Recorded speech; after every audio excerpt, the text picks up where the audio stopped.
I wasn't born a leader. It wasn't given to me. I couldn't buy it. How'd I get here? I decided. I decided. I decided. I decided. Decide to lead as an Army officer.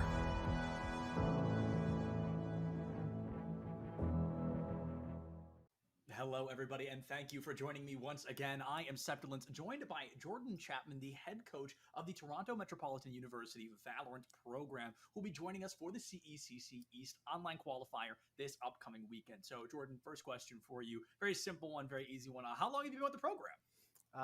I've been with the program just starting this fall. Picked up probably just the end of the summer as well, just getting introduced to the players and everything like that. Great. It's been a very fast introduction into the program, but we're going strong so far. Yeah, without a doubt. So would this be the first large-scale tournament you guys have been a part of so far? I know that you've probably entered some week-based tournaments, but weekends-wise, is this the first big one you've got this season? No, actually, at the end of August, we competed in the CNE Gaming Garage event here in downtown Toronto, our first LAN as a team. So that was really the first introduction to a full-scale event, I'd say, for our competition.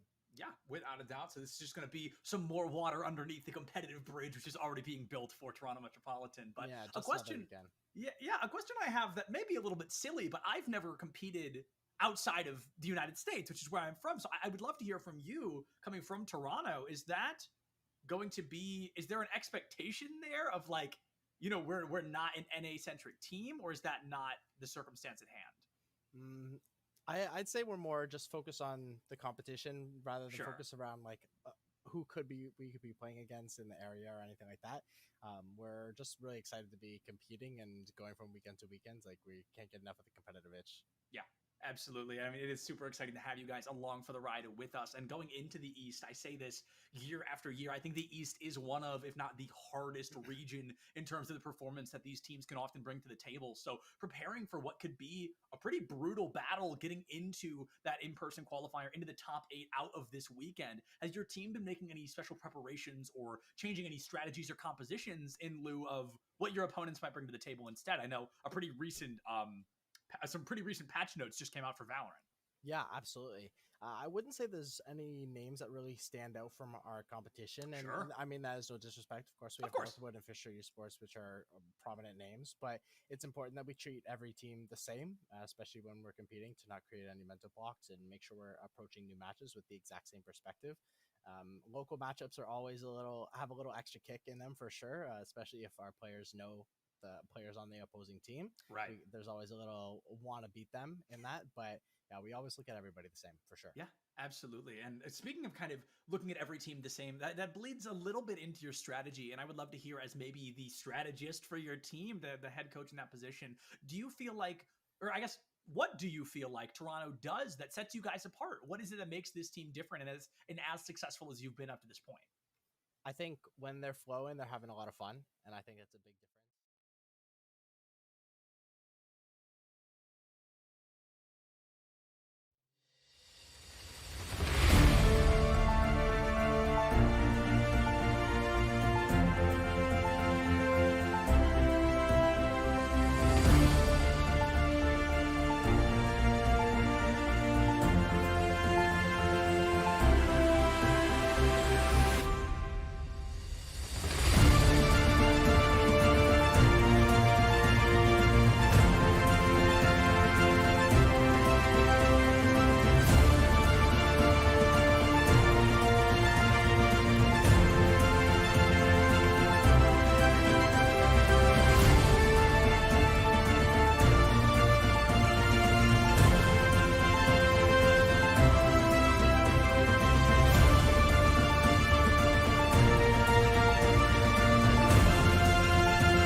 East Online Qualifier 2023-2024. I am still your host, Septilent, and that title has a lot of words, but we are going to have a whole lot of fun here today as well, because if you joined us yesterday, you know what's going on. We've got Overwatch, we've got Smash Ultimate, we've got Rocket League, and we've got Valorant. Actually, in that order, if you'd believe it. We're kicking things off with Overwatch. I'm going to be joined by Dividing as we jump in.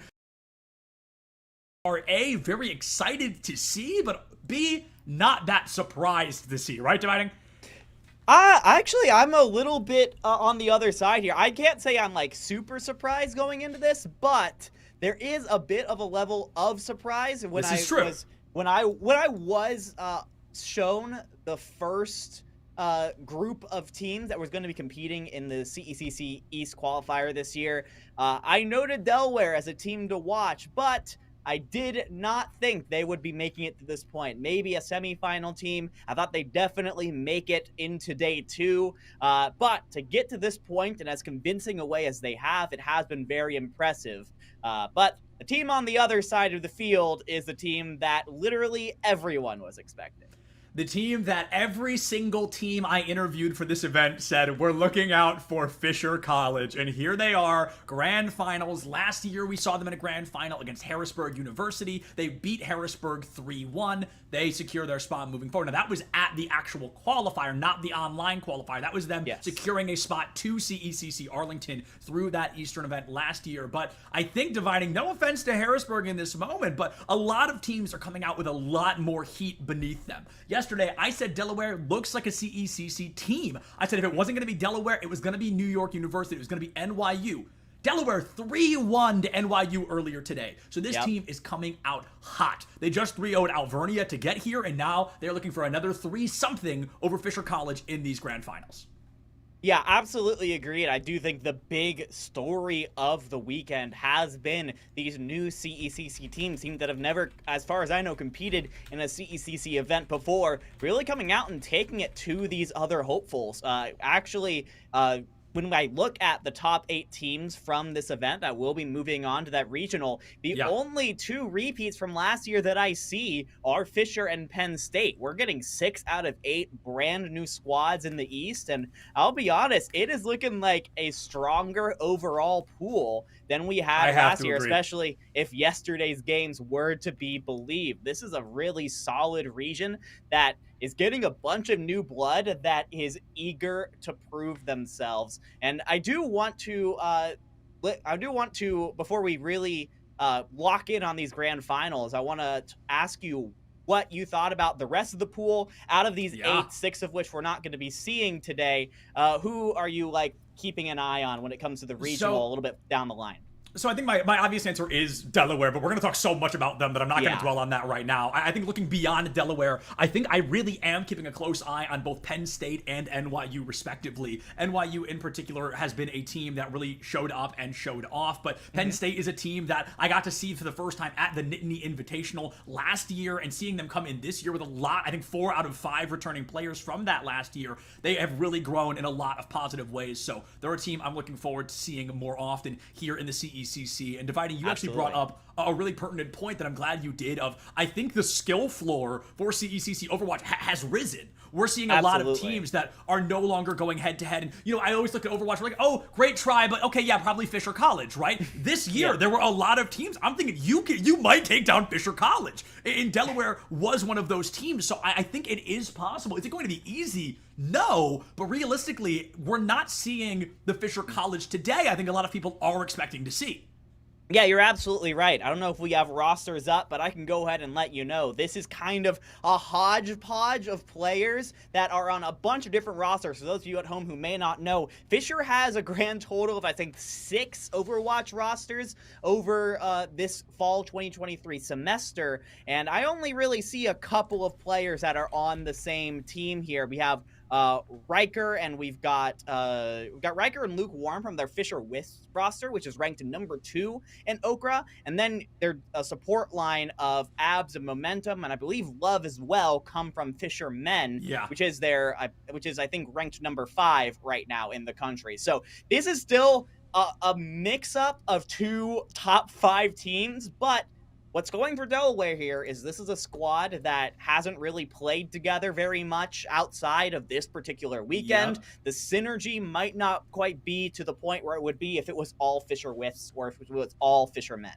Yeah, and speaking of Delaware, let's take a look at who they're bringing to the table. We actually got the chance to watch their game versus Alvernia because Delaware themselves were streaming it. So we got to tune in before we brought them here, and it's the same lineup we saw yesterday. Wally is not playing today. It's Gracie. So funnily enough, I'm so sorry to whoever Wally is, but Gracie's the player we can't shut up about. So it's amazing that Gracie is going to be in this sub spot, so to speak. But Ideal Warrior comes out, Carter, Syrup, and Hyper as well with the help oh, I'm sorry, New Haven. I keep saying Alvernia, don't I? Alvernia, I'm sorry. You don't deserve that kind of flack. It is New Haven. But the point stands that Delaware is bringing a very strong team to the table. Yesterday, dividing, after we watched them play, I said this is a CECC team, and my prediction is going to show through with that. I'm not wearing a Delaware Blue Hens blue tie on purpose. I just like this color on me. I'm not voting for Delaware because I'm hoping my boy Kieran hooks me up with a jersey, as cool as that would be. I'm voting for Delaware because I think they really, truly have the potential, dividing, to take down Fisher College. I think this is a really clean team, and if Gracie can play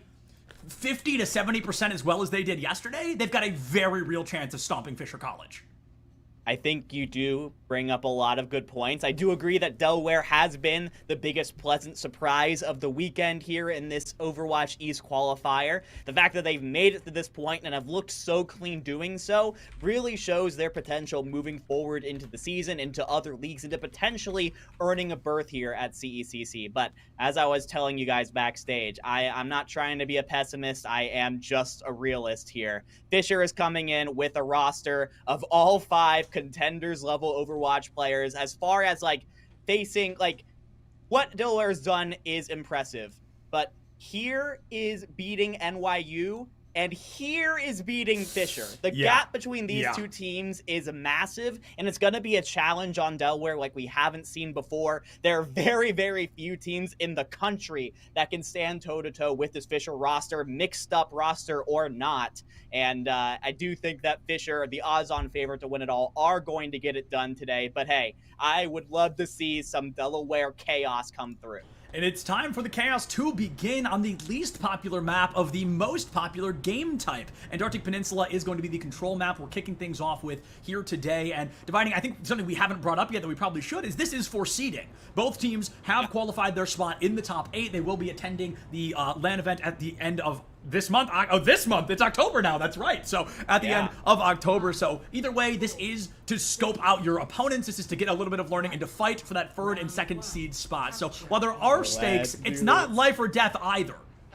Let's do this. CECC Finals Sunday is underway here on Antarctic Peninsula, known for its close range, known for its brawl, and that is why we see Fisher walk out with the Bastion Genji right away. Could be lethal at short ranges. Bastion Genji with a Doom Fist to boot. Doom is going to pull so much attention in that front line, and I love the bait of the Doom block into a Genji deflect, because either way you're getting value out of it, whether the Genji's there or not. But Ideal Warrior, already almost full charge, is going to be beginning to add possession to this center, to this point count, because every percentage is going to count in a game as close as this one. It's an immediate 1-1 trade as both Baptistes are going to go down. Lukewarm not far behind, and Fisher College, they have a numbers deficit. It's not enough to seal the deal yet, especially as Delaware loses their 2nd support. Now all damage is permanent until that Kiriko of Syrup gets back. Riker down. Delaware, they've got to have this fight back. 1 HP from Gracie.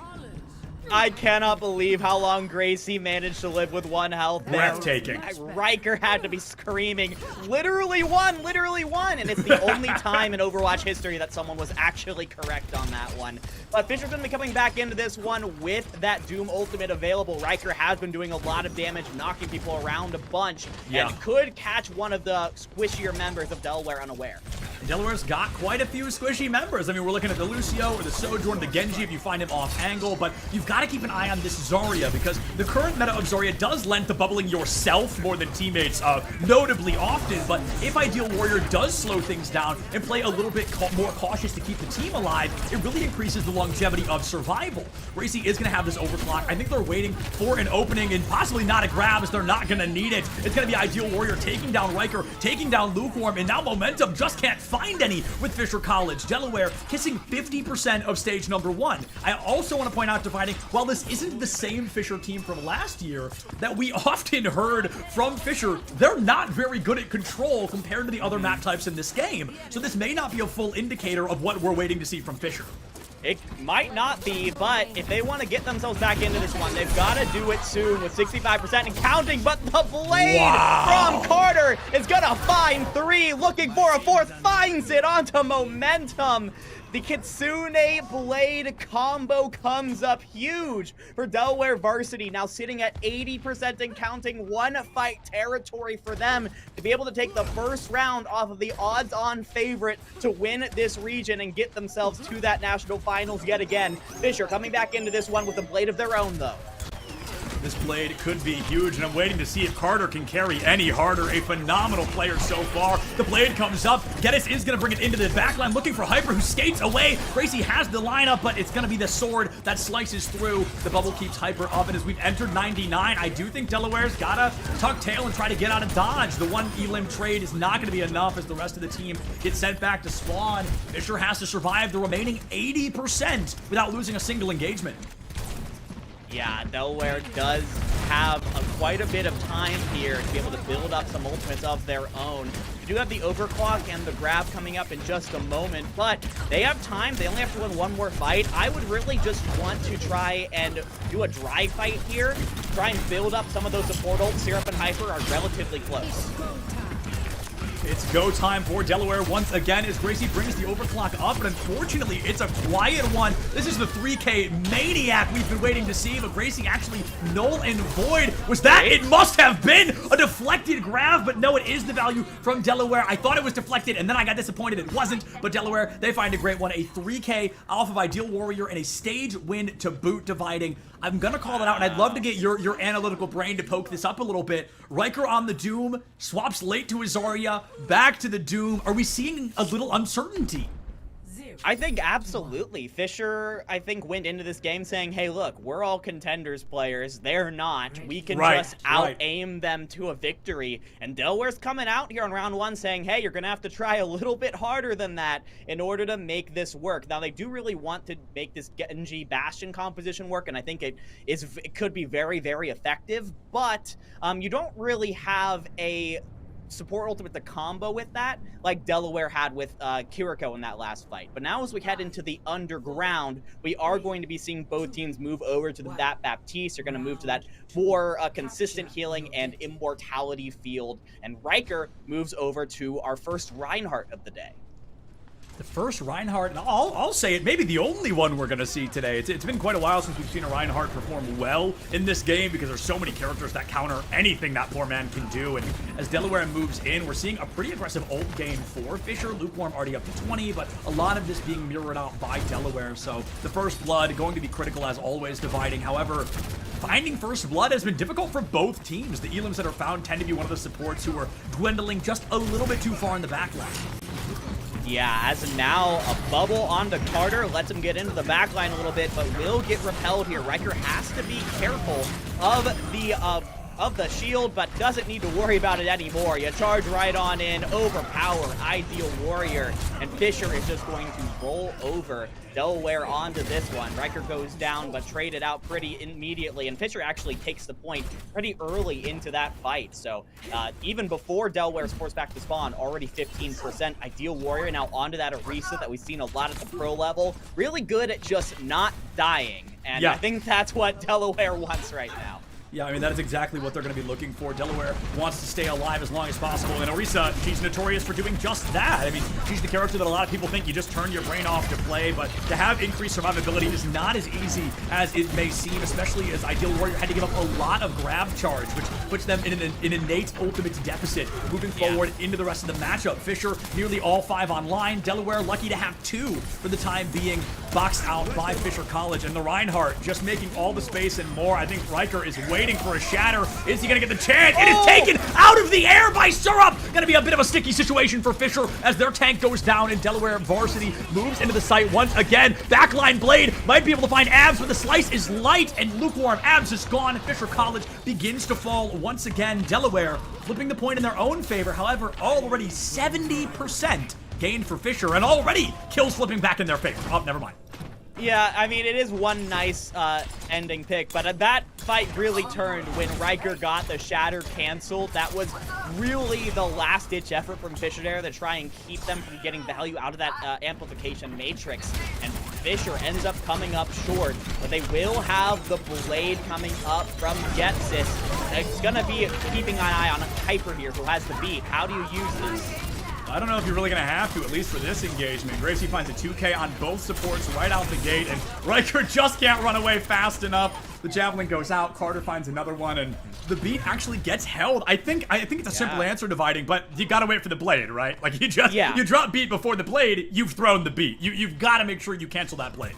And I think that's why Getsis is holding on to it, too. You want to try, if there's a little bit of mind games going on between the Genji of Fisher and the Lucio of Delaware. 100%. Who is going to blink first and use that ultimate first. It's really paramount for Fisher to put pressure on Hyper and force that beat out. Oh, the charge goes out. We see Hyper get dove. It's going to be a high beat. Oh! He's going to get Ajax. Gets this, takes him out of the air. The Rhine pin keeps him in the air just too long. Carter is going to be the next one to fall, and Fisher, they're going to lose the lead, but it looks like they're going to gain it right back in just a moment. I cannot believe the communication necessary between the two of them to make that play happen.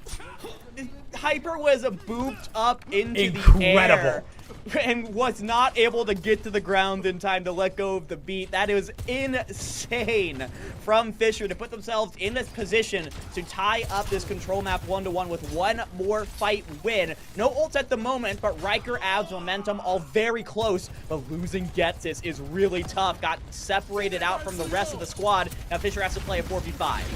Getsis has fallen, but Fisher, if they can get even one elimination, they can level the playing field and overclock from Gracie, but he's forced out of position. Needs to get back into the equation with little healing to boot. Syrup won't even turn around to heal, but it looks like Hyper is going to come through in time. Delaware slipped the point out from underneath Fisher. I don't know if I wasn't paying attention or they weren't, but it came in the blink of an eye. Gracie's overclock falls silently into that good night, and unless Delaware drops a miracle here dividing, I think stage 3 is going to be in our sights in just a moment. Delaware tries to stall. Ideal Warrior living for as long as they can. Even one support would have been huge, but they don't get to press that left click, and the ult falls quietly into that good night. 2 seconds down to 1, down to stage 3 of map number 1 of the CECC online qualifying grand finals. 191, though. Delaware has made Fisher work for it. They've had to sweat, I think, more than they expected to. Absolutely. Going into this map number 1. Even getting to this third comp, getting onto labs is, I think, a little bit further than Fisher wanted to be taken at this point. Doubt. I think there's definitely a bit of realization in their heads, like, oh, we're gonna have to try a little harder than we thought we would at the start. They are gonna be running, unless they change in the next 10 seconds, the exact same composition that they did last time. If it ain't broke, don't fix it. And Delaware, I don't want to say anything until they walk out of spawn here. Okay, but this works. We are going to see the Torb, which I really like this from Carter. This is Getsis repellent, right? Yeah, not only is it Getsis repellent, but remember Carter yesterday. An absolute maniac on this Torb, dropping 3, 4, 5Ks back in the matchup we saw from Delaware yesterday. So if Carter can play that same level of aggression here dividing, there's a very real opportunity to keep Getsis out of the fight for the whole map. And it's obviously a consistent 5v4 like you mentioned, and that's exactly the win con I think Delaware's looking for right now. Yeah, and the Lari picked up from Hyper is also going to be very good at challenging Genji in the backline, making sure that if Getsy's going to try and go after the supports, you're not going to get it for free.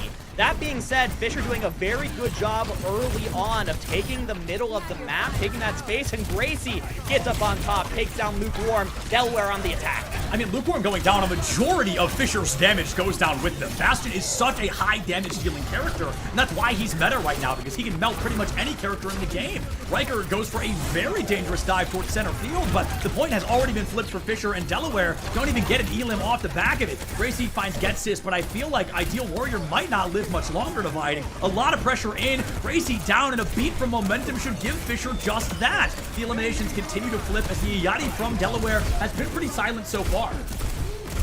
Yeah, it has been a little bit silent, but what aren't silent are the ultimate percentages from Delaware. A full row of check marks for the Blue Hens right now. So if they are not able to get the point back here in this next fight, I'm not sure if it's going to happen at all. Delaware, I'm expecting them to get it, what I'm looking out for here is how many ults do they use to get it? Can they get it done with just 1 or 2, or will it take everything that they have?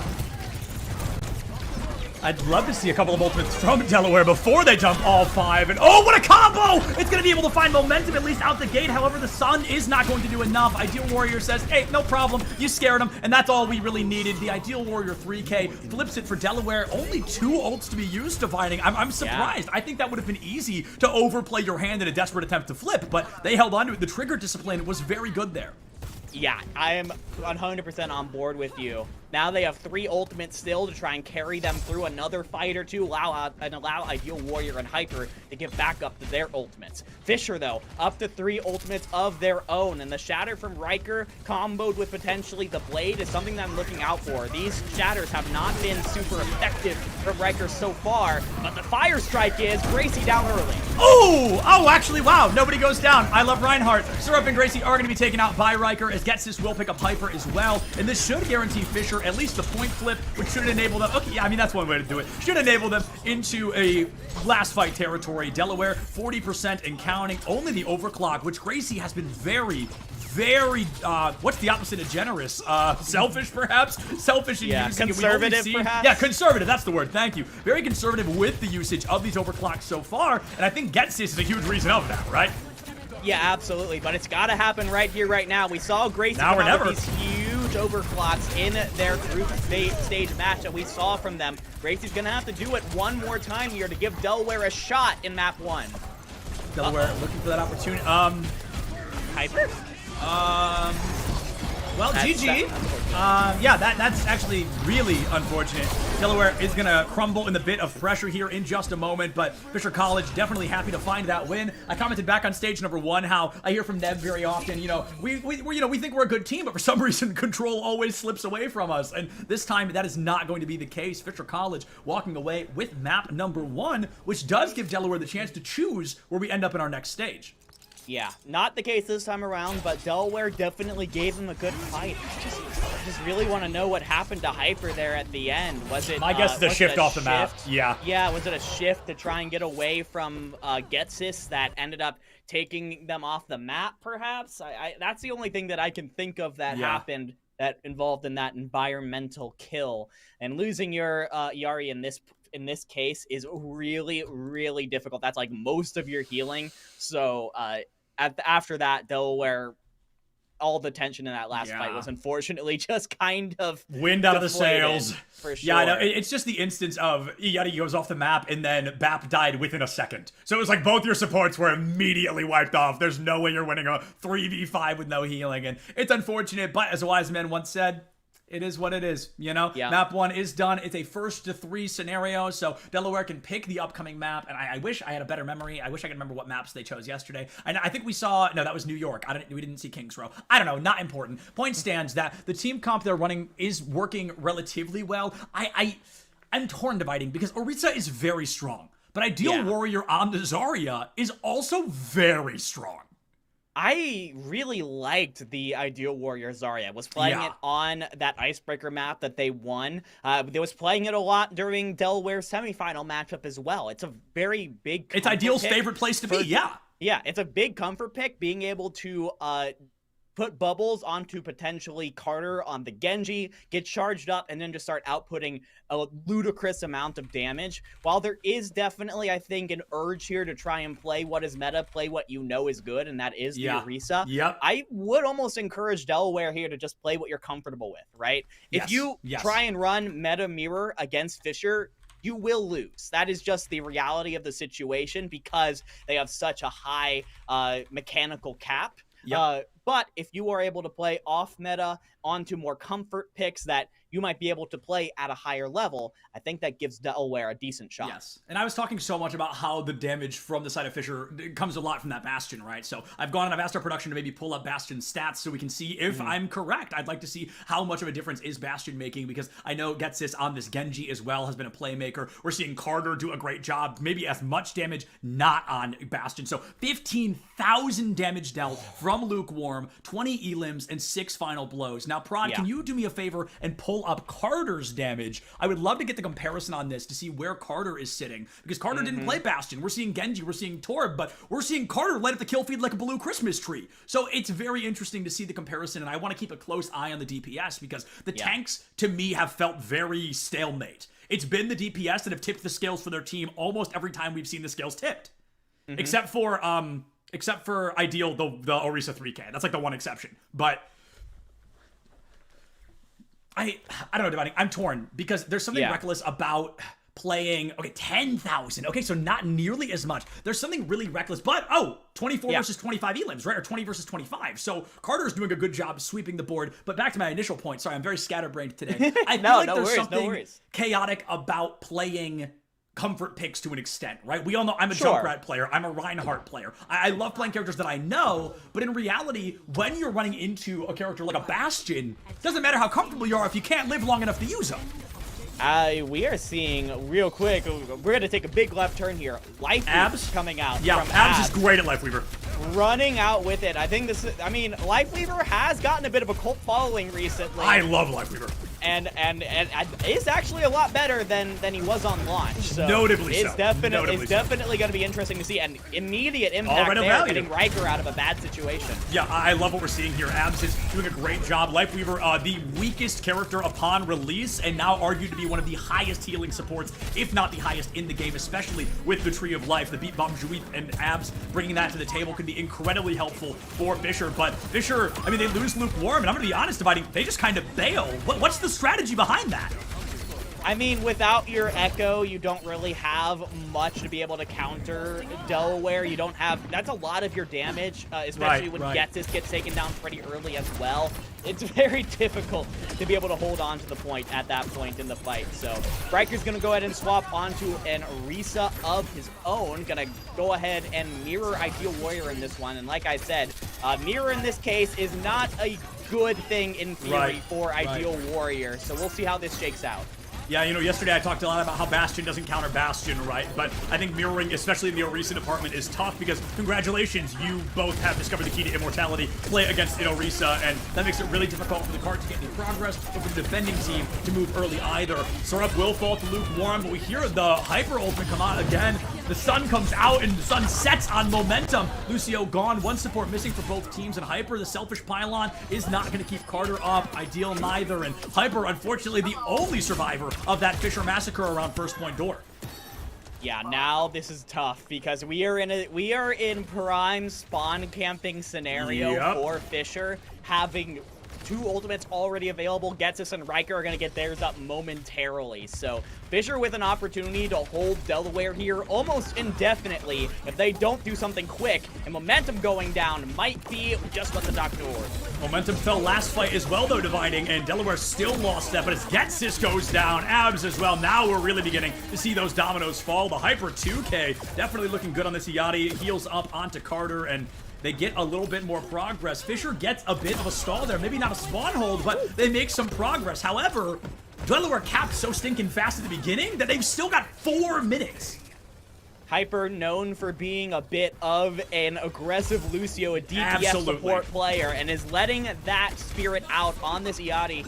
Really nicely done there from Hyper, who got at least 3, I think maybe 4 on that one, and allows Delaware to push up to bridge with both their DPS ults available, and a nice avoidance of the artillery shells. Oh, the Molten Core onto the Tree of Life. A very fascinating 1-1 trade, but I don't even know if the tree's taking damage. I'm not sure it is. The cart may have gotten in the way of the Molten Core. Carter makes the space. Riker puts down Ideal, and Gracie,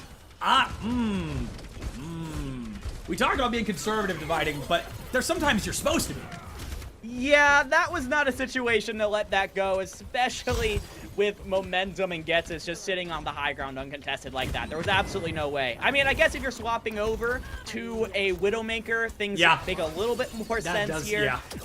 Just like where are you swapping now to cover your tracks? That's the real question. Potentially. This attack Widowmaker is still kind of weird, especially when Fisher has complete control of this castle high ground, it's going to be so difficult for Gracie to pop his head out without getting immediately destroyed. A headshot onto Riker looks cool, but only results in momentum. I mean, 2 characters on the opposing side, you can't one-tap headshot. Makes it so much harder to play that. The ultimate goes up, a pull out of the way onto momentum, keeps them up and running, but the follow-through's not there quite yet. Lukewarm goes down, Carter there to trade, and Syrup just can't get away from momentum in time. Hyper falls, but this entire time, Ideal was on the cart, actually makes a lot of ground and gets to the opening statement of bridge. Turret goes out, Ideal sends themselves back to spawn, just as Gracie picks up a critical pick. Yeah, I know. Well, not critical anymore, but... I mean, it almost feels like maybe Ideal Warrior should have kept fighting that one out. Seriously? Because now Gracie has a little bit of an opportunity here to try and take control of some high ground. It's going to take a close-range battle against Lukewarm. That's going to be a tough one to win as a Widowmaker. But you got to do something about Lukewarm just camping over where you want to exit here before you can even think about touching that though. No, I want to see Gracie back on the Cassidy. Absolute fiend on that Cassidy, and I think you get a lot more value out of it than you do the Widowmaker. This is probably a lost fight. What's worse than 1 Giant Orisa? Oh god, 2 Giant Orisas. Getsis is going to find an elimination with the help of Lukewarm creating that space. Gracie nowhere to run, nowhere to hide. Getsis 2K. Fisher on the winning side for the time being. 80 seconds remain. But Fisher's really far up here as well, Divining. Can Delaware take advantage of that? Potentially, but it's got to start with 1 pick. Gracie goes back on to that signature Sojourn. We've seen so many good things out of this player-character combo, but you're starting over on that overclock ult charge. There's only a minute left to go. You're going to have to do a lot of damage to get up there. I got to see someone get caught out potentially by this Syrup amplification matrix instead in order to make good progress here. As, oh no, Delaware's been split apart by Riker, and Carter's going to pay the price. Delaware has been ripped apart here as Carter goes down, Gracie as well, and that's pretty much going to stall out this fight. 43 seconds, Eichenwald Bridge, a place notorious where we see holds end up stopping there. 3rd point Eichenwald, a rarity in collegiate Overwatch these days. Gracie swapping onto something that I was hesitant to recommend, but I'm still excited to see. The Sombra comes out, and I think that will make it a bit easier for Delaware to at least put pressure on a character like Getsis or Abs, but with the healing that Momentum's Pylon alone provides, you're basically dealing with 3 supports on the enemy team. That was a rough moment. I think Gracie is starting to crack a bit under the pressure here, Divining. I'm not going to lie. I think so, too. Everyone else in Delaware has the ults, though, so if they can get themselves organized in the next 10 seconds or so, maybe there's a chance here. Hyper definitely goes down to the Rising Sun. And even though there's a couple of ult kills from Delaware, time runs out before they can get back to the bridge. Delaware Varsity stopped short of picking up point B, and Fisher in prime position to give themselves a 2-0 lead in this best of 5. Yeah, Dividing. It's certainly winnable for Delaware right now, but I mean, I'll be honest, I said it a moment ago, but it's rare we see a team this visually nervous in a circumstance like this. We're seeing a lot of tells and a lot of giveaways that the nerves are definitely falling through. We're seeing a lot of panicked character swaps. We're seeing miscommunications in ultimate usage and where they're rotating. We're seeing splits in the team. These are things that happen when a team is very nervous. Now, is anyone going to blame them for being nervous playing Fisher? Absolutely not. I think everybody's going to be nervous playing Fisher, but I think if Delaware can just take a couple of seconds here, just take a moment to really hone in, play what they know, what they love, and what they're good at, they're going to be able to perform much better. While we're here between these rounds, though, I do want to look at Riker versus Ideal Warrior. They've played Orisa, both of them, almost this whole time. And looking at Riker, I want to see the amount of damage we're seeing and then also final blows. How much space are you making? How much value are you creating for your team? So nearly 8k damage for Riker and 10 final blows. Has Ideal Warrior been able to answer that? Ideal's been stuck on a defense, ironically enough, being on the offensive side, desperately trying to keep the enemy team away so his team can live long enough. Looking forward, is he going to be able to kiss near that 8k damage, or is Ideal Warrior instead going to have a lot of space to make up for in the second half? Riker, I think, did a really good job in that first thing. Yeah, I mean, it was more elimination, more damage out, but I think Riker did a much better job at just understanding that, hey, as tank, you're not necessarily the damage dealer here. That's Lukewarm, that's Getsis, who, by the way, double flyer comp right now. Fisher's bringing out some crazy stuff here. But you are more just about, it's more about just taking space and splitting up Delaware, and that's what I think Riker did extremely well that Ideal Warrior wasn't quite able to do. Right. So, even though less Elins, less damage. Riker and Fisher have themselves in a good position to win this Eichenwald map here. But this is a very slow comp right now with the double flyers. You gotta give time here. And Gracie is going to find abs mid-res. So this double flyer comp has not paid off for Fisher so far. Falcons may want to stay to the ground. Yeah, I think this is a really fascinating choice from Fisher. They try to follow through. They burn a minute off the clock, but Carter is clearly wildly comfortable behind the wheel on this Torbjorn, and he's playing a full anti-aerial team composition. I think it's going to be difficult to play the Flyers. And I was going to say Gracie is inherently at a disadvantage because 2 Flyers versus 1 and a Mercy to boot for Fisher, but right now with the help of Carter and Syrup, who refuses to look out of the air, I feel like it's actually really hard for Fisher to get the value that these Flyers, or sorry, the space these Flyers need for the value. Rising Sun, though, gets picked off in the Sun's air, there. I think. That's actually, that's a huge, but doesn't actually end up converting into any kills. Yeah, I mean, that's huge. We see Ideal Warrior eat up that Rising Sun. It makes it a lot harder to capitalize off. The pull-in forces a shift. The wall will cover. Pylon down. Riker unbelievably out of position. The ult comes up. Ideal goes down. If they can get the trade, it's winnable, but the stickies from Lukewarm, especially with a damage boost, are going to give you the damage boot back to your spawn room. Fisher take about 2 minutes longer, but the point cap is still theirs, and I think this second point lends itself notably better to Farah in particular. Oh, absolutely. The open skies, some easy access to the high ground to be able to challenge potentially Carter and Ideal Warrior who want to take positions up onto the castle. It's going to be so huge for Fisher. But Gracie is once again going to win that dogfight, take down Lukewarm and Abs. So Fisher immediately turned away before the castle gates even open. And yeah, before the castle gates even open, Fisher back on. I mean, Gracie said, my playstyle looks just like my team comp, baby. No mercy. I don't need one to take you out of the air. I'm going to win this 2v1 dogfight. In Delaware, hold on to 2 vigilant ultimates here dividing. We're looking at 2 game-changing ults if Gracie or Hyper can find 1 to 3 eliminations with them respectively. Yeah, it would be huge, but the 2 DPS ults from Fisher is something I'm also looking out for. Gets this, the barrage is generally seen as a trade ult, get 1 and kill 1, that being yourself, but gets us with an opportunity here to get Gracie out, and actually doesn't end up going down themselves until a little bit later. It forces an ult out of Hyper, so I take that if I'm Getsis. Yeah, absolutely. I mean, Barrage tends to get so much less value than something like that Rising Sun, and right now Hyper goes down to Momentum, who finds a 2K. This is such a random play. I love the way Yeti's melee looks. So cool. Yeah. Fisher have a lot of space to work with. They've got 2 ultimates coming up. One of them is Valk, so it's like an ult and a half. Wow! Great! Oh my god! That is a world record in the amount of time a Echo ult gets taken out of ult. It gets deleted. This is a second map win for Fisher College. My goodness. Yeah, I don't think Ideal Warrior is getting there in time. Nope, the Javelin Spin just doesn't quite have enough distance. Fisher takes Eichenwald and gets a 2-0 lead. This is a bit of a heartbreaker dividing, I'm not gonna lie. I definitely felt like Delaware have I still think Delaware have the plays to do this, but I think they're crazy nervous right now. I don't think that's the only reason they're losing, but I think that obviously has a pretty critical difference on their play style overall. So I think there's a little bit to look, a little bit lacking from Delaware for the time being, and I just hope we see more on whatever map 3 might be. It's also fair to point out that this is both teams' 3rd game of the day. They started the quarterfinals early on, I think at 2 p.m. So they both went through the quarterfinals, semifinals, finals. It has been nonstop.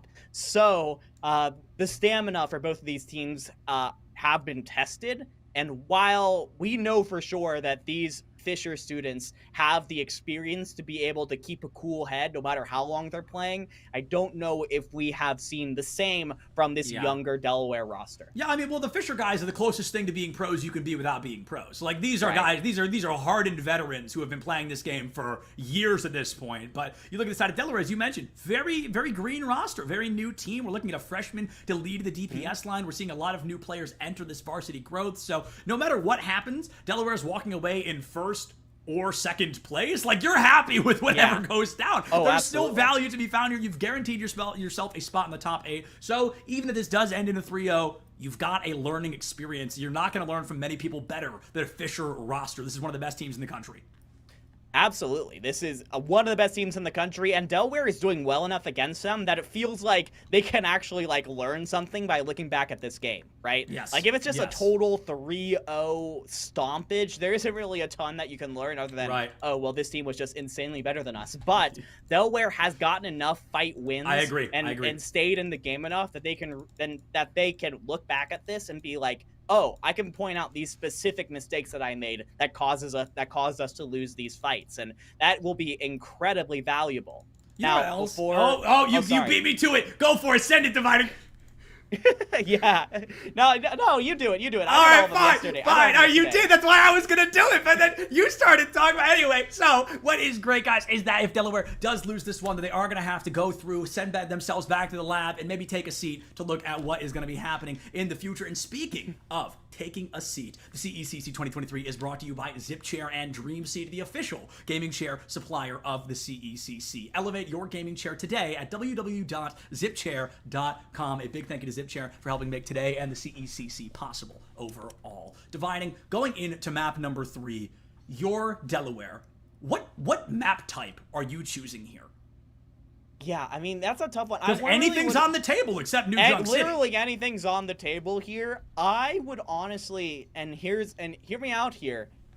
I would almost want to go with a push map in my situation. This is a push map is very, very good for, I think it's a really nice, like, Hail Mary play from Delaware in this situation because you can go in, guarantee a neutral fight. You've been able to win these neutral fights at the start of these matches, and winning the first fight on push is crucial. It gives you that early momentum. It gives you that early lead. It puts Fisher on the back foot early, and so you are able to potentially move that into a potential. That's why he's the analyst, baby. Delaware is going to take my advice here. I don't know if they're in my brain. He's a maniac. He's a genius. New Queen Street is the play. It also plays very well in the Zarya, which allows without a doubt to play the tank that we have seen so much of and been impressed so much by. Yeah, Dividing, I'll be so real. You were like, go to push. And I was like, I don't know. And then you explained yourself. I think you're totally right. And clearly, the team agrees with you as well. Going to push is going to really enable, ideally, no pun intended, ideal warrior, create the space for Delaware. But playing on the edge here, so dangerous when there's a Doom on the other side. Riker is one click away from knocking your entire team off the map. But check this out. We're barely into the fight. And ideally, it's already full charge, Dividing.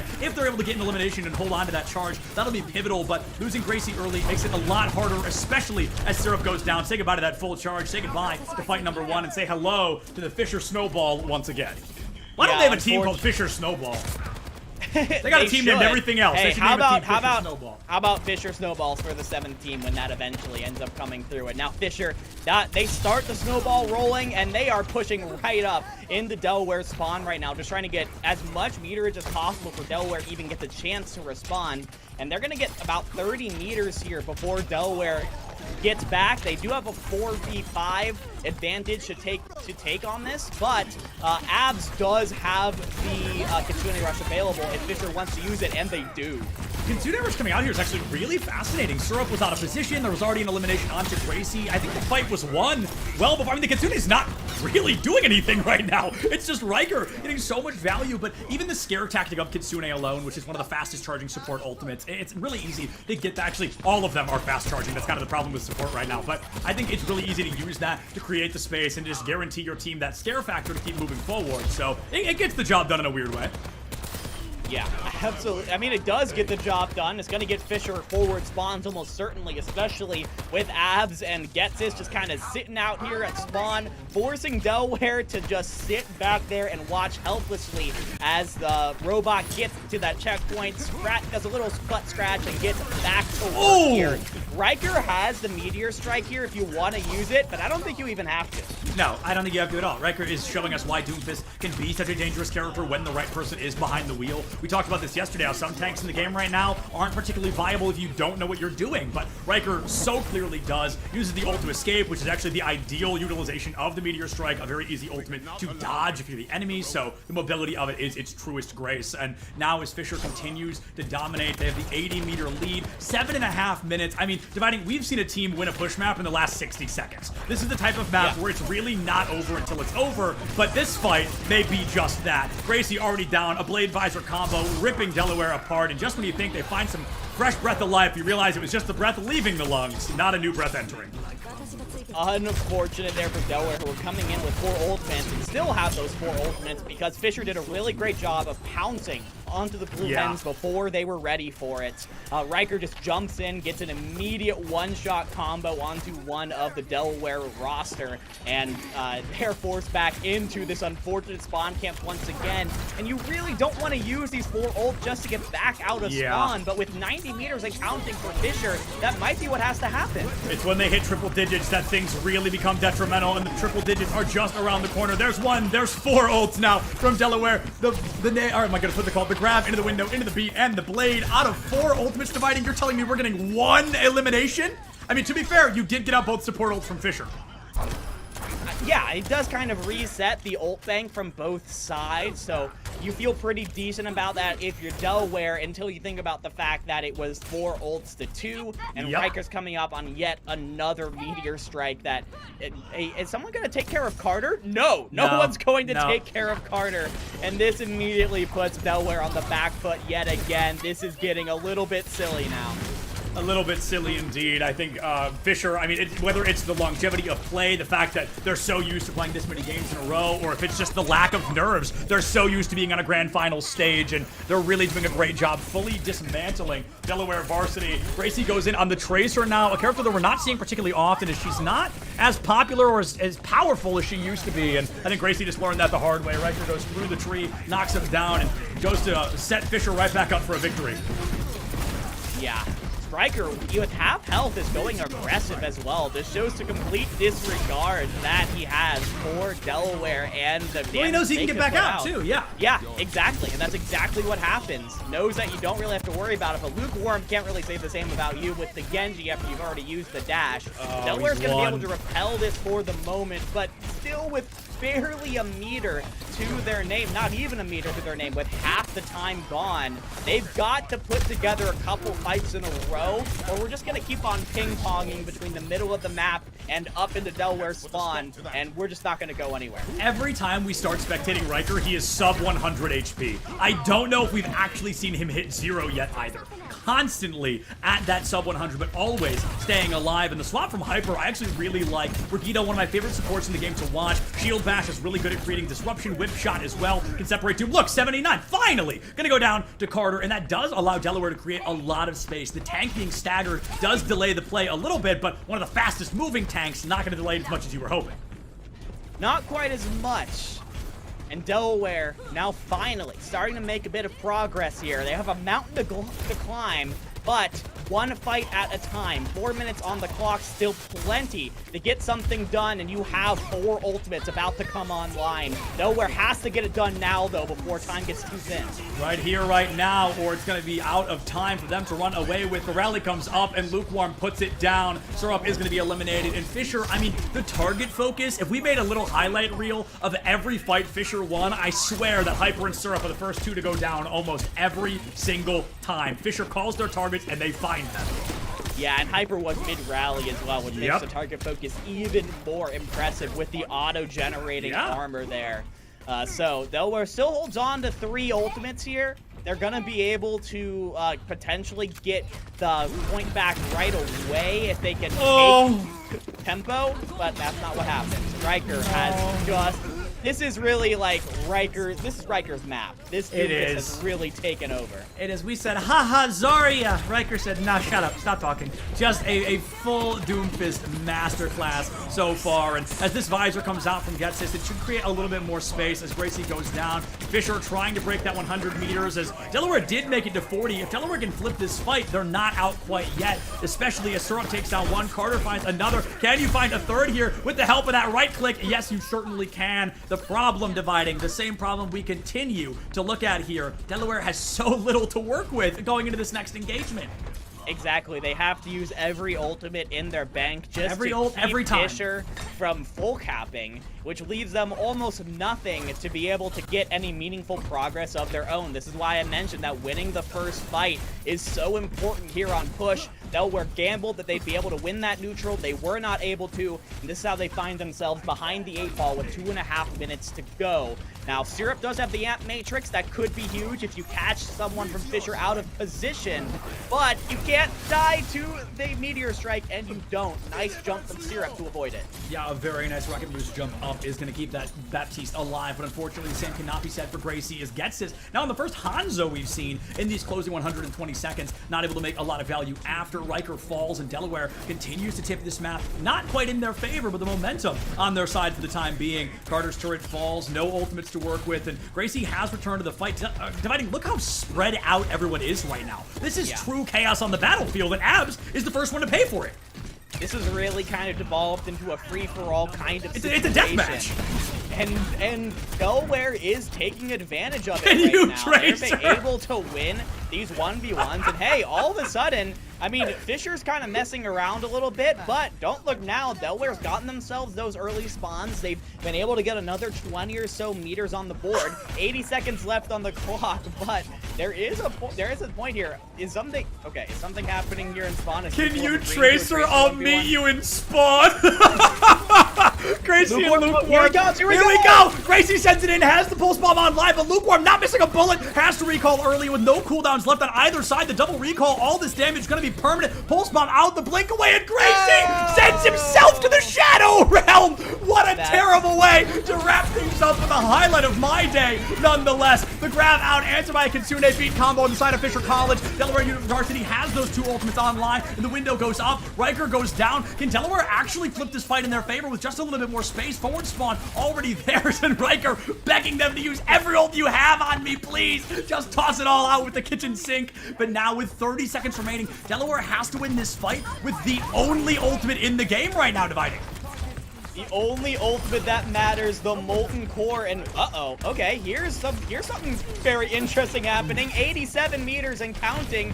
Delaware are kicking picks. They're getting picks right now. They've got a chance. One more fight here from Fisher. No way. Match comes down to this right now. Map 4. We have divulged completely into chaos at this point, and I am so unbelievably here for it. Getsis wants to keep it close, but still wants the W. Swaps onto the Echo to drop what may turn into a 3K, but are they going to be able to do enough by their lonesome? Carter's turret takes him down. Fisher, a bit of hubris may cost them. Map number 3, and we're going to map number 4, baby. We've got more Overwatch for you here. Fisher versus Delaware. We're taking it to the 4th map of the series. That got silly. I'm having a great time. I love when it's silly. I really do. The Blue Hens do take a map. Officially, it's going in the box score off of one of the best esports schools in the entire country. And hey, that is something that you can definitely rest your hat on when it's all said and done. You get yourself on the map board, you keep yourself alive. #1 seed into the regional, technically still in the picture. Yeah, hypothetically, still in the picture. I mean, I think a notable amount of shenanigans changed how that map was going to go. Just a few shenanigans happened I think there. the Tracer 1v1, definitely one of the funniest things I've seen on stream in a very, very long time, so I'm very grateful we got the chance to cover that. But going into the 4th map, part of me thinks that Fisher's going to pick a control map, right? I mean, part of this is shenanigans, part of this is for fun. They're just having a good time. Everybody loves to play control. My second guess, maybe... Never mind, I'm wrong. I think my second guess is going to be not Flashpoint. It was going to be King's Row, but the answer is Flashpoint. We're going to Suravasa. Oh, okay. Suravasa coming in as the as the first Flashpoint map that I think we've seen, unless something happened in the Midwest, maybe the first Flashpoint map to be played in CECC. I'm really excited to see what they have for us. I think you're correct. I can't if there was one, it wasn't interesting because I can't remember it. So this is the first one we're seeing that I can recall at the very least. And I think it's going to be a fascinating choice because Control actually was pretty back and forth. We go all the way to stage 3. I think final score of the third one was like 99 to 4 or 100 to 40 or something. So it wasn't like super duper close by the end, but we still saw Delaware fighting pretty aggressively tooth and nail. And Flashpoint is kind of just hyper control in a way. So I'm curious if Delaware can bring that same level of momentum back. It's very fast-paced, and also sometimes ends up devolving into that deathmatchy style that we saw More at the often end of than not, Queen I Street. think. I think Fisher are down for more chaos. They just say, They hey, always we got are. 4th map anyways, may as well put in a flashpoint in there. Before we roll into it, though, I do want to give a shout-out to the U.S. Army and Army ROTC for helping to make this possible. Go beyond your field of study and get a world-class education and leadership. As an Army officer, you'll learn to be a decision-maker and a mentor. In any environment at any scale, it's a challenging path, but the choice is simple: decide to lead. So to learn more about the Army ROTC and scholarship opportunities, visit goarmy.com/ROTC. Thanks again to the U.S. Army and the Army ROTC for continuing to support CECC and make this all possible. Real. And now as we move in dividing to Servasa, I mean, let's take a quick look at the team comps. We're seeing a Sigma and a Reinhardt. We're back to double Bastion. We're seeing a Hyper back on the Brig. So Delaware, I think, and I don't want to say this without sounding mean, but I think everybody's going to know what I'm saying here. Delaware's still going full sail. Still trying 200%. Still trying to walk away, because if they can sneak out a 3-2 victory off of a Fisher overextension, what a cool way for things to go down, right? And Fisher, now Riker back on the Rhine, which works well on control, but as Getsis is already gone, the opening, I mean, the door just blown off its hinges for Delaware. Yeah, absolutely huge. Even without the Lucio, so they don't have the ability to get to the points as fast as Fisher does. Fisher is going to be able to get there first, get point control, but Getsis sticks out their head a little bit too far, and that speed advantage ends up being completely neutralized. And for those of you who haven't watched Flashpoint before, you're immediately going to see this percentage ticks up way faster than in Control. By the time Fisher gets back here, it's already going to be almost 50%, almost one fight territory here for Fisher. They got to get something done right here if they want to be able to take this first control point map. Yes, and I've seen a lot of discussion about whether or not the point ticks up faster depending on how many people are standing on it. That's only when you're capping it. Once you've capped it, the number just goes up at the same pace no matter how many people are standing there. And right now, Fisher, they've created the space, they've got an opening, and they might be able to sneak a point flip, but Delaware's Ideal Warrior is going to move in forward, just covering that spacage and making it harder for Fisher to cap. Almost impossible now that Riker is gone. There's no walls to hide behind. A pillar in the middle can't hide all 4 of you, and they're going to get a bit of a family reunion back in Spawn. Delaware Varsity off of that win dividing, I think just have this first point. Yeah, almost certainly. I don't even think there's really enough time for Fisher to get back there. Now, they do have the Lucio, they do have the beat. They could go for it again, or they could just seed it and try and get the point B faster than here they come. Delaware does. No, they're going to go in for it. They have an opportunity here. The charging from Riker gets the touch. Can they stabilize with the beat? The beat goes out from Momentum. The pulse bomb from Gracie falls a little bit short. Went for the trick shot, not able to find it. Immortality field zoned out. We see Lukewarm go down, and already the numbers up and running for Delaware Varsity. Riker finds one. We see the Genji come out as well, and there might be a pick. There it is, on to Getsis. I think now Delaware certainly has that one in the bag. They got it. Fisher, they've got to spend 10 seconds respawning, which means Delaware most likely gets to the next point first as well.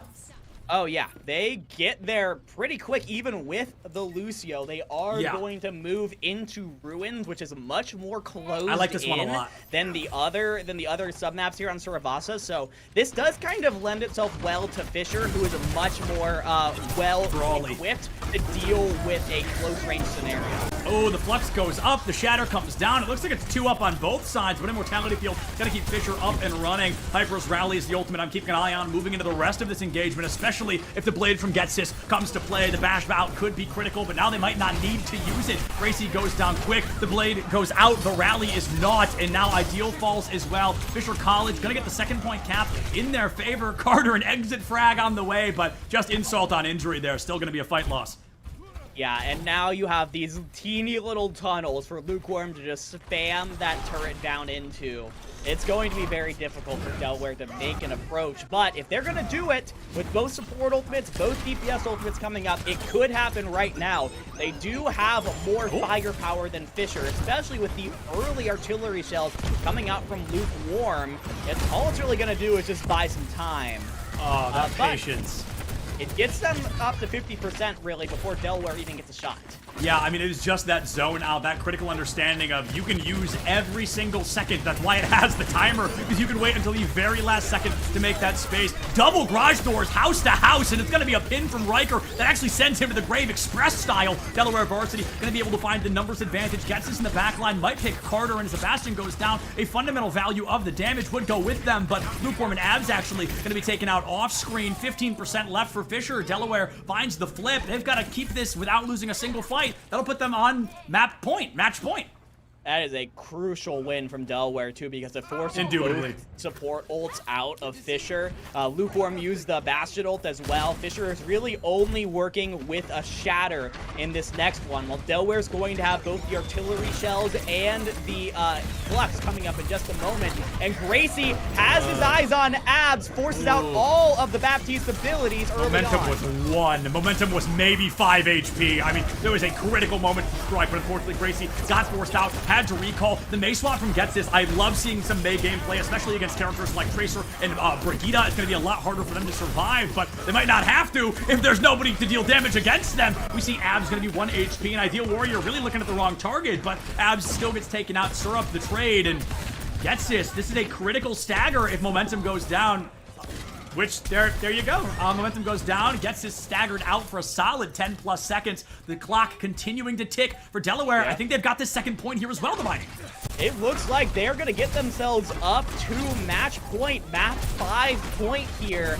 There is going to be a touch from Fisher. They've got a shot, but they are so unorganized, so spread out. It's chaotic. No, there's no point, and Lukewarm gets staggered at the end too, which means, again, because Fisher is playing so aggressively, it feels like they're almost a little bit tilted right now.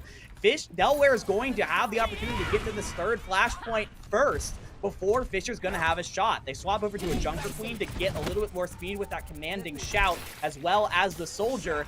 But as we head over to Temple, Delaware is going to get there first, and all they have to do is wait to see what angle Fisher's gonna try to approach. This is amazing, because Fisher, they're the team that we talk so much about not gonna crumble under pressure, right? But right now, I kind of agree. I feel like we're starting to see a bit of a panic from Fisher as they're like, we read the script. This was not how it was supposed to go. In Delaware Varsity, they are going to be able to get knocked out of the equation. Fisher gets the cap of this Temple is for the first time, but as we learned in the second stage there, getting the first point cap does not guarantee you a victory. No, it does not, but it does put them in a really good situation because they only had to use the amplification matrix in order to get that first point flip. So you are going to have the Blizzard and the Beat, two incredible tools at your disposal to keep Delaware away. Especially being able to slow Delaware down will be massive because they have 4 ults coming up into this one.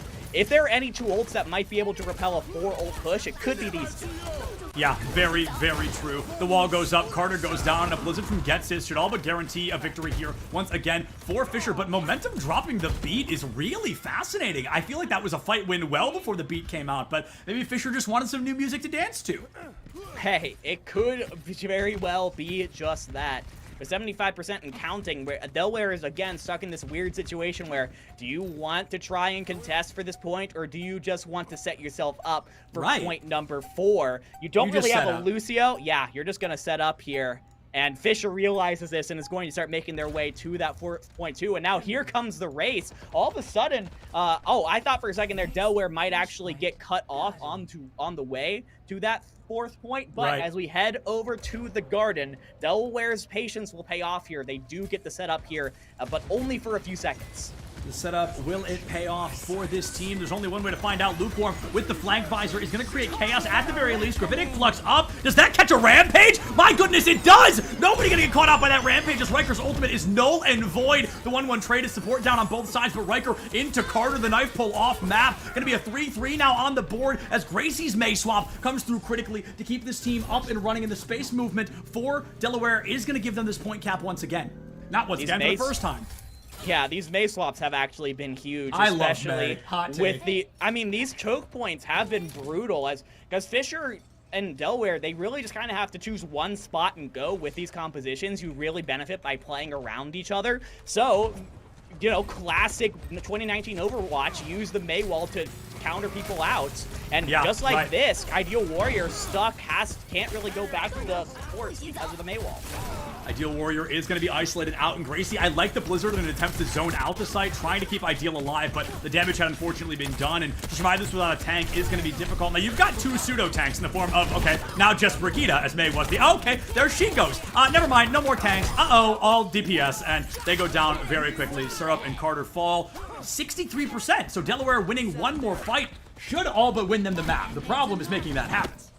Yeah, it is going to be quite difficult, and Gracie's actually going to swap off onto the Bastion now. No, I trying love to just May. overwhelm Fisher with the damage. Potentially try and melt down those May walls as well. Could be the thought behind this, but Fisher coming into this one with the Blizzard available. They're going to have the Ant Matrix as well. Lukewarm almost there. This is going to be a tough approach.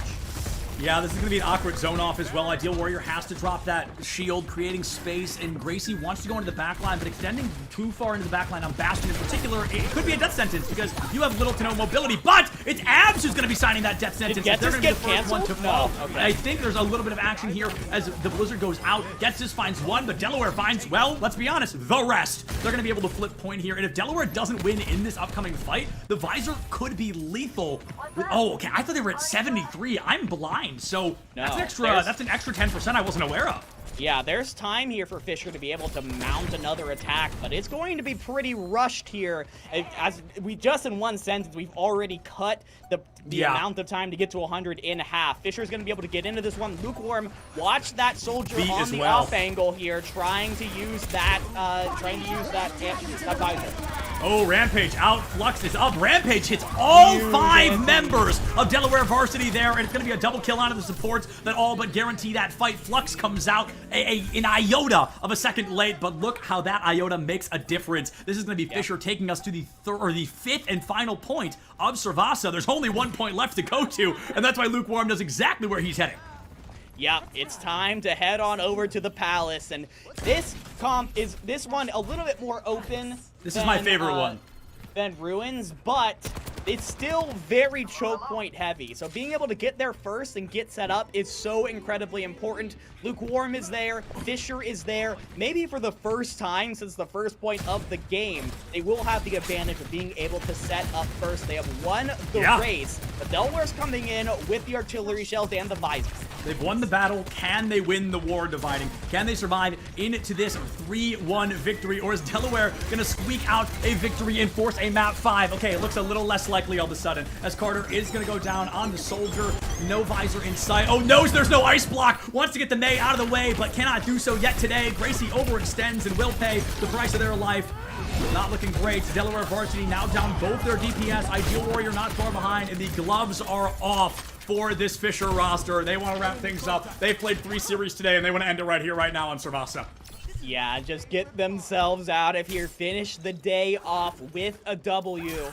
And they're gotten themselves in a good position to do just that. You did force Gracie back onto that Sojourn. We saw great things yesterday. It hasn't been quite as effective today, but can Gracie find that little bit of magic as well as Ideal Warrior going back onto the Zarya? Not quite.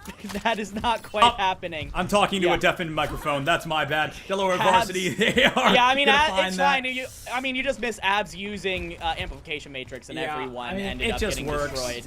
It just Gracie onto the Widowmaker, back onto the Tracer. Now we're starting to see the panic, I think, Septilin. So Gracie swapping all over the place is, I think, a sign of, Delaware knows they're one fight away from losing this. Well, now you had to go speed, right? You had to try and make it to the point before it comes to a close, but Carter overextends, and that is going to be a nice little bow on top. Not going to lie, a slightly anticlimactic ending to what was quite a back-and-forth series, but a victory regardless for Fisher College. A very good showing, especially because, as we mentioned, that's not really the Fisher College roster we traditionally see in the CECC, so that team inherently comes in with a little bit to prove. You know, we're a bit of an odd puzzle, but if we get put together and the pieces fall together, it's a very valuable, and this is 100% that 5-man Rampage. And I would actually love when we get the chance, Prod, to pull up Riker's stats on the Junker Queen, or just on tank in general. We saw a lot of swaps, but I'd love to see how much impact they made as an individual, because I feel like Riker post Junker Queen swap is when Fisher they didn't tip the scales, they just ripped their side off. Like, they were like, okay, we're done, showtime.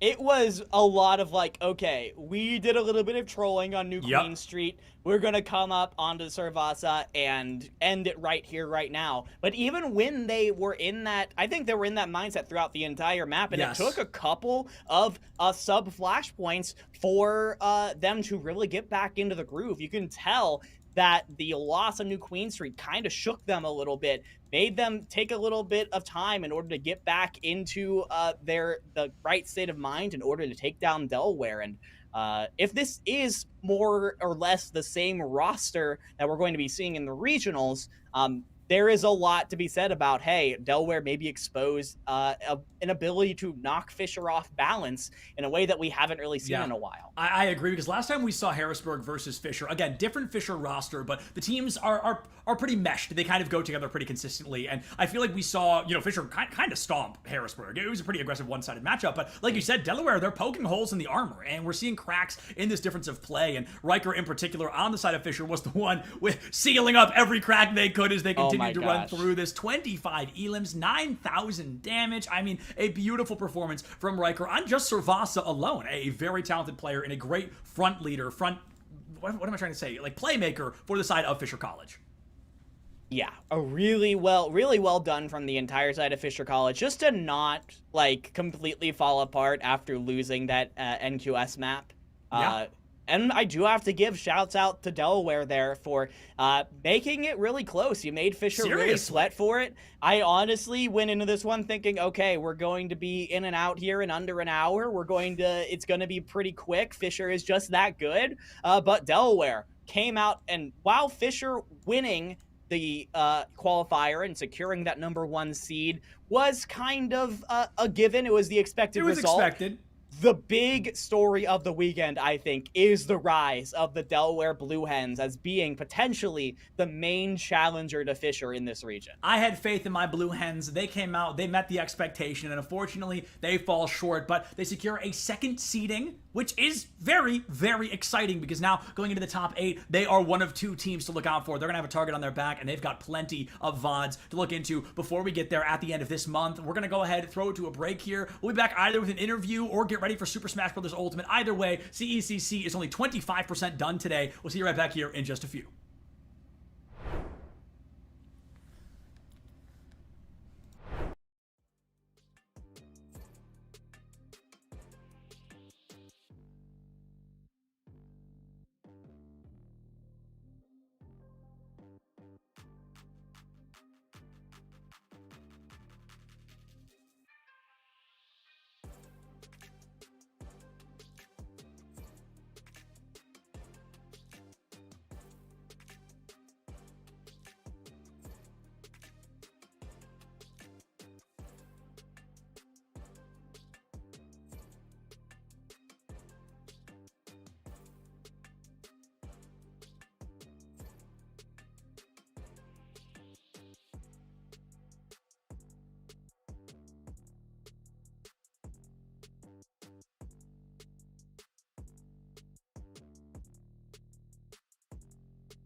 Hello, everybody, and welcome back to CECC East Online Qualifier 2023 once again. Now, as we all know, Fisher College, very, very busy. Cannot make an interview today. Not a big deal, but it's rare, Dividing, that we get to pick a big brain of collegiate Overwatch such as yourself. And I'm going to hit you with a couple of hot topic questions here because we've got the time to burn, and I'd love to hear your take on this. So, we talk about how good Fisher was today, how great they were. We know their strengths. What about their weaknesses? Did you see anything today where you thought, Fisher, that needs cleaned up a little bit if you want to stay on top? Honestly, the only thing that I really saw from Fisher was a little bit of the hubris, right? Definitely. I think Fisher has been built up, rightfully so, as a legitimate esports powerhouse, especially in Overwatch. It has been one of the talks of the community throughout this entire fall semester as Okra continues, to good reason, to put 4 Fisher teams in their top 20, right? But now these players are like, oh, we're the big guys. We're here for all the marbles. And when you face a team like Delaware that maybe doesn't have any players that you know about immediately, Fisher going up 2-0 found themselves slacking off a little bit, without a better way to say it. They kind of let themselves get loose. They let themselves have a little more fun with it and throw a little bit, and they paid for it by having to pay a 4th map. So it was objectively a little bit of trolling, and it's, while they were able to get back on track in map 4, it clearly affected them that they had to play map 4 at all. And if you're in the national finals, the teams are good enough that they aren't going to let you get away with that. Yeah, so Dividing, not that every question is going to be about Fisher, but I know you and I talked about this the other day, just not even on a broadcast. And I love kind of the conversation we ended up having. So you mentioned that Fisher College ends up being 4 of the top 20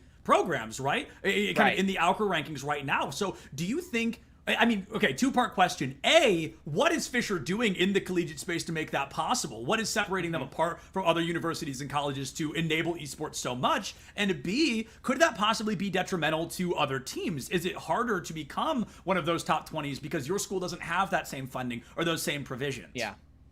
I think Fisher has just done a really good job at going all in on esports in a way that no team has been able to do right now. I talk a lot with their assistant manager, the Paradox Muse, Aaron, who is very proud at the sort of business model that he has set up for Fisher. Now, I don't know too much about this business model. It's not really something for me to know about. Right. But very proud of it, and has used it to basically justify Fisher putting more and more money and being able to hand out more and more scholarships to high-level players in a way that no other team is doing right now. Everyone wants to go to Fisher because they know that, hey, they are going to be able to pay a lot of your tuition, if not all of it. You get to get a degree. You get to school from home if that's more convenient for you. It's just so player friendly to a point where they're really, like, if Fisher comes to you with a full-time offer, unless there's like a local school that's 10 minutes away from you, right, it's really just feels like always the best option for a player looking to go into collegiate to do. For the second part of that question, and this moment, I would say yes, it is a little bit detrimental, just because as of right now, Fisher is doing this and modeling their program in a way that literally no one can match. Right. But Aaron has been, and I've seen him talking with other directors being like, hey, here is how I structure the program as a business leader, and as here's how I am able to justify this amount of spending. And it's not like Aaron's keeping this a secret to other directors. He's been open to telling other people. So as this gets out and more schools get a little bit more of the idea, I think in the future we will hopefully see other teams and other schools rise up in order to try and get to that level that Fisher is at. I love it.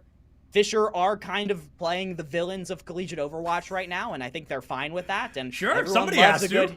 Everyone loves a good heel, and everyone loves when the heel eventually gets their comeuppance. Undoubtedly. Don't know if it'll happen this year, but I think it'll happen eventually.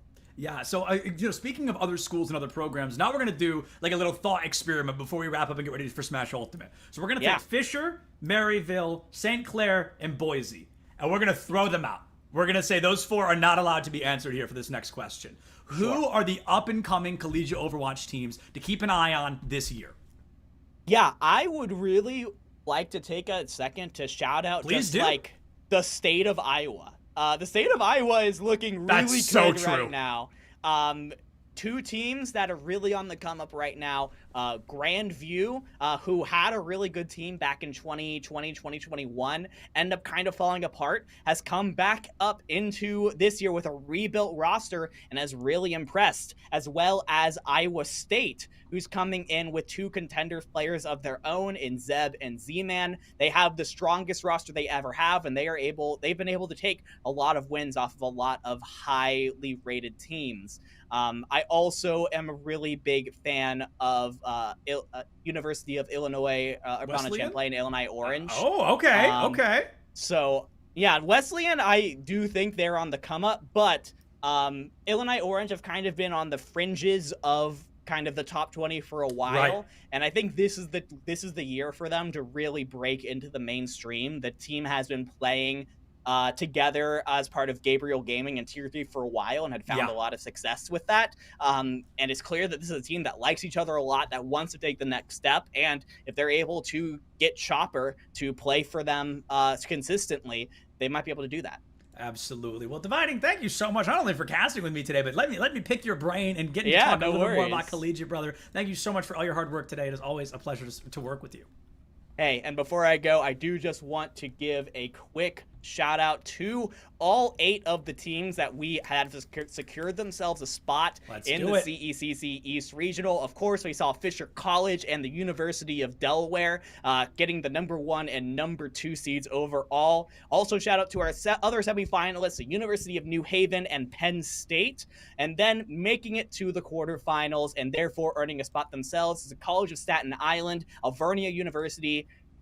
You do NYU, and you do the last one because you seem to be the only one who knows. Aloysius. Is it Aloysius? Yeah, it's Aloysius. Let's go! And no one knows how to pronounce that except for Septilence, but we're going to have to learn how to pronounce Aloysius because we will be seeing them in the regional as well. These are all very talented programs that, they've earned themselves a seat at the table, right? They've gotten themselves to the regional, whether they're seed #1 or seed #8.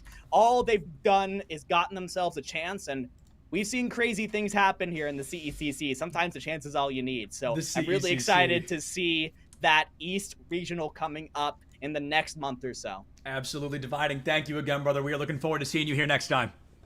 Yeah, great to be here. Thanks for having me. And with that, folks, we are going to go ahead and throw it to a break. Now, last I heard, the semifinal for Smash Ultimate Midwest, which is happening today due to a scheduling thing, so we're going to do Midwest and East back-to-back today. It's Northwood versus somebody. Semifinals isn't done yet, so we're going to go ahead, throw it to a break, and get that ready for you guys, but don't go anywhere, because that is a 25% completion mark of today. We've got Smash Ultimate twice, we've got Rocket League, and we've got Valorant. Don't go anywhere. CECC East Online Qualifier coming right back at you.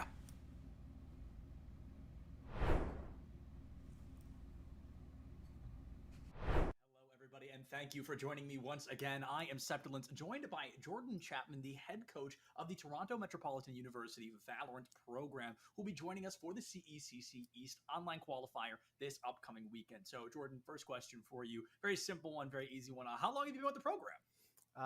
I've been with the program just starting this fall. Picked up probably just the end of the summer as well, just getting introduced to the players and everything like that. Right. It's been a very fast introduction into the program, but we're going strong so far. Yeah, without a doubt. So will this be the first large-scale tournament you guys have been a part of so far? I know that you've probably entered some week-based tournaments, but weekends-wise, is this the first big one you've got this season? No, actually, at the end of August, we competed in the CNE Gaming Garage event here in downtown Toronto, our first LAN as a team. So that was really the first introduction to a full-scale event, I'd say, for our competition. Yeah, without a doubt. So this is just going to be some more water underneath the competitive bridge, which is already being built for Toronto Metropolitan. But yeah, a question I have that may be a little bit silly, but I've never competed outside of the United States, which is where I'm from. So I would love to hear from you coming from Toronto. Is there an expectation there of like, we're not an NA centric team, or is that not the circumstance at hand? I'd say we're more just focused on the competition rather than Sure. focus around like who we could be playing against in the area or anything like that. We're just really excited to be competing and going from weekend to weekends. Like we can't get enough of the competitive itch. Yeah, absolutely. I mean, it is super exciting to have you guys along for the ride with us. And going into the East, I say this year after year. I think the East is one of, if not the hardest region in terms of the performance that these teams can often bring to the table. So preparing for what could be a pretty brutal battle getting into that in-person qualifier, into the top 8 out of this weekend. Has your team been making any special preparations or changing any strategies or compositions in lieu of what your opponents might bring to the table instead? I know a pretty recent some pretty recent patch notes just came out for Valorant. Yeah, absolutely. I wouldn't say there's any names that really stand out from our competition. And, Sure. and I mean, that is no disrespect. Of course, we have Northwood and Fisher Esports, which are prominent names, but it's important that we treat every team the same, especially when we're competing, to not create any mental blocks and make sure we're approaching new matches with the exact same perspective.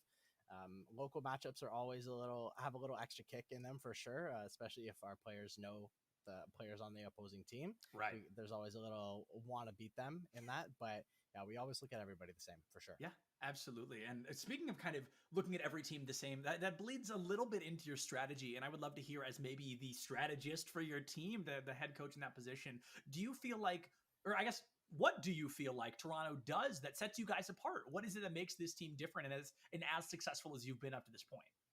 I think when they're flowing, they're having a lot of fun, and I think that's a big difference. I'm a big person on structure, and I like them to be doing exactly what I want them to be doing. But at the same time, if they're having fun and we're getting results, like as upset as I want to be, I can't be, you know? If it works, right? Exactly. So it's really important that they just understand they're here for a reason, and they just have fun with the opportunity that they're given. Absolutely. So as important as it is to perform well, it's also important to have fun. I couldn't agree with that Yeah, more. absolutely. It's easy to get lost in the rabbit hole of competition, but I love that you're still keeping, we should love what we're doing. I love that that's a primary belief for you here. Absolutely. It's if you don't love what you're doing, then you don't want to commit. Yeah, I mean, that's why we see player burnout so often, right? Is because people love what they're doing at the start, and then we fall into a losing streak, or we play the same game 1,000 times, and it starts to fall out a little bit. So do you find yourselves taking anti-burnout measurements, or is it because you continue to have this fun, burnout hasn't really been a consideration yet? Definitely hasn't been a consideration yet. I think with the structure that we have in our scheduling, it allows us to be more flexible in the downtime that we have, and using our time more wisely, and that when we do come back, we're a little bit more refreshed than, say, a lot of the other teams who it's built into their everyday, and it's a lot easier to become more repetitive. So it's been easier, I'd say, to slowly work against that process. Yeah, without a doubt. I love to hear it, and I love the anti-burnout mentality. It's something that I think all esports teams will run into at one point or another, but I love to hear you guys are tackling it head on and trying to make some changes. But I wonder as well, going into this, now, Toronto Metropolitan isn't a university I'm super familiar with. That doesn't mean that's the rules for everybody, but it's one that I'm certainly learning as we go through this process, getting ready for this weekend. And I wanted to know what maybe an event like this, and assuming you guys make top 8 and perhaps even make the CECC, what does an event like this mean for your players outside of the competition? I think it's just more confirmation that they have what it takes.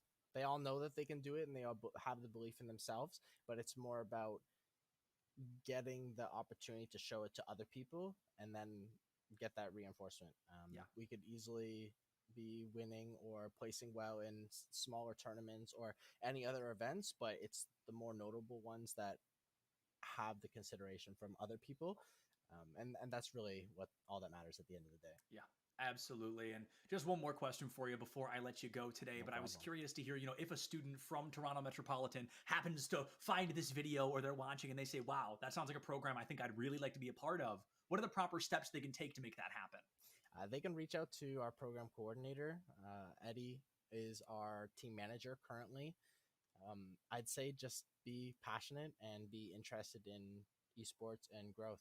Everybody that comes in thinks that they're the best, but it's about learning that you're not yet, and just growing from there. I love that. You know, like you said, there's always bigger fish to fry. You've got to put in the work. Iron sharpens iron, and 13 other fortune cookie phrases. But I agree with you very much so, Jordan, that you got to come in with that passion. You've got to carry it through. And I love to hear that Toronto Metropolitan is not just taking that energy, but helping it flourish. I think that's going to be very beneficial for the program. Thank you so much for taking the time to meet with me today. And truly, best of luck to your team this weekend. Thank you greatly. I appreciate it.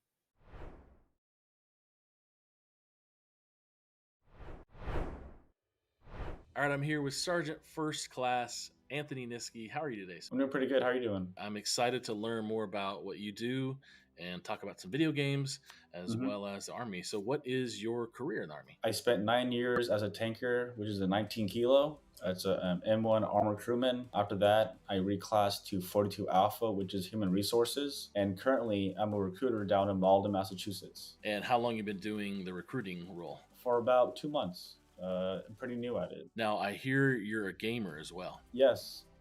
I've been playing video games, since I was a little kid. What I remember, my first console was PS1, graduated to the PS2, wanted a PS3 eventually, never got it. And then I played my buddy's Xbox. Then I fell in love with Xbox, started being an Xbox fanboy.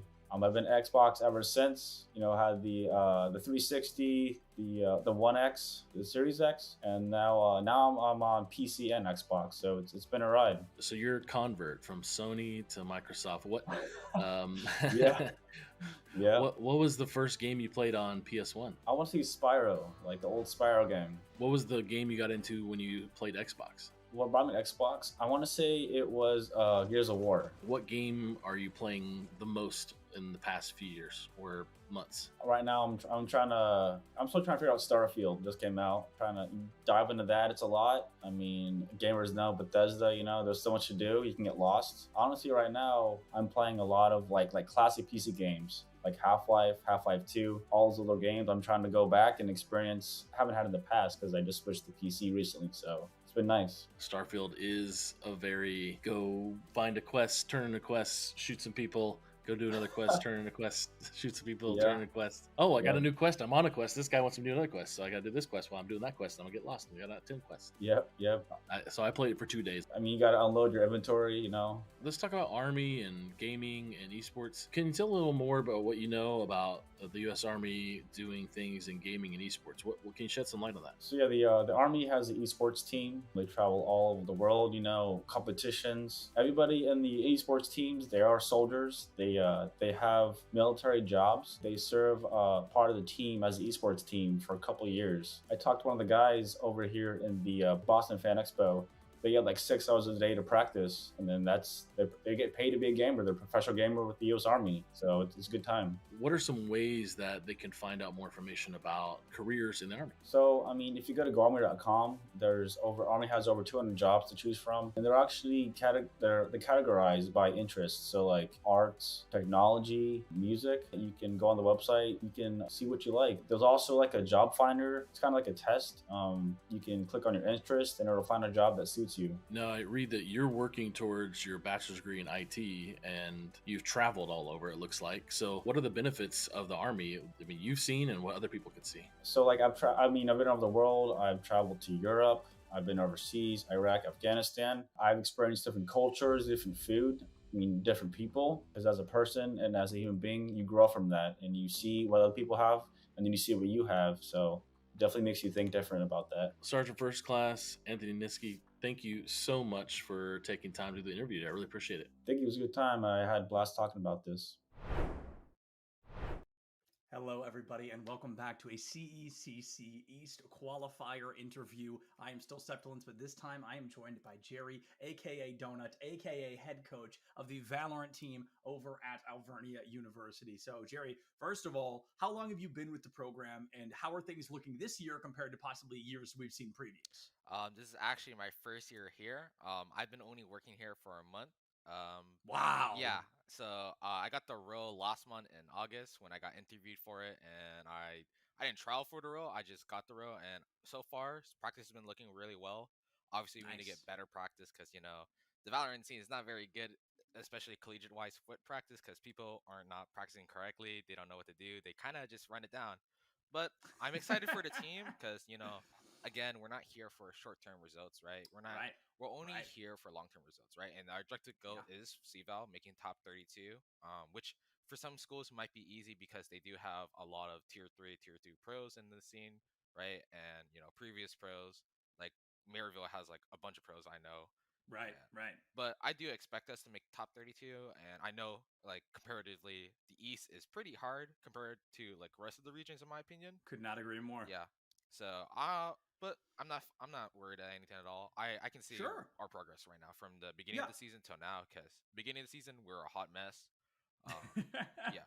But no, I like that mindset. I think that's a really fascinating way to kind of approach this. And you mentioned only being at this program for a month, so jumping into an event as large as a CECC qualifier, I think will be a pretty traditional trial by fire. I think you guys are going to be going up, as you mentioned, against some of the best teams in the country, let alone just this super focused region of East being an incredibly talented region. But what does the beginning look like for this team right now? What does the beginning look like for Alvernia? How do you guys get started to begin that snowball to maybe end up as one of the top 16 best in the country? What does the kind of starter rungs of this ladder look like for your program right now? Right now it's just hard practice and effort. I mean, a lot of our teammates, a lot of my players and teammates have been putting in a lot of work, especially like Tyler and Ali, and especially our duelist player Keo. A lot of people will consider him underrated, and they shouldn't consider him underrated. He puts in a lot of effort. He literally VOD reviews his own stuff, his VODs, and he like does aim labs and everything like that. He asks like his other friends to help him VOD review because I'm not always there to help, and he improves. Like he does a lot of outside work, right? And when people just go there and just scrim, there's more to this just scrimming, right? You have to put your own work outside of practice, 100%. right? In order to be the best. Like no one, like if you look at Kobe, bro, like that guy's still practicing outside of practice, right? That's how he got. That's literally how he became one of the best players in the NBA, right? That's the concept we have to take in. And everyone in our team is hardworking. Some people need to put in more work, but right now we're transitioning to a good period right now, in my opinion. But I like that a lot. And I think it's fascinating as well. You mentioned joining this team somewhat newly within the last month. You mentioned a lot of VOD review and a lot of practice. Do you think that is kind of the stepping stone to show that Alvernia can break out of this mold, can break out of kind of this muck of so many Valorant teams in this region, in the nation right now? What is it that sets Alvernia apart? What can you guys bring to the table that maybe we're not seeing from other teams as often? Well, you compare to our players to the other teams, right? We don't exactly have like, 5 superstar players, right? Like you just look off paper like, oh, this team won't win against them. But like hell, we'll just like make another team's like life living hell. Like it doesn't matter if we win or lose. We're gonna make the game as hard as possible, and they still have to they still have to respect us at the very end of the day. Yeah. Because hard work will just beat talent no matter what. Because talent doesn't work as hard as hard work, right? That's literally two different things. Yeah, absolutely. I like that mindset a lot. Hard work pays off at the end of the day. And when it comes into this upcoming tournament, this upcoming weekend, is that what you guys are really looking for? Other than winning, obviously, because everybody wants to win. What is the primary takeaway from this team? Is it just to get this play time, just to get your names out there a little bit more? I guess you could say it's getting our name out, but it's more so trying to qualify or like get as far as possible in the qualifier Of course, and try to qualify. To be honest, like people haven't respected us, obviously, so I would like to get our names out. I was just like a little bit more respect, just especially with our program and all, because I think some schools are not as hardworking as us. I mean, in my opinion, but I think that's really what we expect. Just getting our name out, nothing else. Absolutely. So going into this, are there any teams in this Eastern region that you're thinking, hey, if we want to make a name for ourselves, we want to add a little bit of weight to our belt, we want to take this team out of the way? Is there anybody you're looking to go up against? I don't know which teams are in the region, by the way. Well, they haven't all been confirmed yet, but I can say the teams that we're going to be seeing most likely, I assume we're going to be seeing Fisher Valorant or Fisher everything. I don't know why I specified Valorant, but they're definitely, I think, the top dog, so to speak, of this region. Yeah, so I guess you could say maybe like I think Converse is also in there. Maybe Converse they 2-0'd us last weekend, but I expect like if we practice hard enough this weekend, like we literally played a map we never scrimmed before, and we had a good run on it, but just a lot of practice coming in this week. Probably Converse, Harrisburg, and Fisher, one of the Fisher teams, maybe that would work to put our name out there, but. Again, we still have to try and see. I'm not going to say anything yet. Of course. Lips sealed on the strategies so far as we are getting closer and closer to the weekend. But just one more question for you, Jerry, and then I will let you go ahead and hit the road because I know that we are hanging out here just in the early morning, and we've got busy days ahead of us. But what is it about kind of the growth of your team that you feel has drawn you to this position of head coach? Or were you looking to create more of a social aspect where the team is a very strong group of friends and that can kind of improve the playing on the field? Are you looking to come in from an analytical standpoint and play the game just hard and true through training, through practice? What was it that pulled you to want to be the head coach of a program like this? Or of a team, rather? Probably the second ladder. I was just kind of tired with the scene so far. Like, I never played in collegiate or competed in collegiate, so I was just tired and exhausted, like having to deal with all these teams that, like, disbanded in like a month if they didn't like their results. Obviously, because results come from long term more than short term, right? And I just wanted like a long term thing I could just work on and improve, because like that's I feel like where I can see myself as a coach, like my abilities, like I can see, oh, these players are improving under my control, or these players are working better under my control. And when you said the social aspect, three of these guys literally live together, and everyone's yeah, everyone's good friends. By the way, everyone's good friends. They all hang out with each other. They all like love each other's stuff. They don't hate each other. Like everyone, like if someone makes a bad mistake, they'll say it like after the game, we're gonna do this better, blah blah blah. That's great.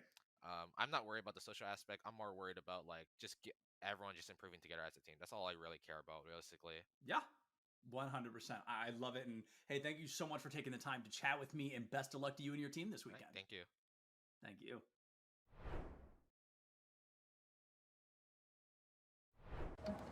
What do you expect from that first job out of college? Working your way up from the bottom? Instead, how does this sound? Starting in a guaranteed leadership position with people who look to you for guidance because you're trained to give it, and make important decisions in critical situations. Skip entry level. Decide to lead as an Army officer.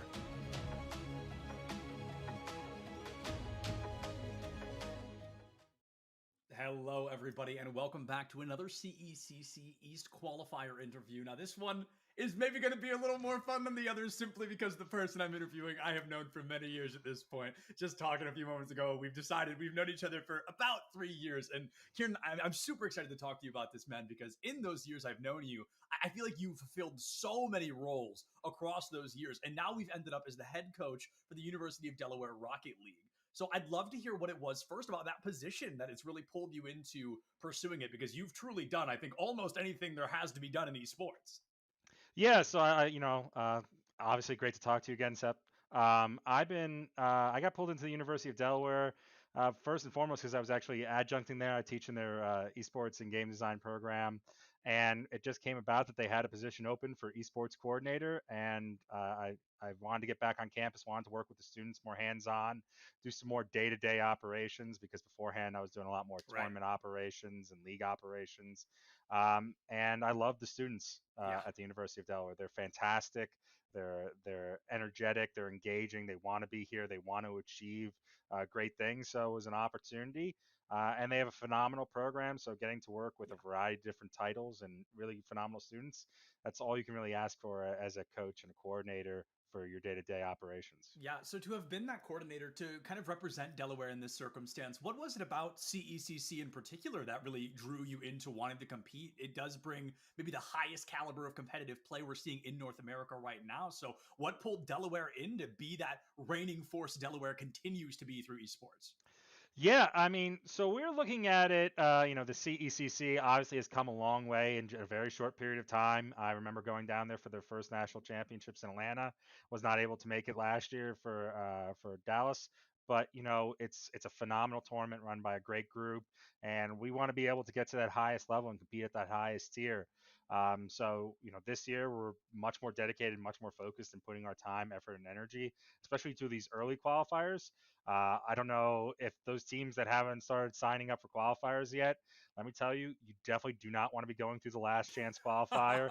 It is like the death gauntlet of esports. It really is. So sign up early, get your spot, and at least go through the regionals as much as humanly possible. Yeah, absolutely. And Kieran, I want to ask a question, maybe a bit more personable to you versus kind of the program itself, but going in as a new esports coordinator for Delaware, Did you fear that there were some really big shoes to fill? Because Delaware has been around, I mean, for a while at this point in terms of esports, an incredibly successful Rocket League team across the last couple of years. Your Overwatch team in particular, this last year, really began to dominate and showed a full new face. So going into that, did you feel you had to play any kind of catch up, or did you just enter a program, as you mentioned earlier, that was so dedicated and passionate that you were like, hey, I'm going to let these kids run with it and I'll help them where I can? Honestly, I've been very lucky. I don't have to necessarily work as much on the skill mechanics and getting these students to get to practices and show up to matches. I've got to really work on the fun stuff of esports. How do I make it a better student experience? How do I get these students to socialize? How do I get them to sleep and have better sleep schedules and things like that? So I'm working on a lot of the more tangential and programmatic aspects, leadership training, getting them academic support where needed, priority scheduling, and these really quantifiable things that make for a very unique esports program here at the University of Delaware. Whereas where I've been director previously, sometimes you're working on, hey, listen, we're all plat together, but let's try to go for diamond this year. And that's what we have to do in some of those programs. So this year, our Rock League team is fantastic. We just added a whole new crop of first-year students, so we're very interested to see them play as well. Overwatch right now, as we speak, playing in Activision Blizzard. Our only loss is to Maryville, and I don't think anyone's gonna shame us for that. Trees is good. So we're looking at this and going, you know what? We're calling people out. Let's see how far we can go. I think we can, depending on how the schedule plays out, and as long as you don't unfortunately luck into Fisher in the first round, you probably have a pretty good chance. And I think especially in Overwatch, I don't see us getting stopped by anyone outside of maybe the top 10, 15 in the country. And Rocket League, we'll see. It depends. My team has a bad habit of not playing well in the morning.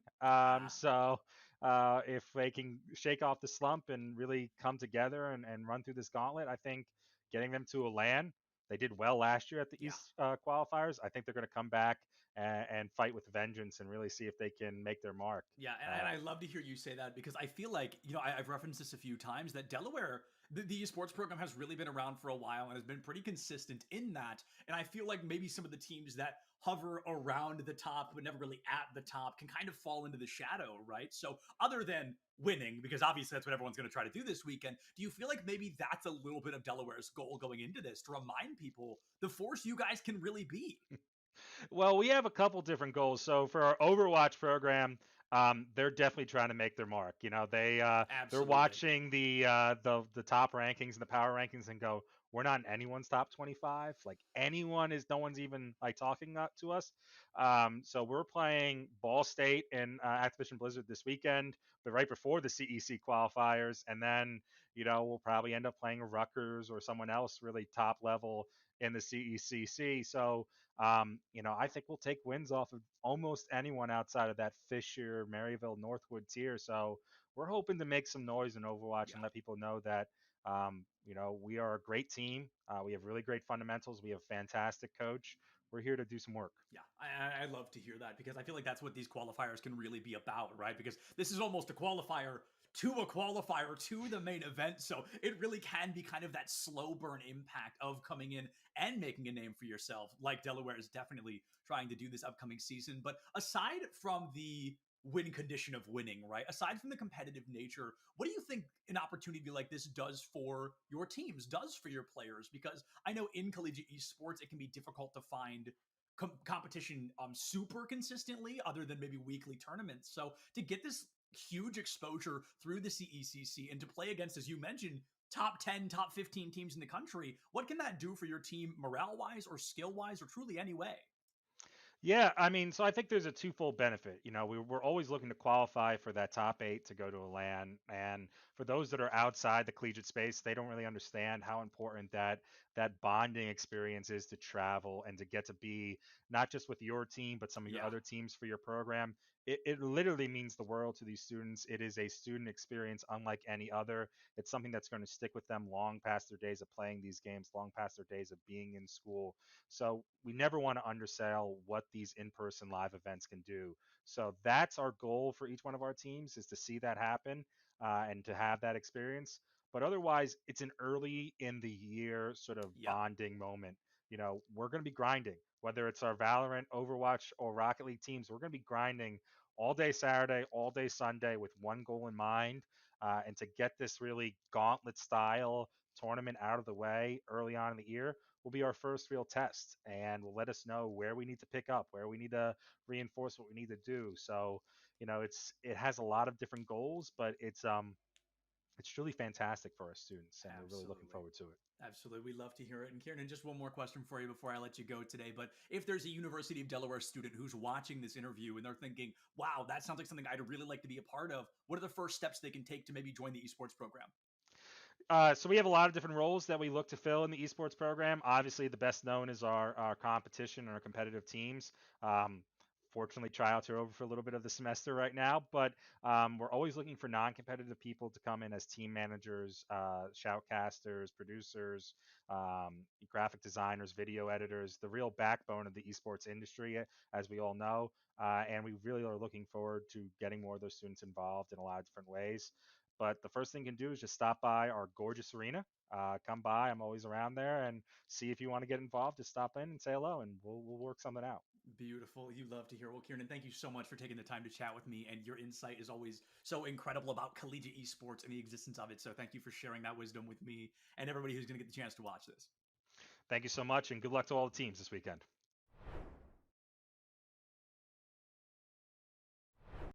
Hello, everybody, and welcome to yet another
Welcome back to CECC Midwest Online Qualifier. Now, isn't that confusing? I'm still your host, Septulence, but you are in the right place. The East Qualifier is still happening here today, but the Midwest Super Smash Bros. Ultimate Qualifier did not get to finish last week due to some scheduling conflicts with the teams. They've all agreed to reschedule for this weekend, and now we get to follow through, which is super exciting. For this Midwest Qualifier, I'm going to be joined by none other than Orbital and Kilomiles, two Super Smash Bros. Ultimate experts and connoisseurs, if you will, and I'm really eager to hear about this, Miles, because you and I were talking going into the green room, and, I'm from Cleveland, which is, hugging Akron in Ohio, and I wasn't even aware Akron had a Super Smash Bros. Ultimate team, let alone one that could perform as well as they currently are. I mean, how do you think that kind of shows for this up-and-coming program?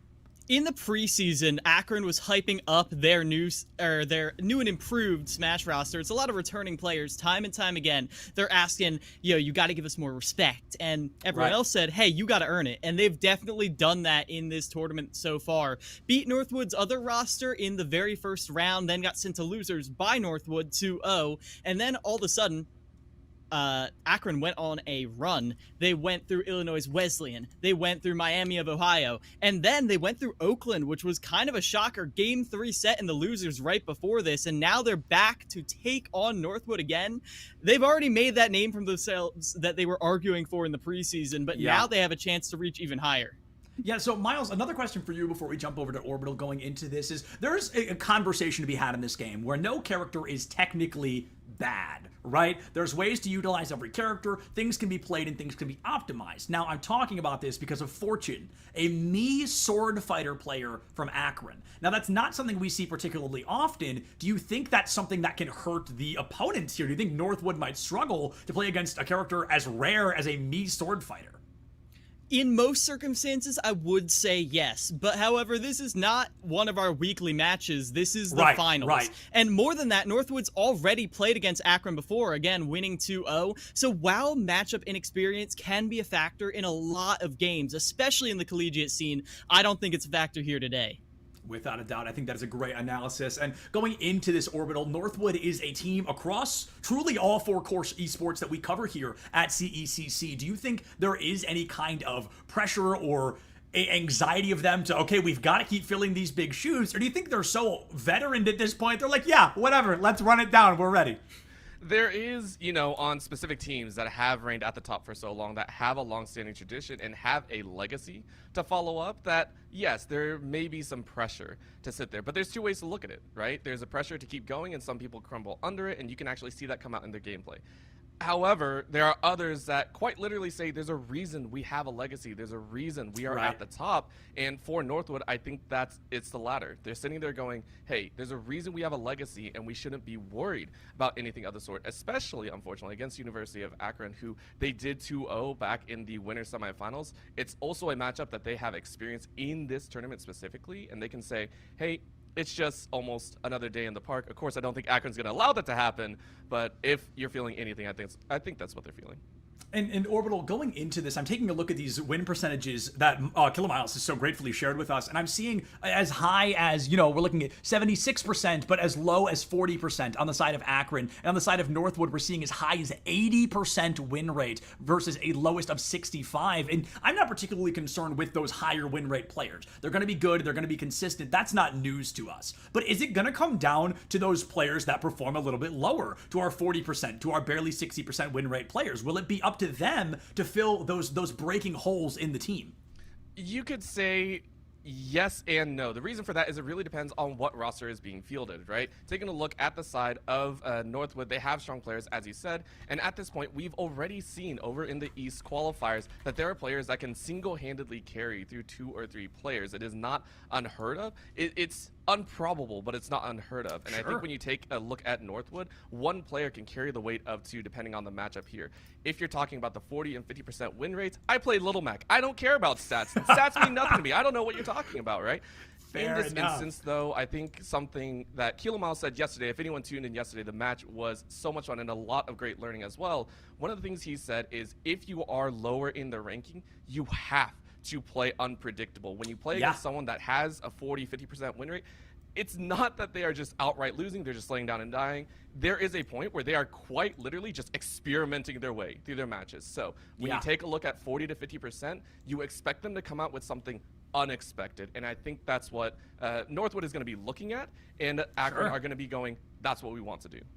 So, Miles, is that the key principle to taking down a team as polished as Northwood? Is it an advantage of Akron? Should they go out and snap the textbook in half over their knee? Is unpredictability going to be the name of the game or the face of the play for Akron tonight? You've got to put the fear into Northwood if you want to do anything against them. And that's what I mean when I talk about those dynamic plays. If you're getting them to 150% and killing them with a stray aerial every single time, that's a lot of neutral interactions that you have to win if you're a lower seeded team. If you want to beat out Northwood, which statistically just isn't going to happen. So what you've got to be doing, as I was saying yesterday, is taking those high risk, high reward plays, setups that could kill at 30, even though it puts your stock at risk. Those are the kind of things, Hail Mary passes, that could just let you make those major upsets. Yeah, I think that's a great point. And looking towards major upsets, Miles, to get an answer on both sides, and then Orbital will hear from you as well, is there a player from either team, Akron or Northwood, that could be the definition of the carry or a definition of the upset? So I'll start off right here, and a player I want to keep my eye on, not because they're the best, but because they're the most interesting to me, is actually Sensational from Northwood. Definitely. Because when I came into the college scene, Sensational was the best player on Northwood, carry player, all the way. And now, 3 or 4 years later, Sensational is still on the roster, still on the main roster, even though they have nationally ranked players here right up against them. Sensational is still here, still performing, and I want to see just how much better they've gotten. Yeah, so on the side of University of Akron, we're looking at Captain Falcon. Would there ideally be a carry over there? Somebody that could maybe counter the Falcon pretty easily? Or is it going to be Akron instead just throwing things at Sensational and praying something knocks him down? Go ahead. Sorry. I feel like definitely Leia Realms could be the answer, even though So Good Pop gives them a lot of Wii Fit trainer experience. We talked about how experience really isn't a factor as much in a matchup like this.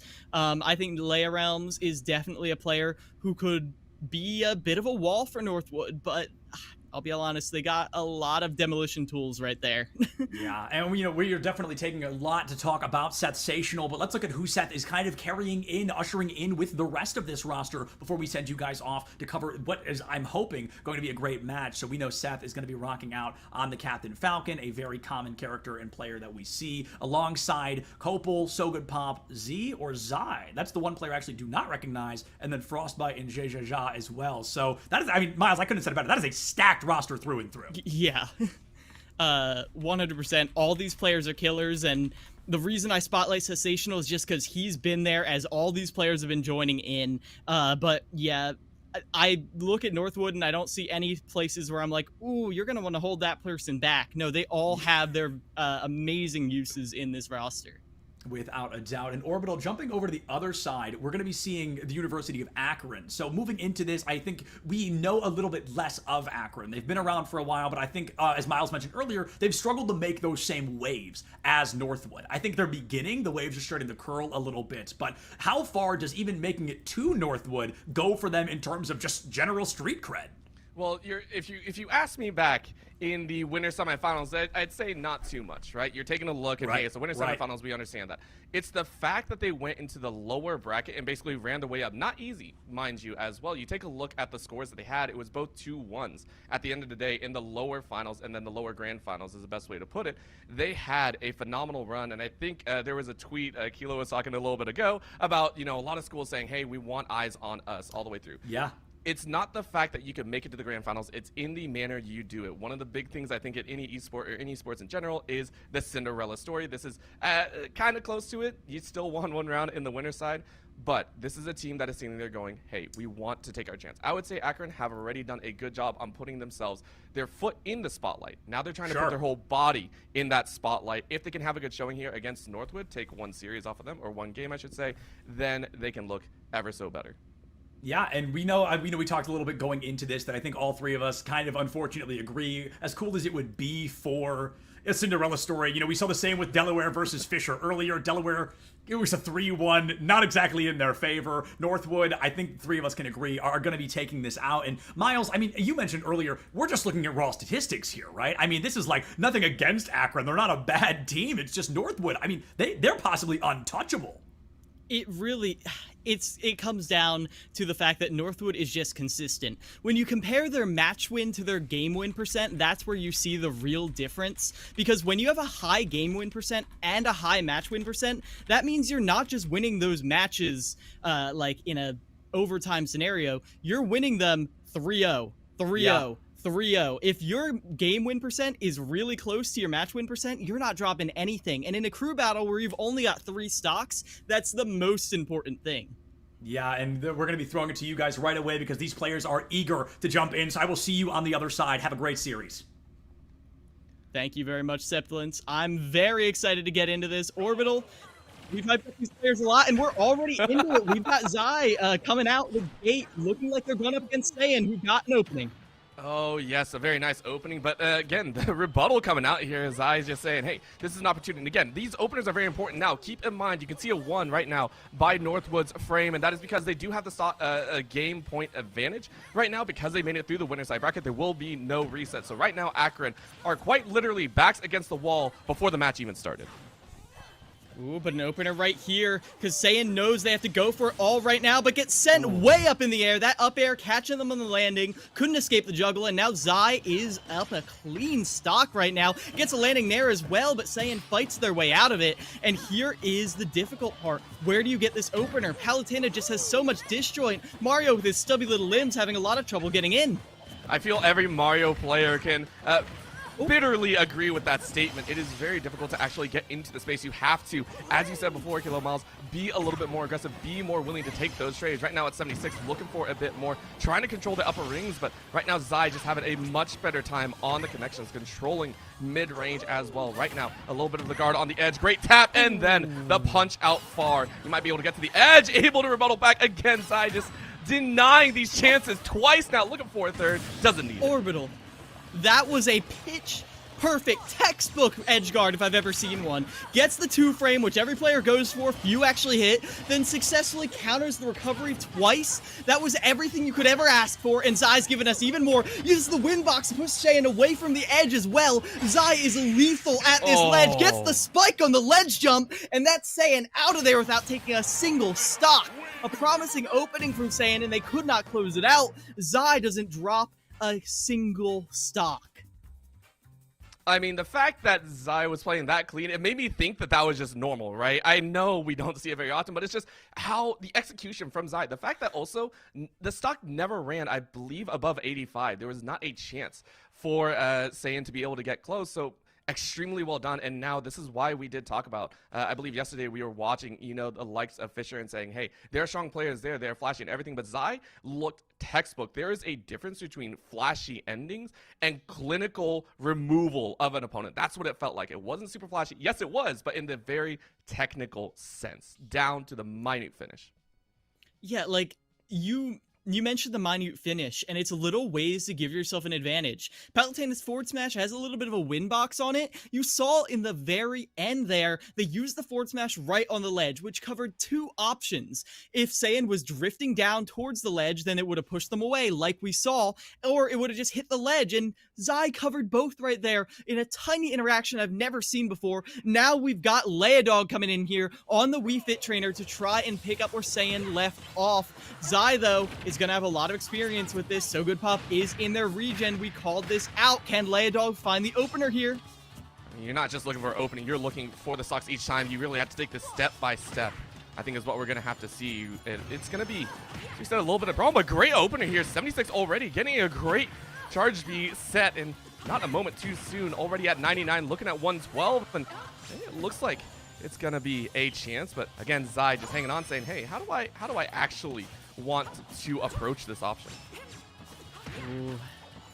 And the approach is a little bit difficult right now. As you can see, Zai's eating a lot of percent, but they get that one opening. That's all you need. We saw how lethal Zai was at the edge last time. Can they find the finisher right here and now? Does miss the 2-frame, which means Leia Realms is back on the stage. But again, even when Zai gives up the ledge, they still hold the advantage, but that time they do slip up, and now all of a sudden they've lost the stock for it. One mistake, that's all Leia Realms needed.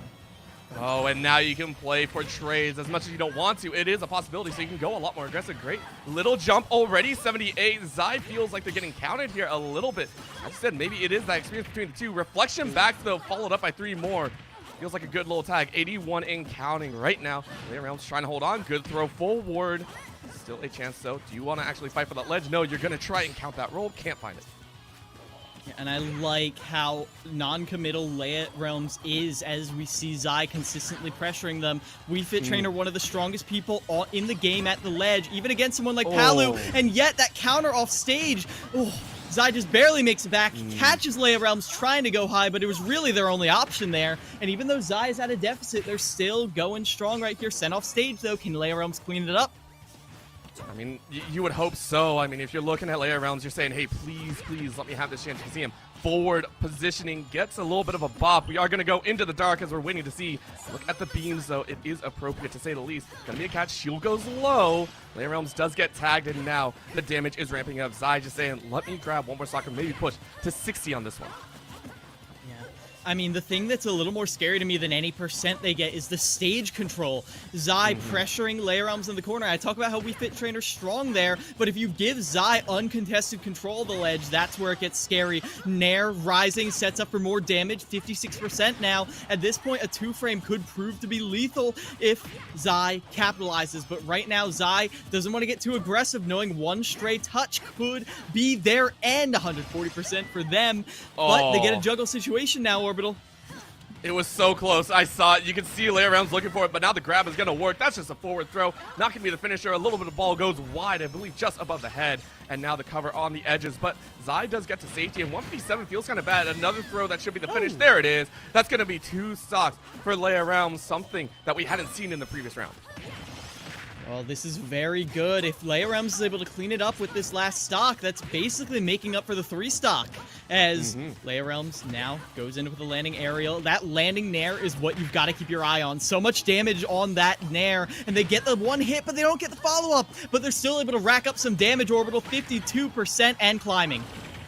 Oh, it's getting a little bit worse too. You can see Zai trying to poke for an opportunity, trying to look for those angles, but again, little buffer zone is starting to get a little bit scary, trying to throw out those fireballs, if you will, and now can't spam it at all. You know that Leia Realms is going to punish you. Now control over the mid goes in, a good dash forward though, as Zai gets read a little bit, but now the punch out. Zai now controlling the edge, looking to keep that ball away. Still though, it's a chance. Another ball comes out. Leia Realms still fighting very, very hard. One more hit up, almost to the stage ceiling.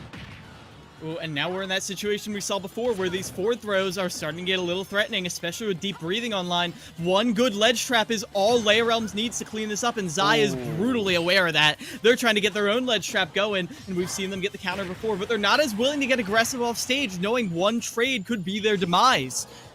Going low, able to get back on stage, but they linger on ledge way too long. That's Leia Realms cleaning up with only dropping 1 stock. Basically an even game right now. Slight advantage for Northwood, but Leia Realms stabilizes when Akron is on their match point.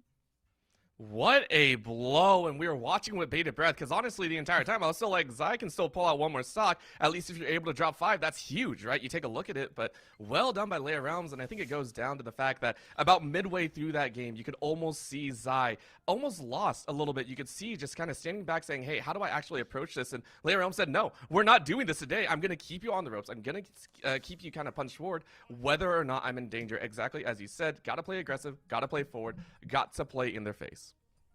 100%. And Leia Realms, I'm shocked by how they recovered so consistently right there. Wii Fit Trainer is known to be a little bit exploitable, specifically in the recovery, not really on ledge.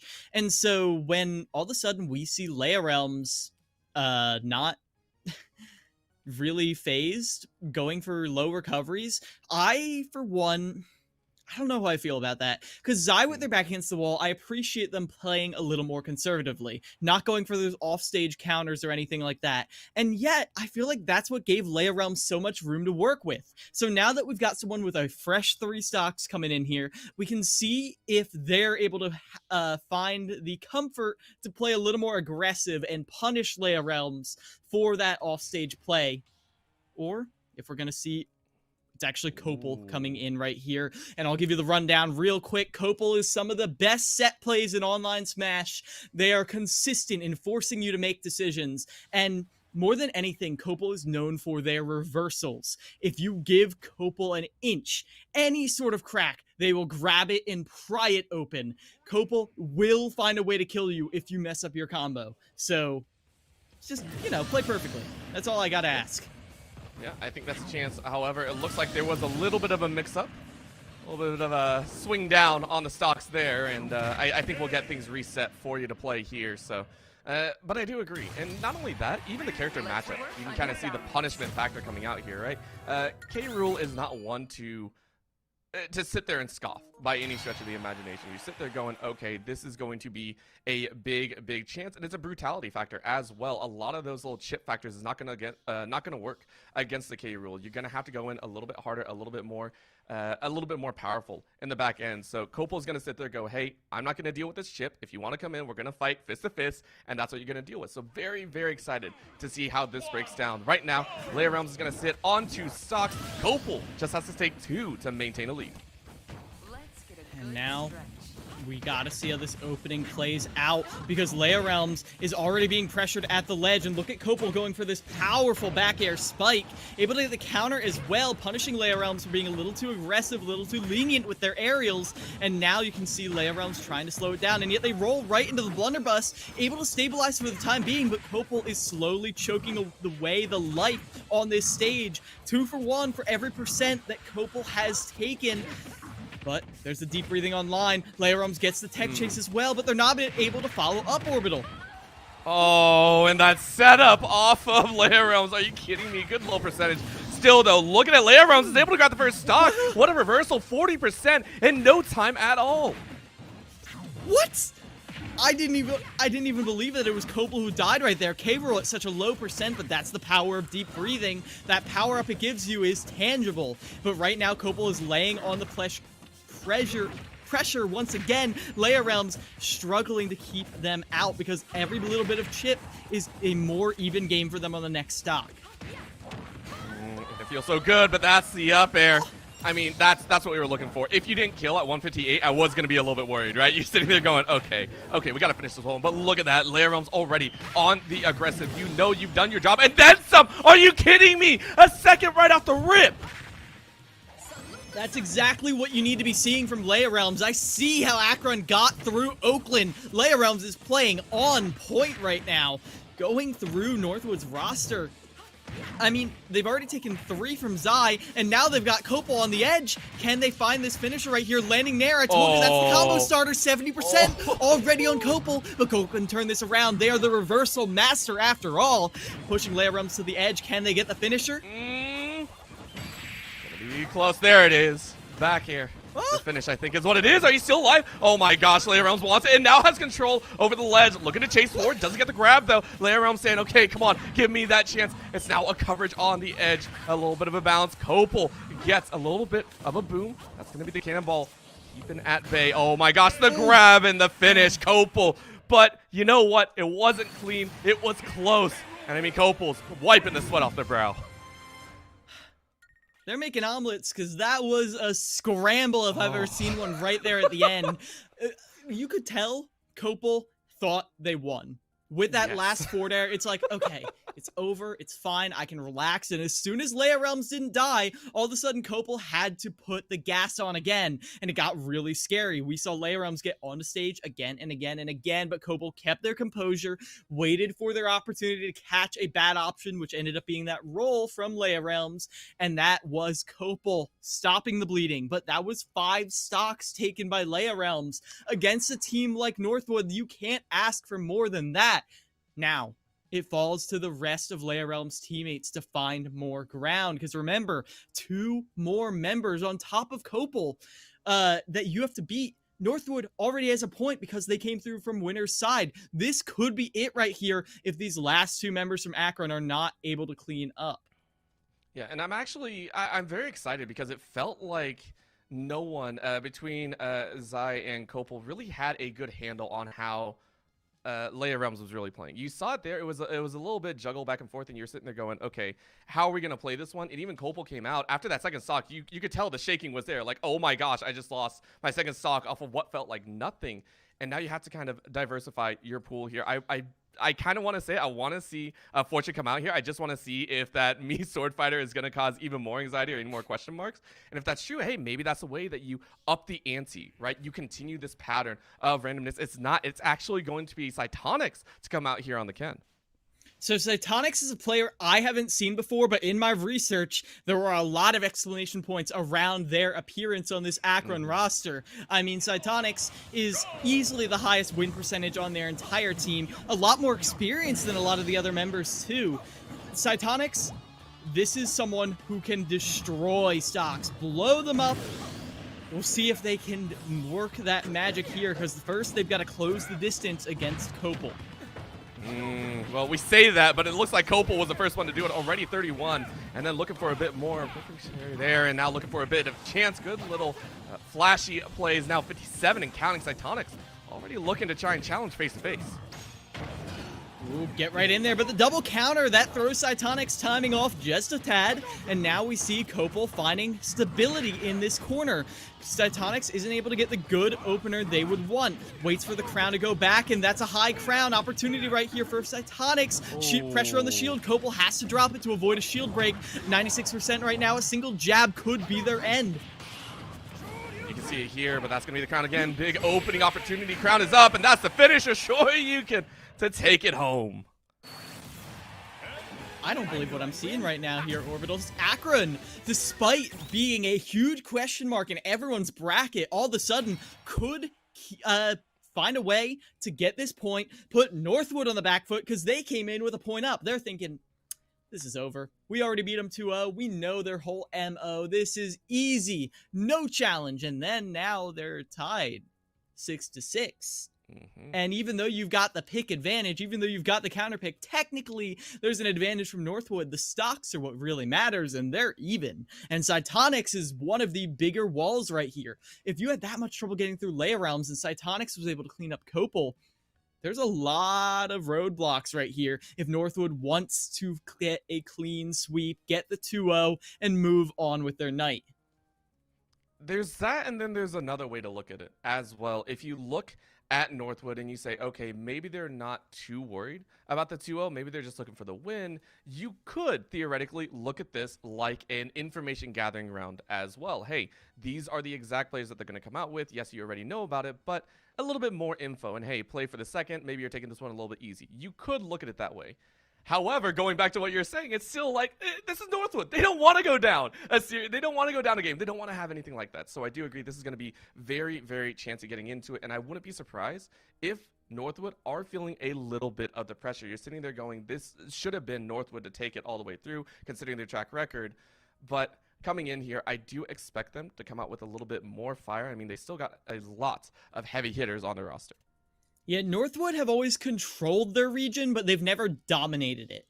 Like, Fisher has been untouchable during their reign, but Northwood, they've taken some blows here or there, but they've always clawed their way back to the top. They go down to Michigan State, they beat them in another tournament. They go down elsewhere, they find a way to make you pay for it. So, this is not unusual for Northwood. They're not like this untouchable god, but they always give you a run for your money. They always make sure you've got to earn every win that you get on them. And right now, Akron is looking to earn one of those wins, and this would be a huge place to do it.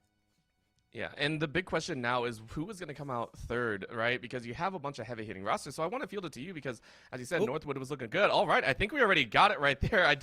They picked so quickly and then got it through. It is that Royce. So Frostbite coming in here to try and put out the fire of the Ken. We saw Frostbite make a huge statement at the national finals in Texas last year because they were like one of the main answers to...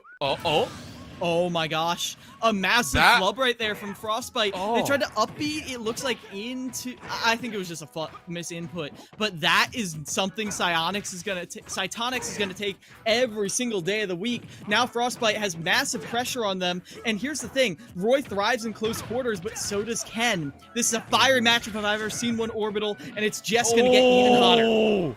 Oh, and Cytonix also gets a lead here in this second stock as well. Frostbite knows that they messed up. They can't let it get to him, but it just might. Oh my lord, just a little bit more and that would have been the finish. This time doesn't be the wrong way. Instead gets back to the ledge, but at 120 at the start here, it's so dangerous. Frostbite wondering exactly what they have to do. A couple more punches, that's it! Cytonix is on the cusp of knocking out Frostbite 3-0. I was just trying to say how Frostbite was one of the major players when they played in the finals last year against Windrub, and yet Frostbite's already gone. Forget that whole note. Cytonix is here to steal the spotlight. 4 stocks taken from Northwood, but those are 4 very impactful stocks right there. I have not seen an execution like that on a player of Frostbite's caliber in a long time. Cytonix came educated, came prepared, and they put all of it on the line right there, was able to strut their stuff, and that's a 6-3 lead. Northwood has one more player, or else they're going to this third game. What just happened? We're sitting here, we're talking up Northwood and everything, and yes, there is a game number 3, don't get me wrong. But what, and even the fact that you could see Frostbite, they knew they messed up after stock 1. We're not gonna sit by that. That was a mistake. But the fact that you allow that to get capitalized again, you got a little bit anxious. You look like you were trying to almost gather back the respect that you lost. You can't do that. You can't let yourself get into your own mind games at that point. Cytonix felt it. You could feel the anxiousness, and you took advantage. So well done. Now it's actually Northwood on the back end, and you're looking down the roster. Who else can you send out here, and who are you going to hope to run through? Number one, a Ken that still has all 3 stocks, plus a blind player as well. That's crazy. And there is a caveat to what you were saying in that even though we saw Frostbite crumbling, it was Cytonix who was keeping the pressure up. Like, that wasn't just Frostbite not playing well. They were doing good things. However, if you give a player like Frostbite room to stabilize, they will. Frostbite will gather themselves. Cytonix did not let that happen. As soon as Frostbite was back into the fray, Cytonix was right on top of them, not taking that early gift for granted, keeping the pressure up from beginning to end, and executing beautifully every single time. It's what you need to be seeing right here from a player of Cytonix's caliber, and now they are on the precipice of putting Akron on match point against Northwood. And I mean, you're taking a look down the list of players. I think they have, as you said, sensational that could come out here. At the same time, Jeja on the Kirby is another option. But I mean, really, who do you think? I mean, I think I know what you're gonna say, but I still gotta ask, right? So I don't think it's going to be sensational here, not by a long shot. When you've got someone like JJ Ja, you've got to use them. So Good Pop is a very good option, a long-standing member of this roster. Probably a lot more internal confidence in them, but I feel like both the Wii Fit Trainer and the Kirby are risky. I feel like maybe the Kirby might do well against this Ken, but then you've got just because Kirby can really pancake, get under a lot of the openers that Cytonix could be going for. Kirby plays very low to the ground around their down tilt a lot of the time. However, yeah, I feel like I feel JJ Ja a lot more than So Good Pop or Sensational right now. JJ Ja has the ability to defend, and I saw a Kirby get picked right there. I think we are going to see JJ Ja come in as the anchor right here, trying to take 6 stocks from Akron, which is not the way I thought I would be talking, where I'm like, they've got to take 6 stocks if they want to keep themselves in it. I didn't think we'd be talking about Northwood that way. Right? That is such a... It's one that we have to wrap our heads around, and this is why I love the open qualifiers, right? This is also the time where we see teams kind of put some of their best plays forward in the opening sides, because it is that test, right? You are now facing some of the players that you are going to be facing on down the road, and also taking an open qualifier takes a lot of pressure off of you. You have to sit there and take a look at the big term as well. A lot of these schools don't want to go down to the wire with the last chance qualifiers or anything like that. They want to secure their spot early. In this sense, you need to take a dub, and right now, again, University of Akron, yes, they will have another game to go through if things go wrong, but I mean, this is amazing to watch here. JJ Ja looking for a chance, already looking for the opener. Great little start here, great little tap, but still a light character like Kirby. Cytonix is just looking for that one chance to throw a combo. Ooh, and this is a lot of low grounded play right here. JJ Ja getting a very strong opening against Cytonix. You can tell they're playing to the pressure that's put on them, and they're succeeding thus far. But again, they are a relatively light character. They could get blown up by one misspaced aerial, and JJ Ja is frighteningly aware of that. Now, JJ Ja, it's important to note, basically invented the character they're playing right now. Kirby wasn't really anything before JJ Ja hit the scene and really made people start to take Kirby seriously, and now Cytonix has to contend with that established master right there. I love that, using the multi-hit right there, but JJ Ja, as you can see, can just explode if you're not prepared. Keeping it even right now. So close. These little taps here, it's scary, and I mean, JJ Ja is looking for that killer move right now. 111 is easily doable. Now on the top rungs can only get a little bit of a tap, but no counter to come out here. Cytonix waiting for a chance. There it is. Uppercut, or at least light tap there. Question marks abound, both sitting at above 100. This is kill percentage on both, but Cytonix is just like, give me a chance, please, please, please. Shields out, can't get the sweep. There's the kick once again. JJ Ja. And I love how Cytonix...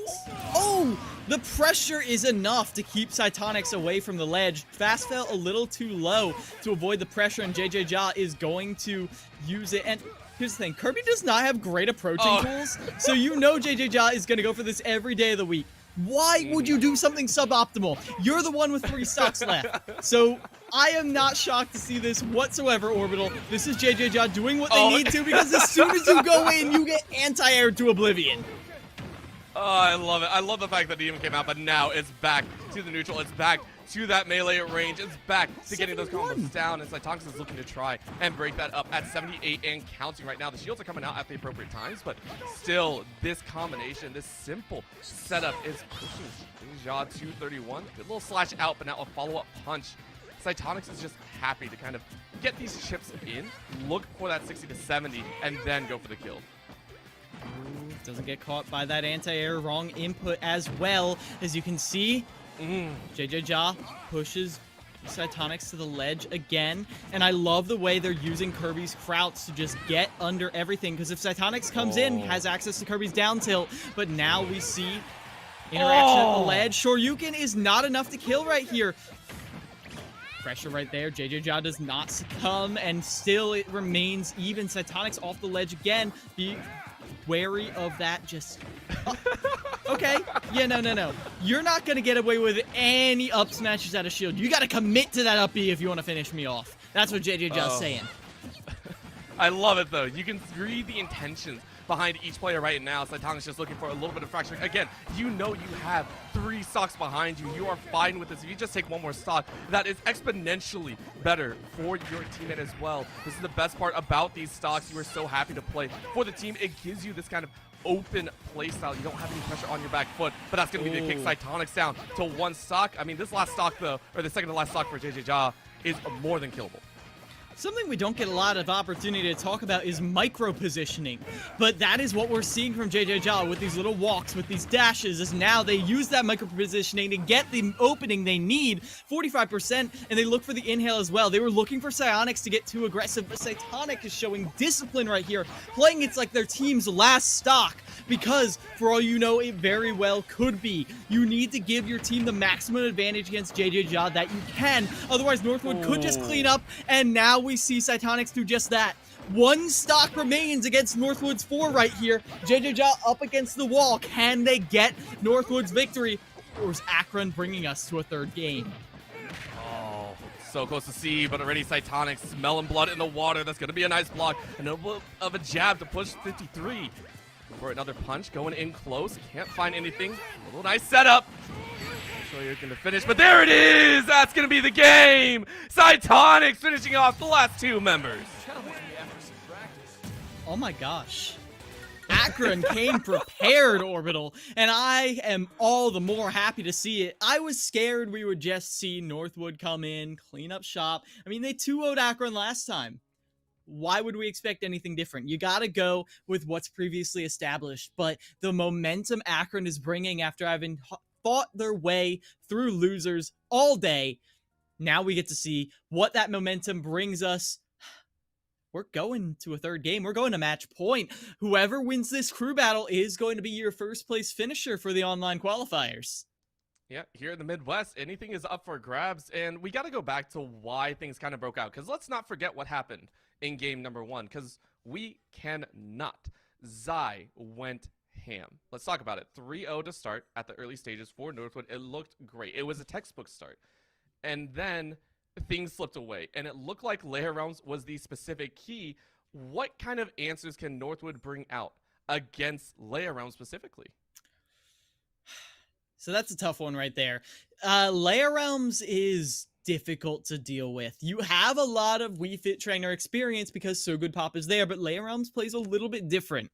Yeah, you're going to have little slips here or there that are unconventional. And I'll be honest, I think Lair Realms is where you stop the bleeding the most. I feel like there are ways to deal with Psyonix. I feel like a lot of people are going to come a lot more prepared against Psyonix in this 2nd round, but I feel like if you can manage to take down Lair Realms without hemorrhaging 5 stocks, then you can put all your resources into dealing with CECC, and you don't have to worry about it whatsoever, because as you can saw, JJ Ja was able to keep that very even, and if all you need to do is keep it even, then Northwood has this in the bag. However, if once again Lair Realms proves to be a massive thorn in their side, and they have to send out 2 players to deal with them, who knows what's going to happen?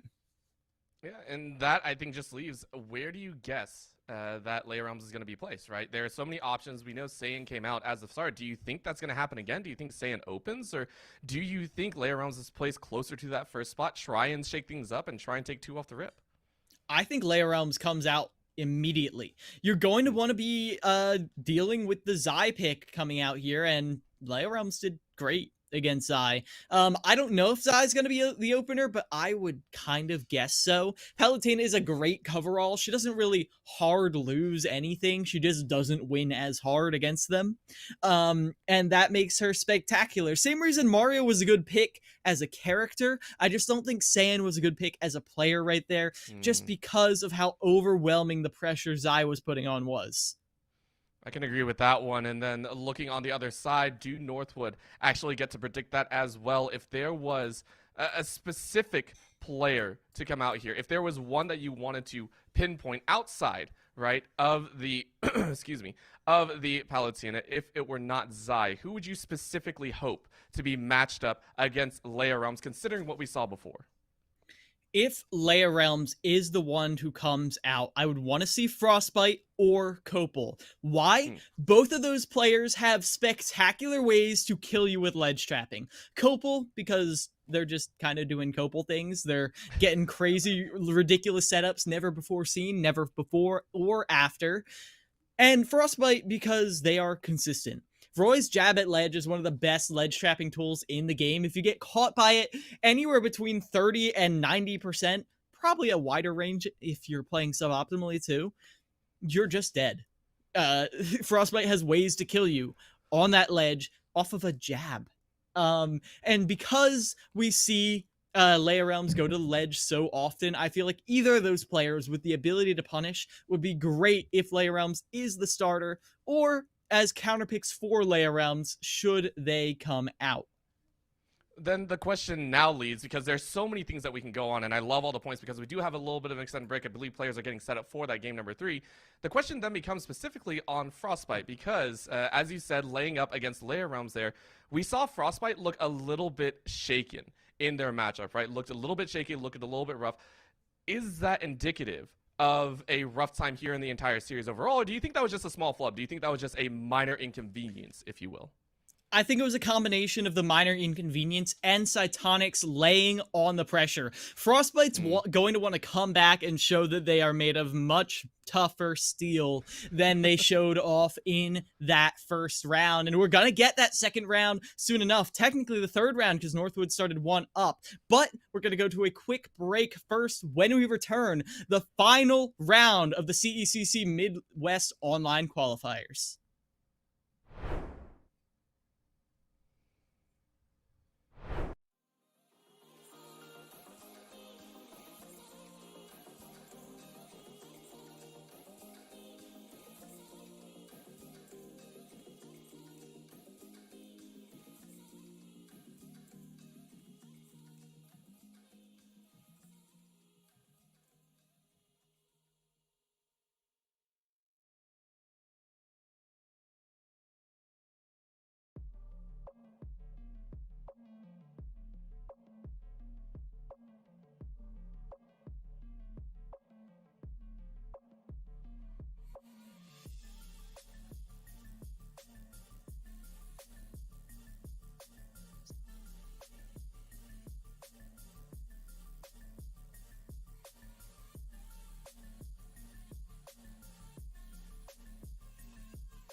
Welcome back to the CECC Midwest. We're here with Akron versus Northwood, where Akron has just taken a startling game against Northwood. Now Northwood looking to fire back, secure their victory that they thought was in the bag, because Akron came prepared. They won with 3 stocks left, Orbital.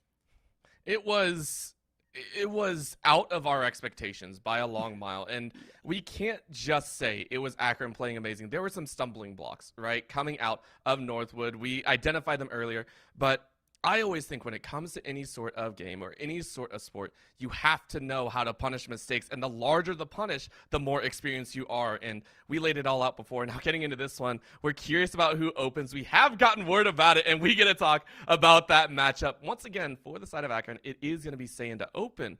However, surprisingly enough, it's kind of half predicted, right? The predictions game going around, it is going to be Frostbite to open up on the side of Northwood. Now, we talked about Mario having difficulties with disjoints, and Roy, you're going to see that same problem. But it's not going to be quite as bad as against Valentina.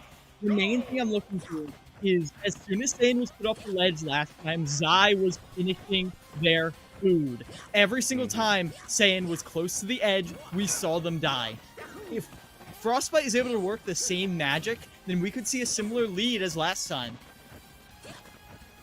Is this, they're testing stuff out, having fun here? Yeah, looks like a bit of a button check right here, just making sure everything is all good. They're enjoying themselves. Me, you know, Mario needed to stretch. They were sitting on the bench for a little bit. Yeah, no. It's keeping limber. You really got to stretch before these things. You got to be prepared. Because otherwise, you're just going to pull something. Then you're going for your ladder combo and your up air, up air, up air, up B, and you try to extend. Just pull something immediately. Your back's killing you for the rest of the week. So glad they all got things all prepared. It looks like... Okay, we're still doing the button check, but we will be into it shortly. And this matchup... It is a very volatile one.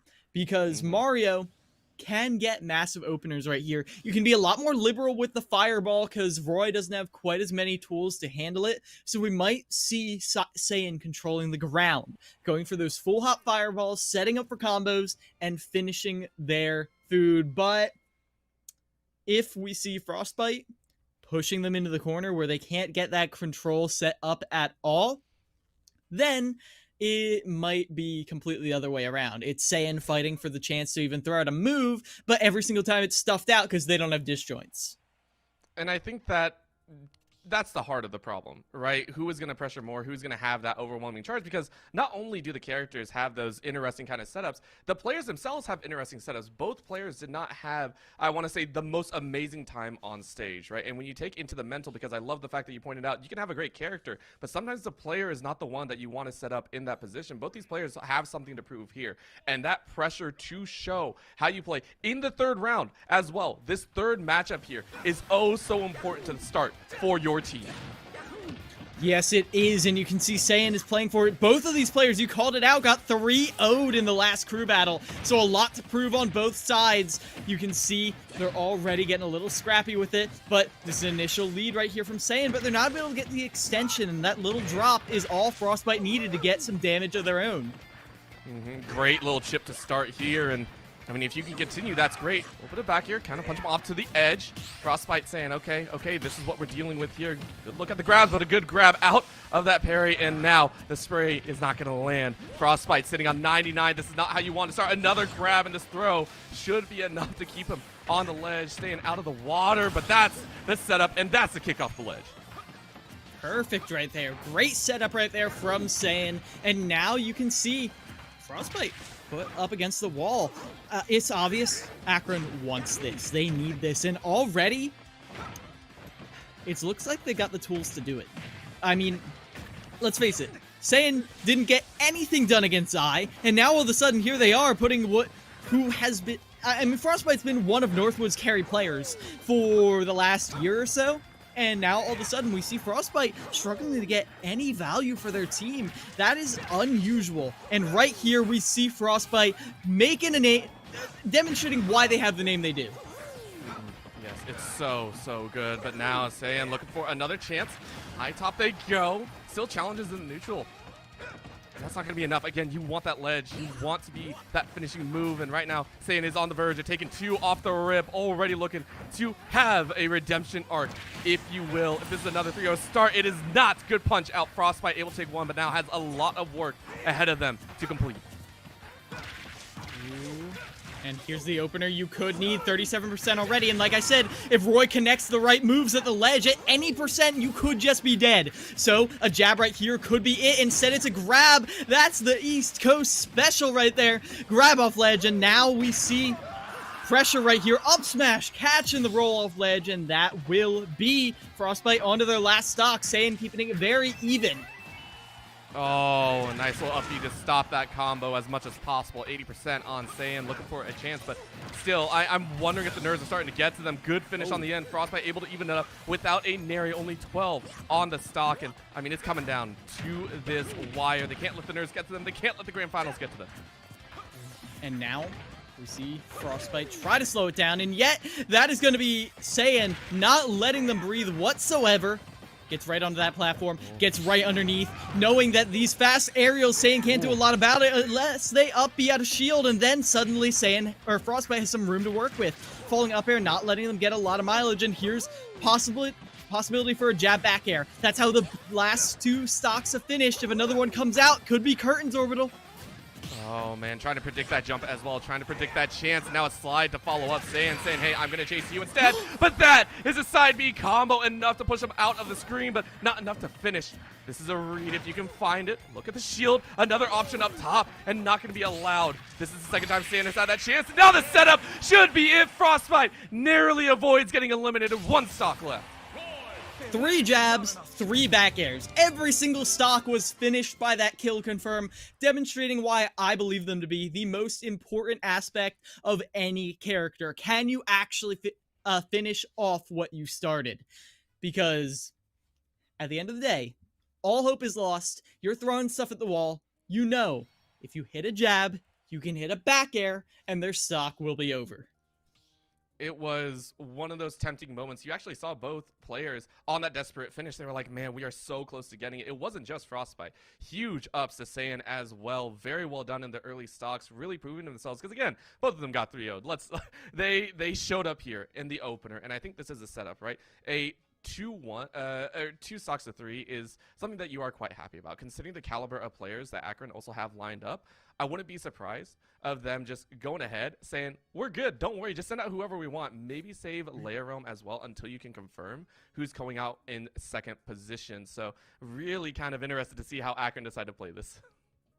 I am as well. I mean, first of all, I want to take a brief aside to say props to Saiyan. The Zenkai boost coming out in full display right there. Both these players got 3-0'd last time, and if you just watch that match, you're like, how? Like, neither of them got the chance to show off what they can do. They definitely got that redemption arc this time. Good on Saiyan, good on Frostbite, but I'll be honest, a little better on Frostbite because now they got 1 stock to play with. Who is it going to be? I honestly think it might be Leia Realms again. Yeah, it is.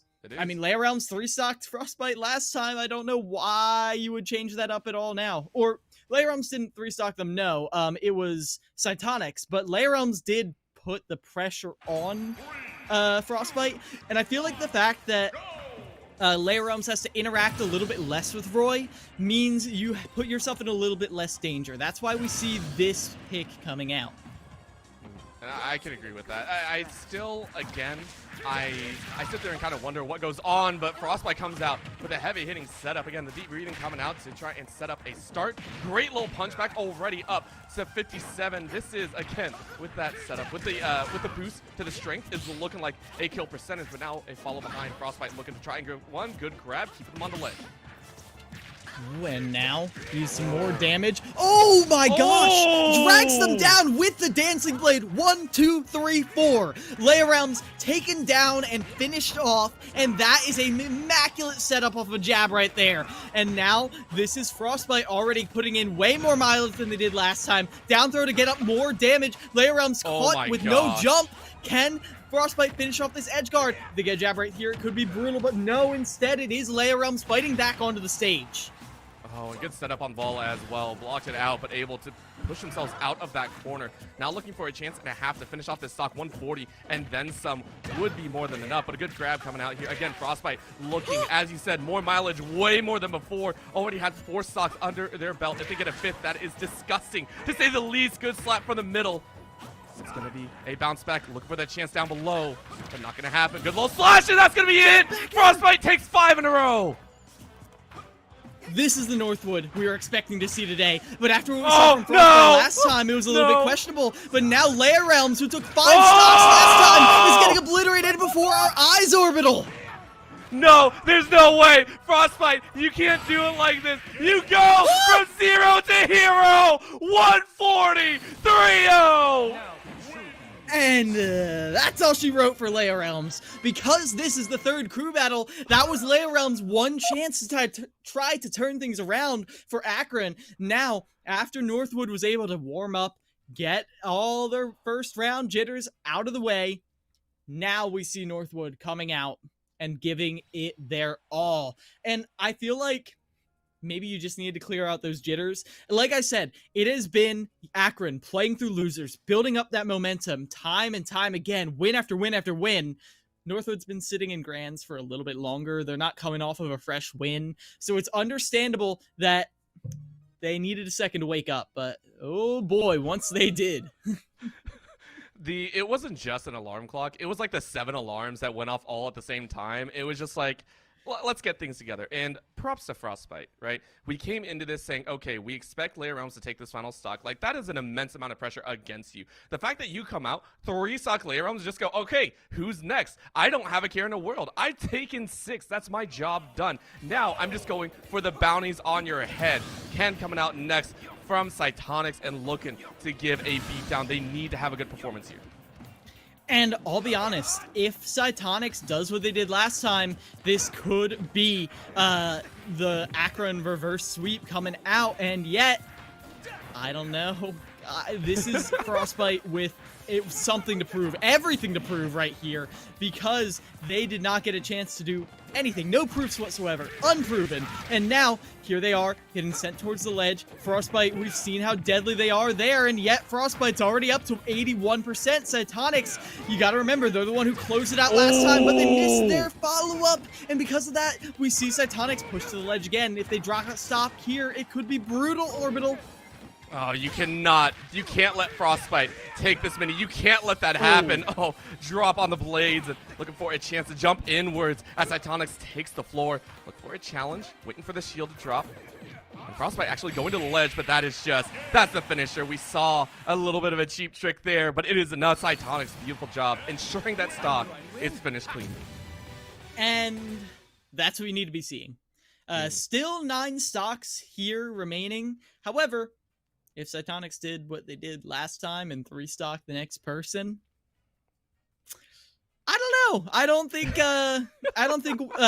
Akron is that far out of it. Now, we don't know who's backing up on this anchor. I'll be honest, I think Cytonics might be the strongest player left standing on this Akron roster. No fault to any of the others. Cytonics, as you saw, is just that broken. So I would not be shocked at all if this is Akron's close to last stand. Cytonics needs to set up their final teammate as much as they possibly can, whereas Northwood needs to chip away at this armor as much as they can. I would not be shocked to see JJ Ja come out again, because even though the Kirby struggled a little bit, they still got Cytonics to last stock. They still made it really difficult. JJ Ja had the discipline to deal with all of Ken's amazing pressure. So I heard the Kirby locked in. I do believe JJ Ja is going to be out to play. Yeah, we heard the noise, and as you were saying, you are predicting this to an absolute T, Kilo Miles. I swear, this is why you are one of the best in the business. You knew it by the book pretty much, and I gotta agree, at this point, it is. You really just have to lock down Cytonics, it feels like, and you are good to go. And you also had the fresh behinds as well. Remember, Frostbite, this is not second string Frostbite coming out in the second position or anything like that. That was opener Frostbite, a vastly different situation to be in. And the fact that Frostbite has given that much room to work with, this is going to be JJ Ja going, okay, easy time. Focus on Cytonics. I do not have to worry about finishing off a second as well. Play smart, play well, play like this is the only match you need to win. So I'm excited to see what comes down. We are getting into it again right now. Akron looking to try and keep their hopes alive. 6 stocks left versus 9 to see if they can take this qualifier. Let's get into it. And right off the bat, we see JJ refusing to approach unless it's on their terms. Icing them out just a bit, because when someone's playing as hot as Cytonics is expected to be, you don't want to let them feel good playing you. You want to make them work for every single interaction they're going to get, and make them feel like they're not getting what they're earned. I mean, you can see it there. JJ trying to bait out and already baited out 31 on their own. It's just like, oh, that kind of hurts. That's going to be a chance to roll out, though. Cytonics reading that one very, very nicely to mitigate any of the corner damage. But right now, it's challenge up. Good little hits. Again, the fragments are good right now from Cytonics, just chancing it out. They did this as well in their first matchup and just kind of testing the waters there. But these aerial meets are going to be the big question mark, I think. Follow-up from JJ hoping to get some extra hits. Again, 60-70 would be optimal to start priming for that stock. Now, JJ once again lingers on this ledge as long as they can. You don't want to give Cytonics anything free. And I'll be honest, I don't know what our procedure is for a timeout in a crew battle. I thought we were supposed to be on 99 minutes because usually they don't happen. But I don't think we're going to see a timeout because it's really hard to get a timeout on a 10-minute timer because there are insane kill confirms like that where you make one little slip up, go on a stage a little too early, and all of a sudden you get hit by a landing nair. Cytonics is holding on to their 3 stocks. Oh man, this is and now this is where you see JJ actually turn on the offensive, right? It's the immediate switch up of styles and understanding of the game and where they're currently sitting. However, Cytonics was ready for it. One more hit would have done it, down to 69. Nice. Looking at a chance here. Cytonics just needs one more tap. You saw that opportunity and looking for a chance. A little bit of sweep. Shield goes low, and JJ answers with the sweep to the back. Good little punch. Trades it out. Takes the stock, sitting at 78. And when you're playing a character like Kirby who doesn't get a lot of openings to finish stocks, you gotta know where they come out. And now all of a sudden you've got the absorb. You can play at that game nope. All right. for a second. No, Mom said it's my turn with the Hadouken. None of yours. As now, Cytonics set off ledge again. Another opportunity to finish right here, and JJ does not let him slip. Like I said, consistency in perfect form. Oh no, and we're right back to it. Oh my gosh, the last 2 stocks went by in an absolute flyby. And now JJ like, please just give me that chance. Cytonics getting shielded out. Nice show you can to take the fire out. 41%, 0 on Cytonics. Cytonics, if they're able to take this one, could have a run back. As you said, one of the strongest member, if not the strongest member on Akron. And if you're able to finish this one off, yes, it's not optimal, but it's still that opportunity. JJ just trying to bait an opportunity. Gets a good setup. Tries to get that 3rd kick set up, but it's not enough. Up tilt, working their wonders. 32. Yeah, finish that combo, and that might be the finisher. There it is. Sure, you can finish it off. No, still landing here. 99 and counting. And JJ is painfully aware of what they could be doing for Northwood right here, and then they get a foot to the face. And yet, JJ has given Northwood everything you could ask for. Even though they do go down, it's the same thing they did last time. They're able to chip away, get Cytonics onto their last stock. Now, back against the wall the entire time. Now, if any character can do it, can keep this streak going, it's Ken. You've seen how quickly Ken can get kills. I mean, what was that 3 stock against Frostbite in almost a minute last time? If we see something similar to that again, it doesn't matter that you just gave him a huge opening. However, again, there is still the mystery of who this last player from Akron is going to be. We know who it could be, but what are you going to do right here? I am hoping Cytonics is able to keep this string going, because if they are, then I don't see Northwood having a huge answer right here at the end. But all of a sudden, it's gone from they're definitely winning to they're not winning to, oh my gosh, this is anyone's game.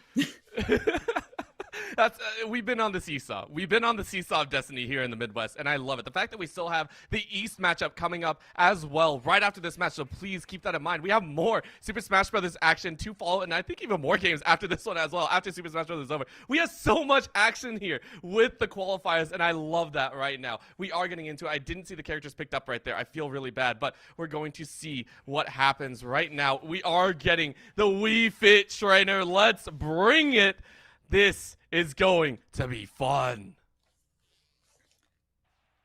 This is good, maybe. So Good Pop is one of the best in the business at the Wii Fit Trainer, and they have a frankly terrifying punish game. Not enough to rival Ken, but enough to, at the very least, apprentice. And here, we see someone who could blow up Cytonix' stop. However, again, I am scared of anyone who's going to be playing close to the ledge against a player like Cytonix. Oh, and you can already see the spam looking at the options, and So Good Pop is actually not very happy with how the start went. You can see the projectiles being set up, and now getting challenged out. You can even see trying to get on the backside, gets a grab, but nothing more so. Now the combination in the center is good. Actually reading a little bit of that area, not allowing it to go off. Now the ball comes out. Good setup on the deep breathing, 55%. That should be enough. Ooh, gets an opener right there, but they wait for the spot dodge, and right here, So Good Pop is already pushed against the ledge. Now, they are able to survive for the time being, but again, against this down tilt pressure, So Good Pop is having a lot harder time than getting off the ledge than he would against other characters. Oh, and the kick up as well. This is getting dicey. Honestly, So Good Pop, I don't think was happy about this start. Punches the ball out, blocks the up B, but looking for a chance. A little bit of a punch, 92, and counting good reads by Cytonix. This is coming down to the wire. And remember, Cytonix needs to get these stocks, needs that opportunity, but 120 is not looking that great. Almost punched off the ledge there, a little bit of the blow back. Again, these blocks are so important. Good on the full charge, not letting it take him off stage. Upside! That's going to be the finish of Cytonix takes stock number 1. And again, with every stock taken, it gets a little bit more even, and yet not able to get any more mileage. So Good Pop was the stopgap you needed, because now we see 5 stocks remaining for Northwood, 3 on Akron, who after a Cinderella run was poised to be taking down Northwood, who has been dominant in this region for years. Now all of a sudden, we see cracks, and yet Northwood, they got the caulk. They're able to just patch those. They're not gonna worry too much about that. Yeah, sure, we dropped some games here and there. They're here to say they're still the best, but they got to prove it against this last player. Yeah, just one more, right? You take a look down the line, and I think, as you said, So Good Pop was good. I still think we're gonna see. I almost want to say we're going to see a Wii Fit Trainer mix-up. I would love to see that happen, just the duel setting up here. I say that while Wii Fit Trainer is already gone because my brain does not remember round 2 or 3. Don't worry, guys. I'm still here. But I just want to see something crazy, right? We've already seen most of what University of Akron can throw out. I just want to see the mix-up. I want to see some enjoyment here. Last 3 that you got to play with. You got to bring that change-up. You got to throw that curveball that's going to knock Northwood off their feet. And I feel like the only realistic option left on the roster, as good as Raj is, it's gotta be Fortune. They're a long-standing member of this Akron roster. They've been in these situations before, and Akron always getting so close. 3rd place, 4th place. They get so close to these wins every time, and yet here they are, 2nd place. They're getting closer and closer. Here's Fortune, who's been here time and time again. Can they close it out? Or is it going to be So Good Pop stopping any hope of this sweep? I mean, I'm excited to see what can happen. Whether it's fortune or misfortune will yet to be seen. We are into what could be the final round of the grand finals here in the Midwest Open qualifiers. So Good Pop onto Fortune on 3. No eyes really, but all eyes forward. Let's get things started. And I like Sword Fighter's ability to pressure the ledge right here with that tornado, because if it pops up, then that's a lot of damage. It does hit ledge. So you have a way to just hit back all the projectiles right here. Fortune, though, has to be sparing about how they use it. Oh, goes right to ledge. Sees that So Good Pop is going for the long, deep breathing. But again, this is going to be a very slow-paced game, Orbital. Just looking for those pieces, looking for those chances. But now they go forward a little bit. Good little pound into the ground there. Sokopop has so far negated most of the damage opportunities. Now finally takes a trade, but still against Fortune's favor. Follow through Tornado, blocking any options to get close. That's a good block. Again, the Chakram doing its job, but a back kick is going to be enough. Fortune sitting on 99 and then some. Keeping sides here. Sure to try and get up. Sword slash forward. Now gets a grab. And at 25. And this is what scares me a little bit about this matchup, Orbital. Fortune is playing So Good Pop's game, and So Good Pop thus far is proving to be a little bit better at it. But Fortune is finding ways to claw back into it. The thing that makes me a little excited, I was going to say the kill confirms, but getting a parry off of that, if you're that predictable with your movement, Fortune, you're going to be eating a lot of those. As already Fortune is basically matching So Good Pop in percent. Remember, these are Akron's final 2 stocks. It's so dangerous, Kilo Miles. This is going to be a problem. A nice forward smash. Keeps Fortune off, and then the snipe as well. Sword slash to go ahead and open up an opportunity, though. You gotta get that space and able to get to the ledge. So Fortune not able to finish it off, but the Tornado sets it up once again. Good dodge once again. This is so close. 100 on either side. One more smack could do it, and again, So Good Pop wants to take this second stock. Wants to look at the final as well. Good grab comes up. Still Fortune chasing that final hit. So Good Pop is getting the better end of all these 50-50s. I feel like Fortune has to be ready for these air dodges to come out, ready to punish them, but they're not getting the opportunity quite yet, and because they're not, So Good Pop is still on this stage. Even the drag down up tilt is not enough, Orbital. Still, Fortune remains in it. Oh! I didn't know that move did that. You're learning new things every day. I didn't now know as well! So Good Pop is doing so much to respect it. Gets reflected as well. Taste of their own medicine. Right here, Fortune, an opportunity to clean things up. Oh my gosh, I did not expect that to come out at all. That was such a beauty of a shot, but no. So Good Pop keeps it even in this game, but forces the last and final stock from Fortune. Fortune needs to play perfectly in this last moment. Gets a setup, a 25, still on 0 on their own. This is looking okay so far. Tornadoes to try and create space. And again, these projectile combinations are doing work. Whether it's a trade or not, you can see So Good Pop doesn't actually have a perfect space to work with, and I'm really enjoying it.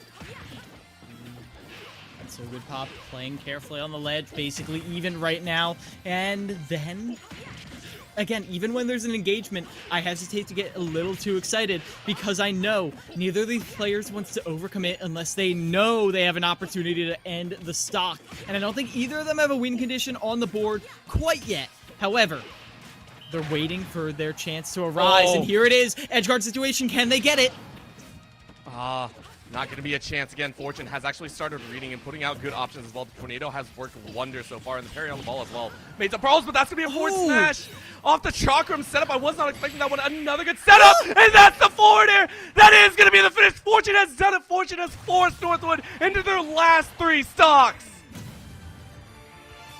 This is a performance if I've ever seen one. Akron has shown exactly why they need to be respected on these college power rankings. Because, oh my gosh, Akron has come out and they've forced Northwood to a 3rd game. Forced their back against the wall. Now, though, we have to see Fortune 3-stock someone from Northwood. And I'm looking down this list of players, and there's no one who I'm like, yeah, Fortune 3-stocks them easy. It scares me a little bit because Sword Fighter in particular, is not a character that is explosive by any means. They're not a character who is known for killing you at 30 or 60. Closer to 90 is where you see these kills start to come out. That terrifies me. We're going to have to see perfect neutral right here from Fortune, because if we don't, then it is going to be Northwood walking away with this win. And that has to be in the back of Fortune's mind as well. I think everything that you said is something that they are seeing kind of swim in front of them over and over again. And it's terrifying. You know you're up against a very heavy opponent.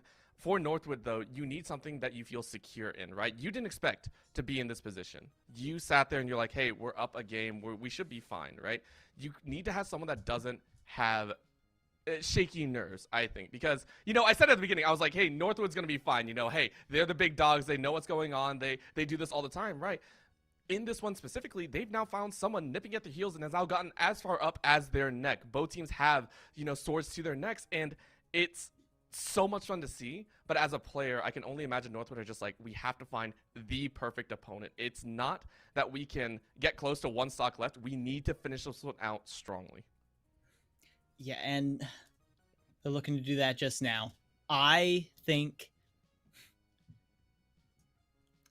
I'll be honest, this is a 1 in a million win. Northwood University is not one to let situations like this run away, and yet I also said Northwood is someone who is going to finish off that first game without any problems, and then all of a sudden we see stuff come out, and that's why I think this character pick is taking a little bit longer. They are being very careful with who they send in so they can be confident in who can take down Fortune.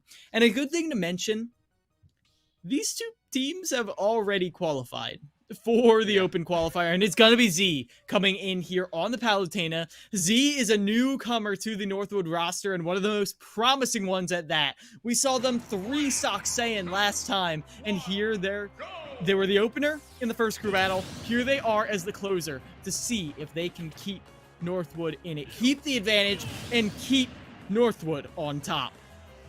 It is the epitome of right the opening and right the closing in your own penmanship. This is going to be a chance. Z already trying to set up and try and figure out this combination, trying to read how these are going to come out, because I'm also wondering if you don't have experience against the likes of Meat Sword Fighter, this might be a challenging setup, right? It's not unheard of, right? I understand that there are players, but it's not common, and so I'm very, very excited to see how this plays out and how Z reads it. Again, 3 stocks to work with, plenty of opportunities as long as you don't make any massive mistakes.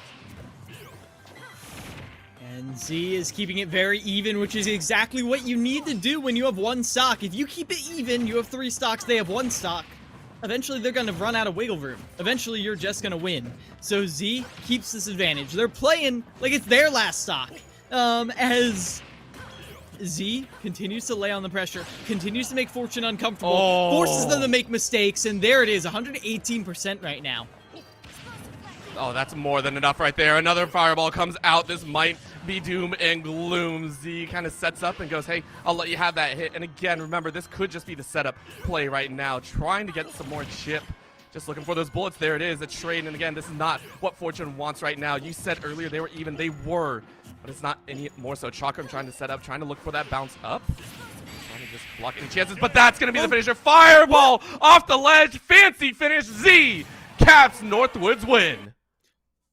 Cool guys don't look at explosions, and that literally was the definition. We saw Z throw out the fireball and then just drop gracefully down from the ledge, knowing they had already done their job, already finished off that work. That is going to be Northwood with a 2-1 victory, taking it home through Winterside against Akron. It was so good, and I wish we could have time to talk about it, but we got to bring in Sep because we have some more matches later on as well. Sep, how you doing? How you feeling? Orbital, I am doing great, brother. Usually Fortune favors the bold, but being bold did favor Fortune. Unfortunately, not enough. A beautiful performance. But like you said, today is unfortunately all about the East Coast, so we're going to have to kick that story to the wayside as we get ready for the East. Orbital, I believe that is your time, so thank you so much for joining us. And Miles, we will see you in just a couple of minutes. But for now, viewers, you're stuck with this handsome mug, so let me tell you a little bit more about the CECC while we are hanging out. So you're watching, you're a little bit familiar with what we have going on. We've got regionals across the whole country. We've got East, we did Midwest already. We're still looking at, I believe, let me make sure I'm telling the truth. We've got West as well. I believe we have South, possibly North. We had Lone Star last year. It really depends on how many teams are interested and how many teams are qualifying. There's a Canadian qualifier if there's Canadian teams interested. The CECC is always excited to welcome new teams because the CECC is in development as well as the teams that we are welcoming to join us in the largest in-person collegiate esports event in North America, which is super omega crazy awesome hype. If you're interested in joining the CECC, there are 10,000 ways to do it. There's a whole website about it. You can register, you can sign up, you can read more about it there because that's very important. And you guys are probably thinking, wow, this guy has a lot to talk about. And it's true because I'm going to keep talking to you until our teams are ready because we want to make sure that they're ready to jump into this next matchup as soon as possible. But today has been a very fun day. We've got to see a lot of great stories. And I've got to say, as somebody out of the Cleveland area, grown up, born and raised, I mean, it is amazing to see Akron come out and do well in a game that I truly did not expect them to.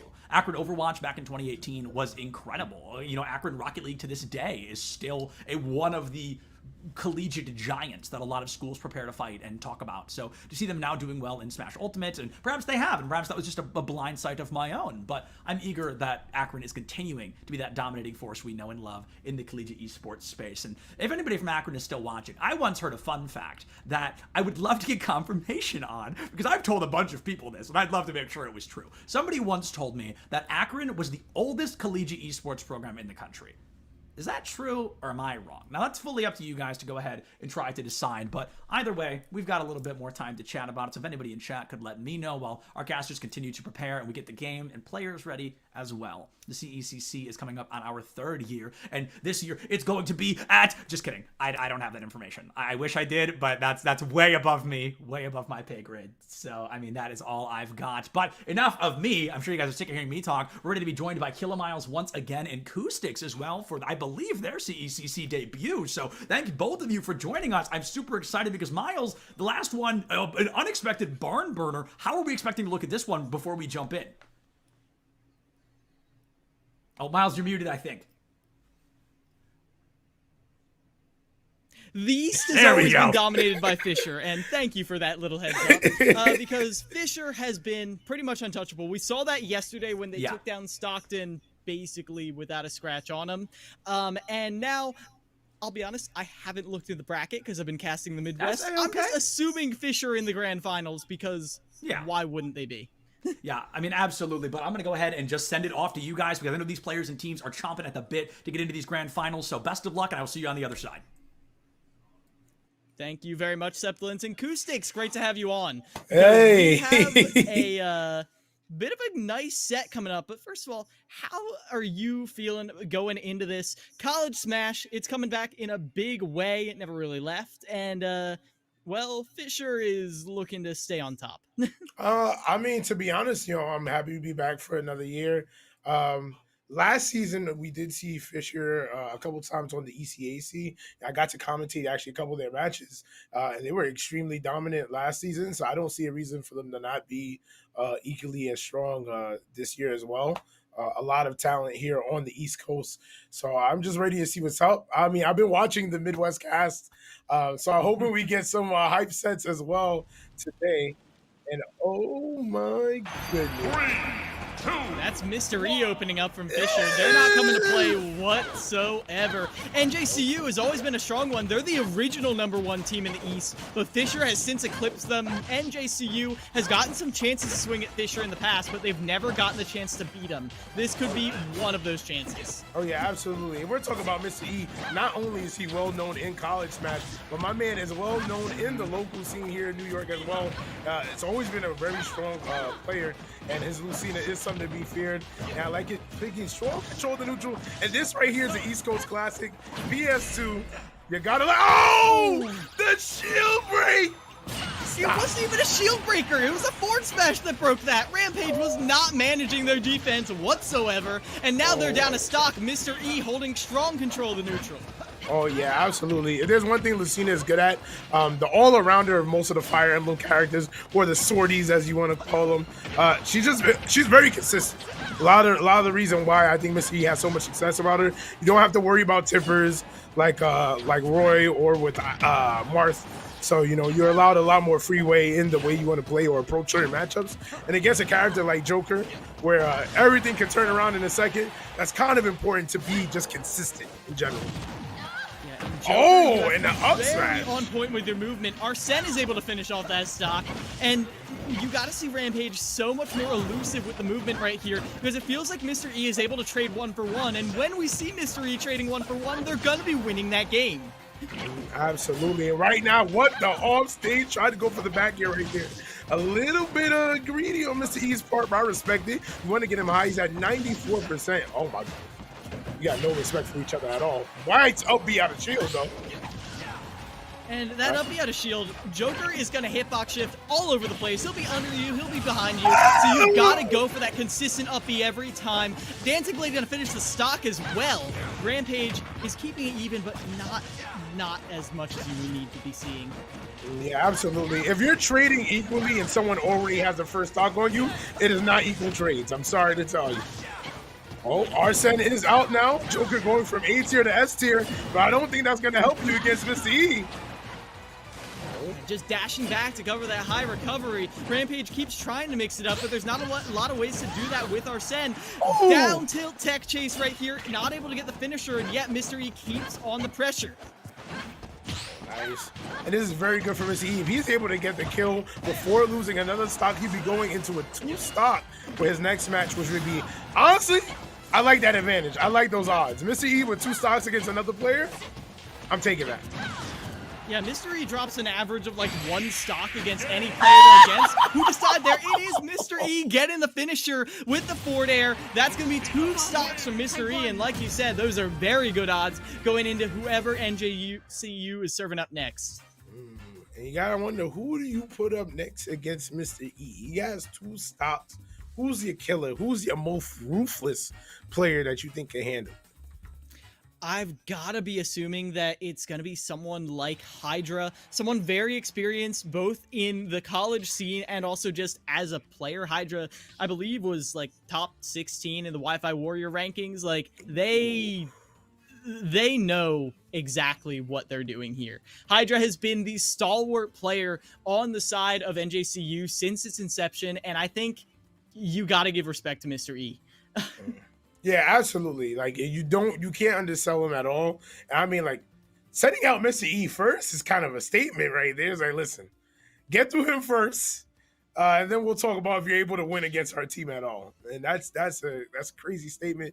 But right now, playing off very well for Fisher College, they are going to be up the first stock or first player, whatever you want to call it.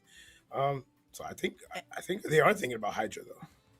Yeah, I would think so too. And if this is anyone in the chat, your first time seeing this new Fisher roster, they were dominant last season, and yet they added Mr. E, Tilde, and Jackal to this roster. Wait. Tilde and Jackal on the roster? Yes! This is legal? Jackal, by the way, was a surprise to me too yesterday, and it is just again and again and again compounding. Now again, NJCU is not out of this. They fought their way here through Quid and D-Dog's team as well. Like, NJCU managed to like fight their way here, and it does look so I see an Aegis come out here, and even though Hydra is usually on the Palutena, I know they've been cooking up the Aegis for a while, and I feel like against Lucina, it's the play. Okay. You know what? I do like that. And we're going to Small Battlefield, the other New York classic right here. I actually haven't gotten to see Kashira out to play a lot. So this is someone who in the past has been on the Joker, but I guess they've just been feeling the Aegis a lot more lately because they're going in trying to get aggressive. Okay, and then this is an interesting thing to go for Pyra first instead of Mithra into Lucina. Oh, there's a switch as we speak. Ooh. Oh, no! And that's going to be an early stop. It doesn't always have to be flashy. It just needs to work. Even that little tap was enough to disrupt the recovery, and that's all you needed to be seeing from Mr. E, who is, again, averages losing 1 stock to every player, no matter who they're playing against. And that means when you send in Mr. E, you're usually seeing 8 stocks taken every single time. Oh, no, and I'll be honest right now, Mr. E is on a roll right here. Gets the far sight, manages to get a grab, just gonna go for the forward throw. Ooh, and that down here is gonna get punished on the recovery. And I just feel like Kashira is just overcommitting with a lot of these options against Mr. E. Essentially, I would like to see the lighter form of Aegis used against Mr. E, at least until you get to some higher percents. Yeah, and if there is one little bit of levity for them right here, they're out of the down tilt tech chase percents, so it's going to be Mr. E looking for stray hits or just an up smash out of shield. You can't be up E'ing like that, because now you're on your last stock. Mr. E hasn't dropped 1, and this could just be a 3 stock right here, Acoustics. Oh my gosh, I don't want to say it's so, but it's looking grim. And oh my goodness, off stage gets the near. Oh yeah, we're chasing, and you're done. You're done, brother. None of that. None of that. I think shenanigans. No one's scared of that hitbox since like day 6 of release, because that leaves you so vulnerable. It's why it's so many Aegis players' last resort, and Mr. E putting on a textbook demonstration of why. Yo, I be honest, I think Mr. E heard about the fact that everything ran over schedule. He said, you know what? I love these guys here. Let me help them out. Let me help them out real quick. Thank you, Mr. E, on behalf of production. Because that was quick. What was that? That was less than 45 seconds. I honestly wasn't keeping track, but I believe you 100% because Mr. E, like, it felt like got a feel for Kashira right off the bat, went even with the Mithra in the opening, and then just found that early edge guard, and then found the second one, and then found the third one. And I mean, people say Lucina has no gimmicks. I think her gimmick is edge guarding. Like, the fact that she can drop down so low, snap back to ledge like a teleport, and then jump off ledge to hit you with a back air like that, it's borderline unfair how many options she can cover. I mean, listen, I always said you hear jack of all trades, but she's a queen of all trades. She has an answer for everything. She does everything that you want a sword or Fire Emblem character to do well, incredibly well, and consistently. And honestly, you saw what happened to Kashira, not really able to put up a single fight. But we got to ask, what is NJCU going to put up next? It's my man Lucas. Yeah, I think this is one of their newer players named Smash Bros coming out here. Yeah. Because why not? And they've been a fairly consistent player in the past, but this is someone you need to be seeing a lot from. Going for those Z cancels. And they keep this pressure up. I see he has very good Z cancel. I always like the fact he did use the third Z cancel as a way to bait out the up B from Mr. Yi. Yeah. Hold on, maybe Smash Bros is cooking. Yeah, they're able to get the tech chase with the PK Fire. PK Freeze as well, catches that air dodge. No 50-50 for you, but they don't have quite as much luck with that off-stage play because now they're forced to use the tether to get back on. Fighting even with Mr. E in center stage. Oh, and the up B going to be able to get both hits of that. Okay, my man has good aim. I see you, Smash Bros. Yeah, I love this pressure off stage in Smash Bros. They're able to force Mr. E to use resources so early on. Are they just dead? No, Mr. E saved their jump. They've been in this situation before. They know how to handle it. And yet, every time they get back on stage, they're pushed back off. The tech jump right into the down air. What a reversal. Oh my goodness. And just like that, Mr. E, who was in disadvantage, is now dead across the stage. There's no way you're taking that. I'm sorry. I don't care how good you are.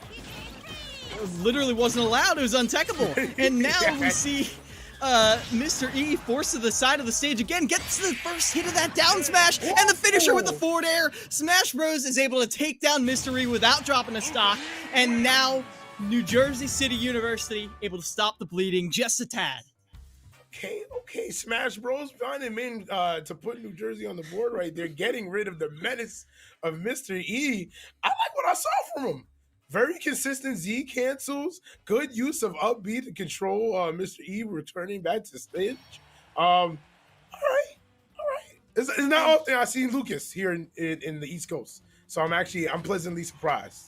I am too, and their willingness to go off stage too against someone like Lucina, who again can just snap right to ledge. And people have found ways to edge guard her. She's been in the game since day one, but it's always a little bit risky. And we saw that risk not pay off on the first stock, but then the second stock, oh my gosh, able to finish that off in style. Yeah, absolutely. And Miss Smash Bros finished off in style. So then you have to ask, who does Fisher College put up next? To be honest, I sense a Tilde. We actually haven't seen Tilde yet. Tilde's on the roster, and yet I haven't seen Tilde debut. And here's the thing. Fisher College's roster is so strong that they don't always have every single player available. Like, if there's a tournament going on somewhere, they let their players travel to that and just use their remaining roster to still be the most dominant team in the East. So even if Tilde's not here, I feel like literally anyone could be the pick. I wouldn't be shocked to see maybe Vidad come out on the Rob. I feel like Rob is a great all-rounder pick who can finish off these three stocks, maybe drop one or two, and then be ready for whoever's going to come in next. But again, we don't know fully who's going to be on this roster because Fisher College hasn't been forced to use more than two players this whole weekend, I believe.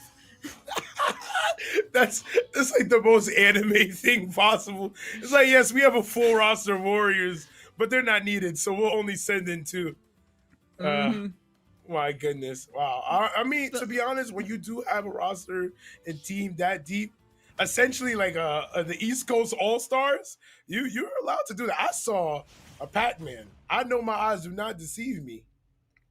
I will be completely real with you, Acoustics. I have no idea who this is. This was not a player on the initial roster that I saw, but they were put in as a sub. Fisher does have access to 1 sub per game, and this is who they've chosen. It's Kiwi coming out on the Pac-Man. Okay. I think I've actually seen Kiwi before in some of our local tournaments. Okay. Nice. Oh, okay. We have Galaga combos. I respect it. 100%. And I do like Smash Bros. Intolerance with that hydrant. They don't want that on the stage whatsoever, and 2 PK fires is enough to destroy it. Oh, listen, Hydrant is a menace. I'm gonna let you know. I've had to commentate many a matches where Hydrant has decided everything. Shout outs to Sinji.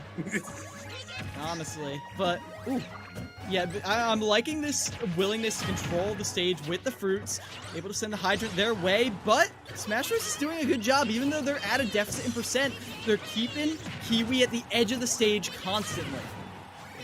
Absolutely. I think I do like the Kalos pick right there. Oh, man, just to get the belt, but not going to be able to get it confirmed due to being off stage. I do like the Kalos pick a little bit. I'm assuming Fisher was able to counter pick with Kalos, right? Yeah, I believe so, and I see why. Kiwi's able to just do big oval-shaped laps on this stage and not have to interact until they know they have advantage. Oh, yeah, absolutely. And it looks like we have Key on deck. Major Key alert! And we are going to be able to get the stock right there. Trying to do the edge guard. There's a Galaga, manages to get back safely. Still in disadvantage, though. And Smash Bros. Is chasing him. Still not able to get a kill off.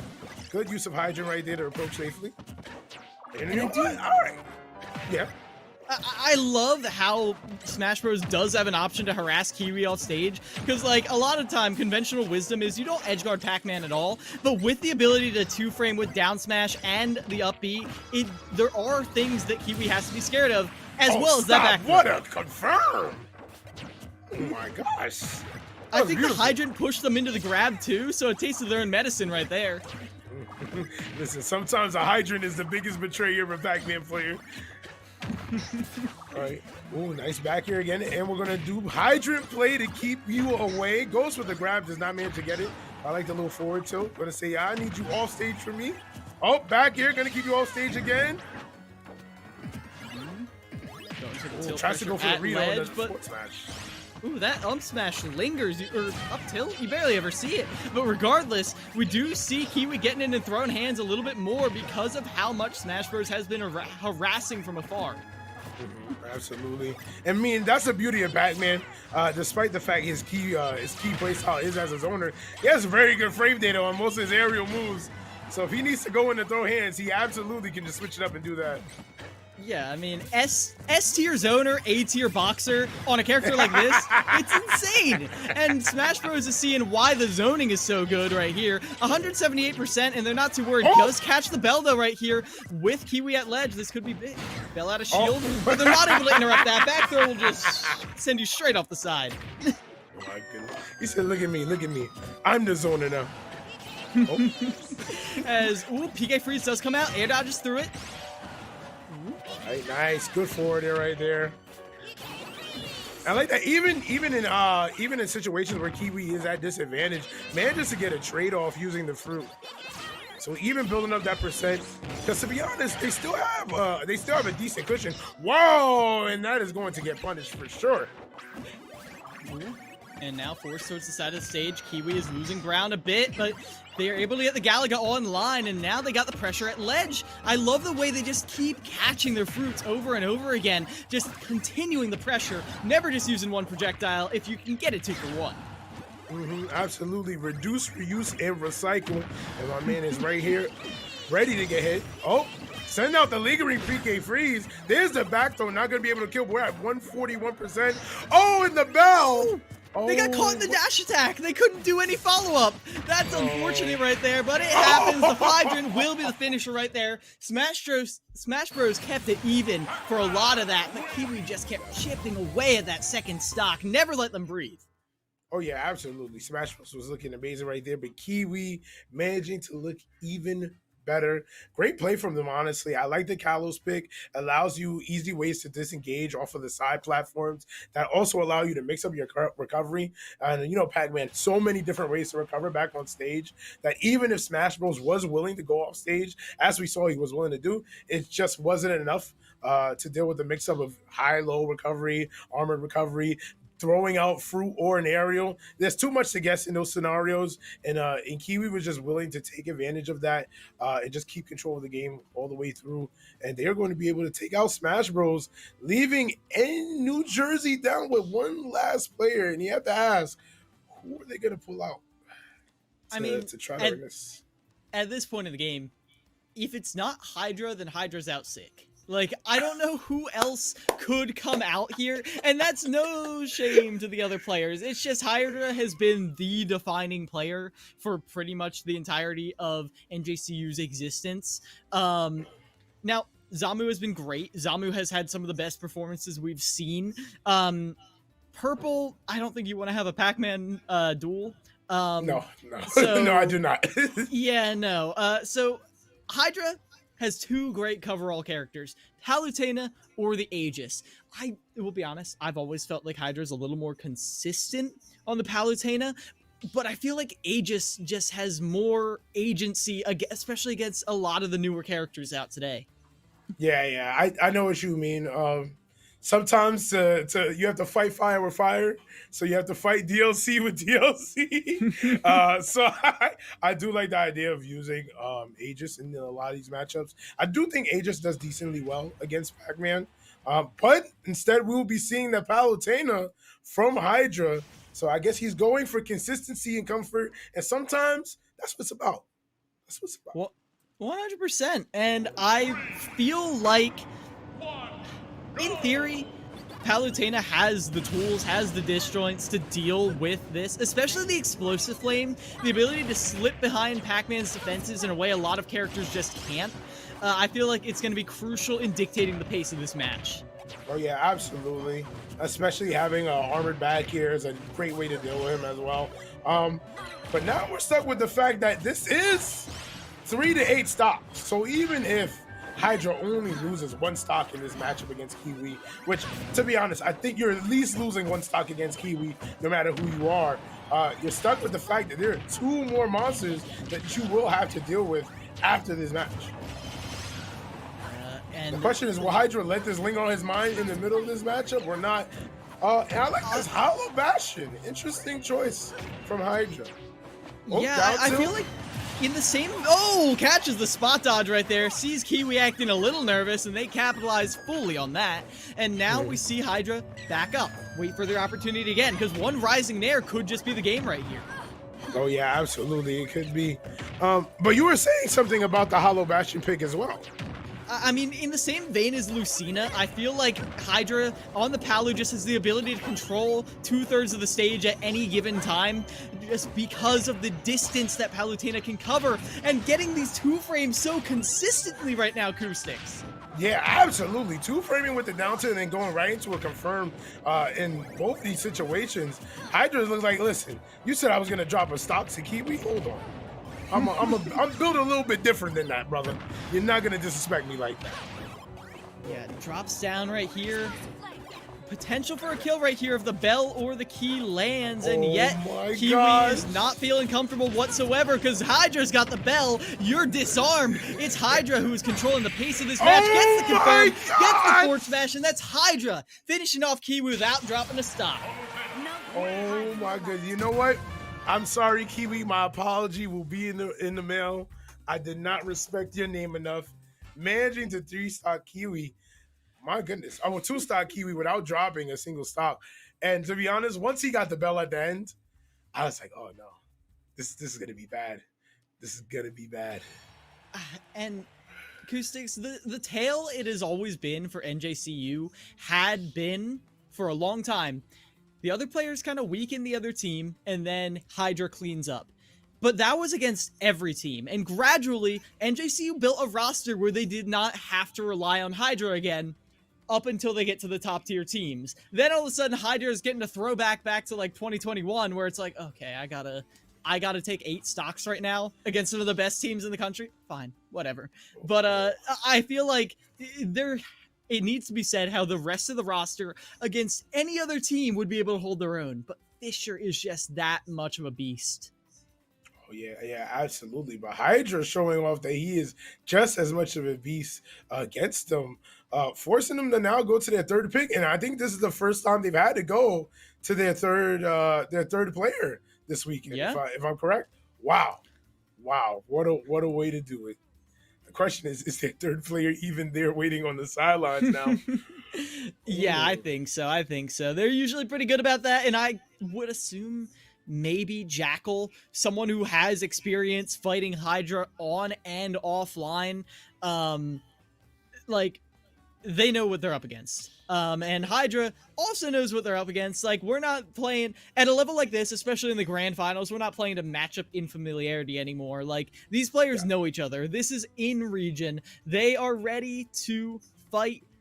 But the question is who? Because, again, like I said, it could be Jackal, but there are so many other talented players on this roster. I feel like, in particular, one I haven't brought up a lot, Tony Pajamas, Nest player, is on this roster, and he's always been one of the long-standing anchor players for this Fisher College team, and the ability to confirm off of any edge guard with that yo-yo, it forces Hydra to limit their options so much on the recovery. Oh yeah, absolutely. You do not want to get too framed by Nest in any situation.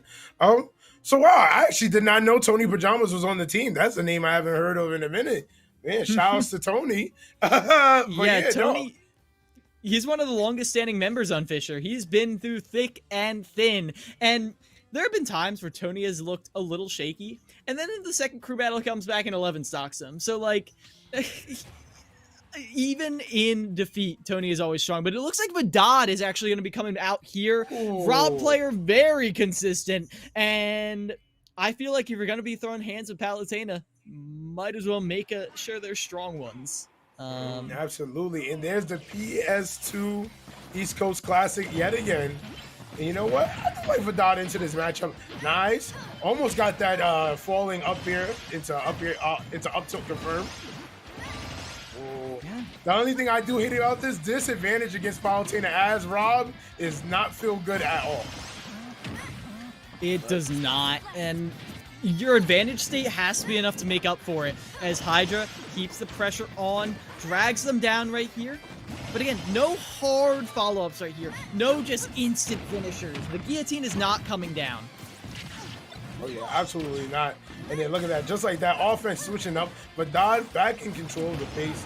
Good use of gyro right there, but yet again, the gyro has been grabbed by Hydra. Okay, tries to go for that 2-frame again with the down tilt. Oh, gets it. Gets a weak confirmed though. Not going to be able to get anything off of that too much. Oh. Yeah, and one crucial detail to keep in mind right here is that because the East played in groups and not double a limb, that means that this is a best-of-1 grand finals. They are just... If Hydra goes down right here, that's all she wrote for New Jersey City University. They get the number 2 seed, which is always nice to see. But stop in the side B, the Empire whips. Yeah, that is... I don't see people fall out of that move often, and yet Hydra's able to get the reversal.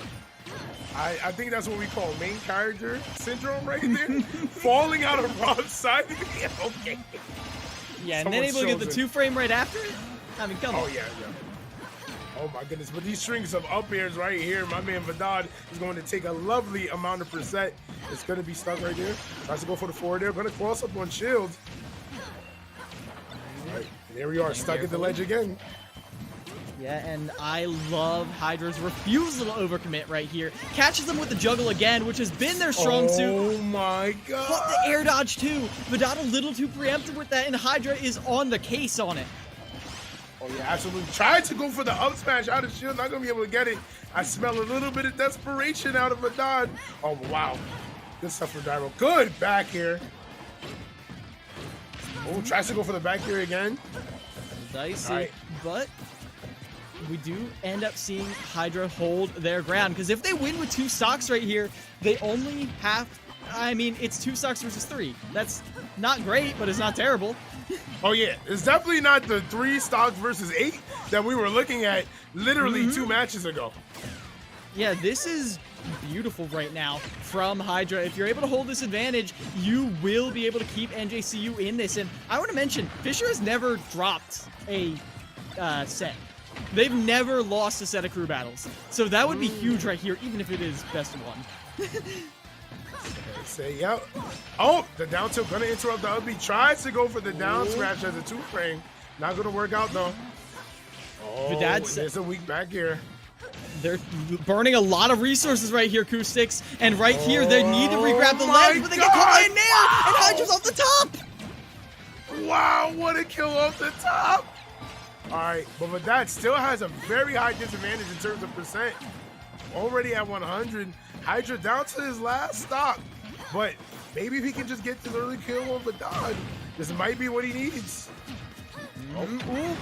There's that gyro coming in from behind, but it's not enough to give a real opening to Vidad. But I'm still scared because 1 hit right here could be it, but not from Vidad. It's going to be Hydra with the back air.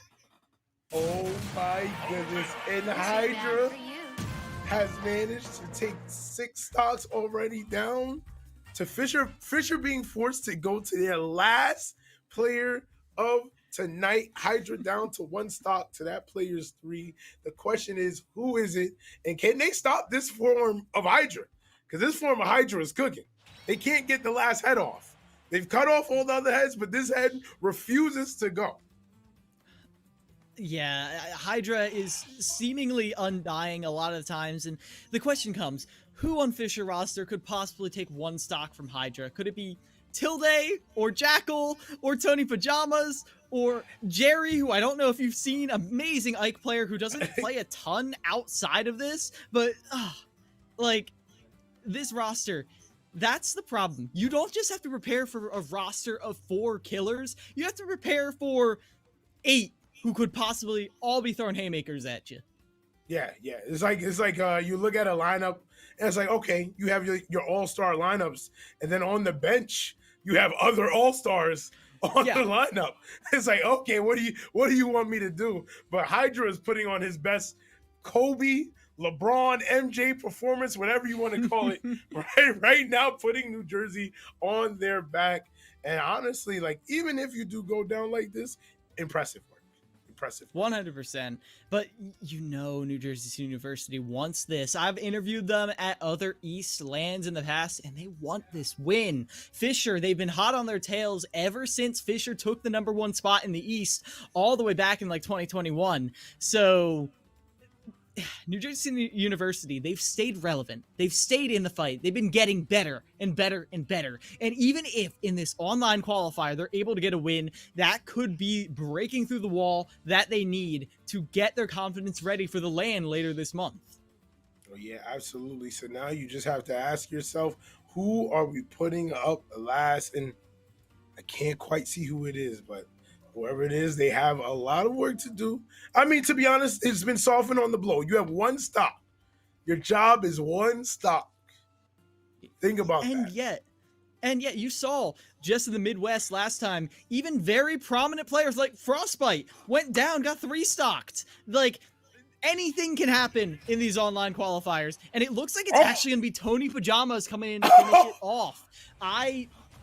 I understand. Even though Tony might not be as explosive as some of the people on this roster, he is consistent. He is long-standing, and most importantly, he's accustomed to this format. Oh yeah, absolutely. He's Iguodala. If you want to look at it in terms of sports, he is the consistent 6th man that you want sometimes to take that last shot. Give me Iguodala. And listen, can Tony Pajamas finally put Hydra to sleep? Here we are, last match. Hydra at 1 stock, Tony at 3. Gonna get hit with a nice string of up here though, put him at 34%. Oh, but it begins. Oh, nice tech chase right there on the up B. All right, and Tony doing good work, walling him off with that back air. Oh, you see reconfirm right there from Pajamas? Hydra though. Oh, trying to get that down tilt 2 frame. Okay, does the air dodge. You said it in the first round. When you're keeping it even, but one has 3 stock. Oh, no! Tony thought he could drift to the ledge, but it was the win box from the forward smash that pushed him away. Listen, that's the win box of a goddess. Oh, but the back here almost taking it. Not quite though. Oh, tried to go for the yo-yo. Near. Able to slip around it and gets around that one too. Hydra still clings to this stock like their life depends on it, because NJCU's life does. Right. Absolutely. Oh, the side B. Look at the shield pressure. You have a Skittle.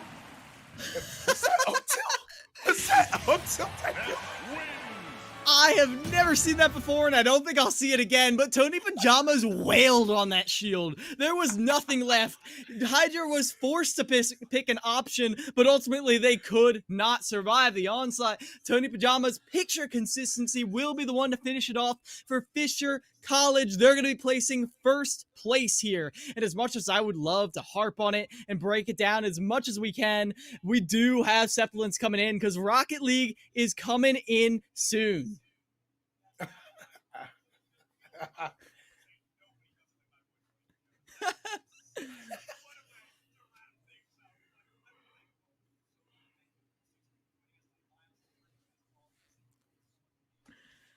Thank you, Sepulence, and best of luck with Rocket League coming up. Enjoy. Guys, guess what? I was muted in VMix that whole time. Nobody ever heard me. I got pranked. I'm a goofball and a goober. Run it back. All I said, nobody does it like Tony Pajamas. I thank Scoostix for being here. I thank Miles for being here. But as Miles referenced, we got to get to Rocket League because we know we've got our casters waiting, we've got our teams waiting, and our players waiting. So thank both of you so much for joining us. We look forward to seeing you guys again. Of course, absolutely. Thank you for having us. Take care. Of course, thank you. And folks, guess what? You get to look at pretty Sepulence again. What the heck? I'm everywhere. I know it's so crazy, but we've got Danger Taco and Pyro J coming in just a moment here, and I had the teams that were playing in Rocket League, and then I clicked away, so let me pull this up for you. We are going to be looking at Nichols versus Stockton. That feels like an upset, and I don't remember why, but I'm going to let our casters tell you guys about that in just a couple of minutes. While I have this time now, I will once again thank everybody just for watching, just for being here, and just helping make today possible, because without all of you watching at home, without our teams being here this weekend, of course, the CECC would not be available. This may be a good time as well to thank our incredible production team in the back line, the production you're seeing, the observing, the graphics, the clips on Twitter, just this entire thing is off the shoulders of so few people, so a very big shout out to, of course, K-Tad, Professor Layton, Colton, and Cool Scooch, because without those guys, this would, y'all wouldn't believe the difference these guys make. 90% different production if these guys are not here to deadlift us in a lot of ways. So I do want to give them a big thank you for making it possible. And of course, all of the teams, CECC continues to grow every year. I'm going to pick a number out of the air that's in my brain. I think there were 330 teams last year across all 4 of these games, Smash Ultimate, Valorant, Overwatch, and Rocket League. And if I'm not mistaken, that number has grown somewhat substantially going further into this upcoming year, so I'm very excited. As you guys have seen in this regional in particular, I think it was Dividing that pointed out 6 of the 8 qualifying teams for Overwatch are new to the CECC this year, so we are fully rewriting collegiate history. For those that don't know, guys, okay, usually we all know this. I don't know why I'm prepping it like nobody knows this, but I live, eat, sleep, and breathe collegiate esports. It is a beautiful place. I had the opportunity to be a player when I was in undergrad. I became a coach. I became a program coordinator. I've been a commentator for the last 3 years, and watching collegiate grow has been nothing short of an incredible journey and an incredible time. And I'm excited to be along for the ride year after year, event after event. I'm blessed that I'm continuously brought back, and I'm incredibly grateful for what I do, and CECC stems from so much of that, not only from me, but it gives so many schools, like we're seeing with Stony Brook, excuse me, like we're seeing with Aloysius as well, even Penn State. We know the school, but we didn't know the esports program nearly as well as we do now, and I am genuinely over the moon excited that we continue to get to highlight these schools. We've seen the Midwest already. We looked into the East, and we're going to continue the East with Rocket League as soon as these players are ready, but I know that we've got at least, and guys, I'm saying at least because I know there's more that I'm forgetting, at least 2 more regionals. We've got the Last Chance Qualifier as well, so that's already a 3rd. We've got a Canadian one. There was Lone Star last year, but I don't know if we're doing that one again. again, it all depends on team interest. But either way, the CECC continues to grow and continues to explode and be a great and new place for Rocket League. My first question, when we get joined by Pyro J and Danger Taco, whenever those guys are ready, I can't wait to ask them about something that I'm curious. So dividing, as I told you guys, yes, there are those handsome faces I have been waiting to see. Hello, gentlemen. Thank you so much for joining me. And I'm going to put you guys on the spot a little bit. Danger, I feel like you might have a little more intel on this just because you've been with CECC a little bit longer. But Dividing and I today saw something really interesting. Of the 8 teams that were qualifying for the event this month, 6 of them were brand new to the CECC. Are we seeing a similar pattern with that in Rocket League this year? To be honest, all of Rocket League is just in its renaissance, especially in the collegiate sense. Yeah, in that fair we're enough. seeing a lot of teams in the beginning where we're being like, these are like the really good programs that everyone else. I mean, you're technically playing in the leagues. Like, yeah, you're around, but ultimately it's like, no, there's just so many good teams now. So you're going to see a lot of new faces and a lot of new names that you've not seen before. And I think because of that success and that growth, I think more programs are just picking up Rocket League. A lot of new faces and a lot of new names, but a lot of similar ones here too, Danger. I'm going to get the heck out of here, and you guys have a great game. I'm down, Pyro. I mean, we're right back into it. Hey, why not? It looks like these players are ready to get it underway. So we are here for the finals, Taco, and it's definitely a different start to the game. I would say that is an understatement. This is very much so a start. And I have questions, many questions indeed, as it seems like we have a couple players as apparently there is some shenanigans going on. Mm-hmm. And I'm not entirely sure how we're going to be handling this one. It looks like we will wait for the players or potentially admin to weigh in on this, as I think we might have to, I don't know, talk this through with each other, Pyro. I mean, I don't know if this is some form of statement or new meta, maybe just baiting in, but it looks like we're still in a test lobby based on how these players are playing. But no, this is game time. I mean, we're just going.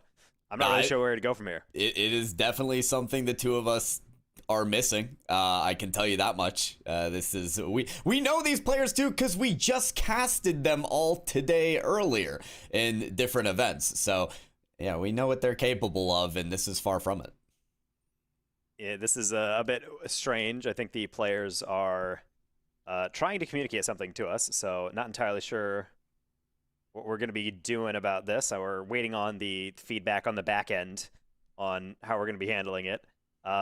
To be honest, this is probably going to result in some disciplinary things, as usually the first rule in pretty much any of the rule books is you have to play to your fullest effort. And this feels like a little bit more like there's being some sass, I would say. Yeah. Listen, we'll let the admins decide what they want to do with the rulebook, and the players will make their message clear, whatever that happens to be. For now, all I can do is cast what's in front of me, which is players not necessarily playing and other players leaving the lobby. So I don't know, Taka. My feeling is that we're not going to get a game here. And that's about all I can say. I mean, that's ultimately what is probably going to go down here. I believe there might have been some things said in the quick chat, but I was not entirely sure on that one. Basically, I don't want to necessarily repeat exactly what's being said in the text chat, but I'm not entirely sure what I see their argument here, as I believe this is basically the final. So this qualifier for them is for seeding within the CECC East Regional qualifier. It's happening a little bit later in October. So them not necessarily playing through this game is something that has me completely boggled on how this one's even going to handle. I mean, ultimately, the way this is going, game one's just never going to end. That is true. A goal does need to be scored for it to eventually end. Yeah, from what I know, it's the top 8 teams of this playoff tournament that would qualify for the East Regional. And from the bracket, that was Alvernia, Fisher, New Haven, Iona, who got eliminated in the quarterfinals. Delaware and Harrisburg losing their semifinal matches. And now we have Nichols College and Stockton University here. They made it past that first round of the top 16, where we started out with 4 groups. So it's been a long journey. It's been a very long journey to even get to this point of the finals. So you could say there's a lot of anticipation for the final matchup. and a lot of talent on this field, as I know all 6 of these players to have that talent. But a little bit of that being showcased here in the midfield, but not to the extent that we expected. Yeah, particularly this is also an additional game for quite many hours being put forward. Nichols today actually just qualified in for CRL in the fall semester, and then today we also had Stockton come in. Unfortunately, they were not able to pull it out. They got all the way to the Grand. So yeah, as you said, obviously very talented rosters, but I think right now, again, we're just waiting on official rulings as comes down to this, because to be honest, I don't think we're going to see a goal. I think these players are just trying to hit the ball around and wait for us to make a decision, and I'm not sure if this is the optimal strategy if you're a player, but I suppose if you are trying to get attention, I suppose you have accomplished that. Yeah, I'd say it's been accomplished. Technically 20 seconds left in this game. And at that point, we may just take it to the desk, is what I'm finally hearing, is what we'll end up doing. So one final show for the final 10 seconds of the Merc, the Triton. We've seen a variety of car options here at this point. We may have some keep up. No. Okay, very well. But yeah, that is the regulation time ended in game number 1, Taco. Obviously not what we expected. Nichols College and Stockton University making it to the finals of what initiated as 4 groups for top 16 bracket. Here we are in the finals, and not much of a match to be casted. No, I can't really say much about that. Unfortunately, this is just a really kind of strange happenstance overall, as we actually are seeing a legitimate shot go on target as we get into overtime. So maybe the game will actually become something to be able to look at, but at least for right now, I'll see it when I believe it. Yeah, we might just have that goal go in.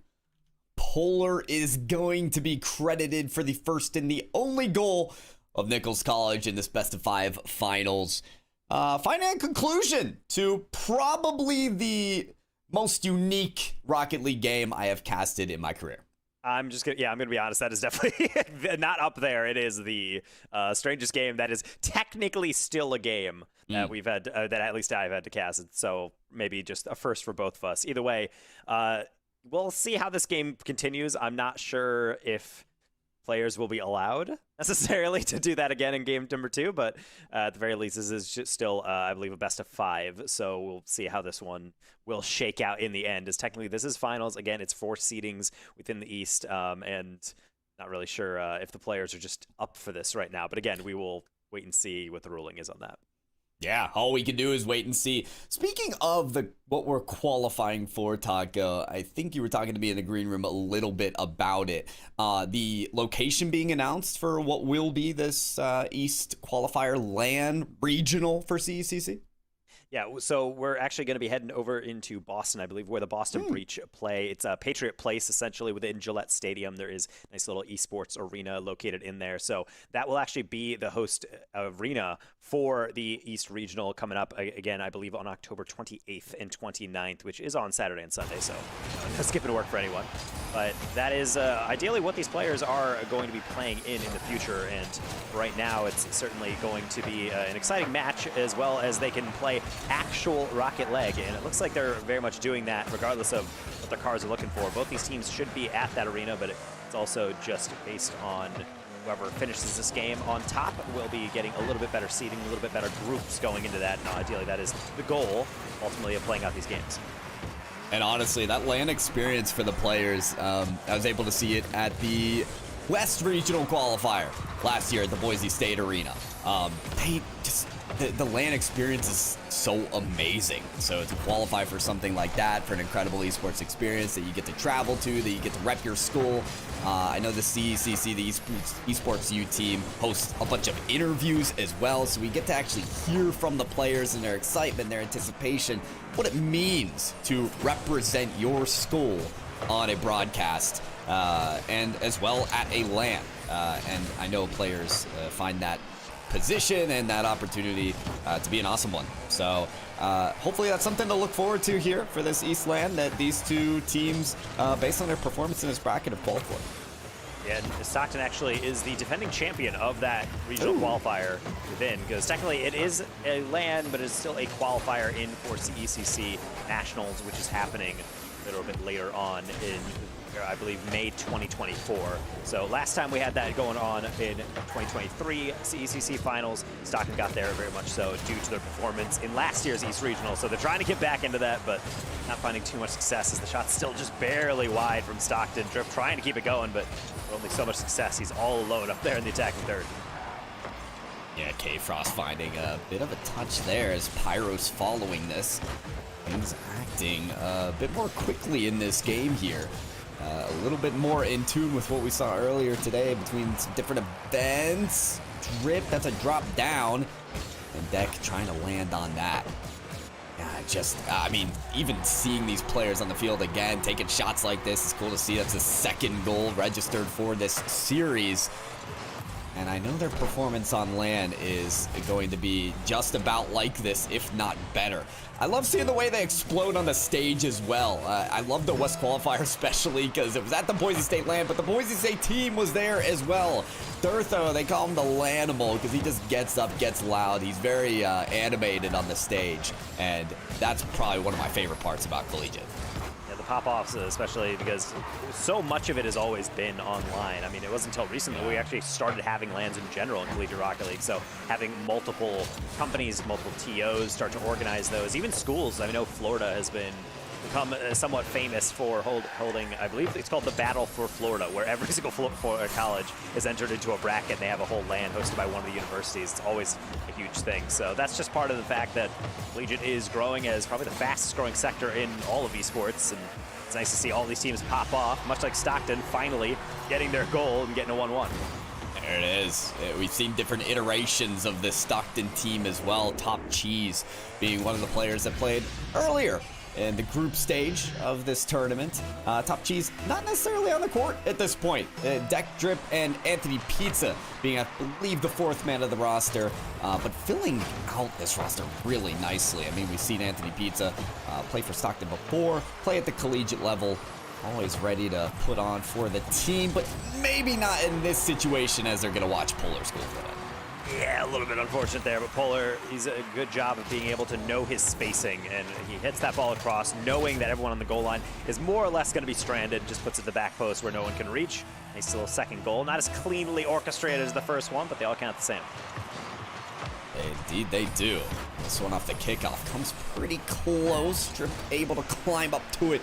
Nevertheless, and Anthony Pizza, he's out of his own net and attacking back on the field.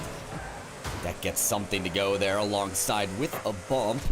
And there's one goal still to score if they can find a way back to the blue end. Under 90 seconds remaining. Anthony Pizza searches for Deck. Deck, that's a first touch and may come into a second. Able to follow the ball, but met by a couple defenders. It only took one from Nichols College after what we saw from that 5-minute barn burner. And now, of course, 60 seconds left for Nichols College to hold on to that 1-goal lead again.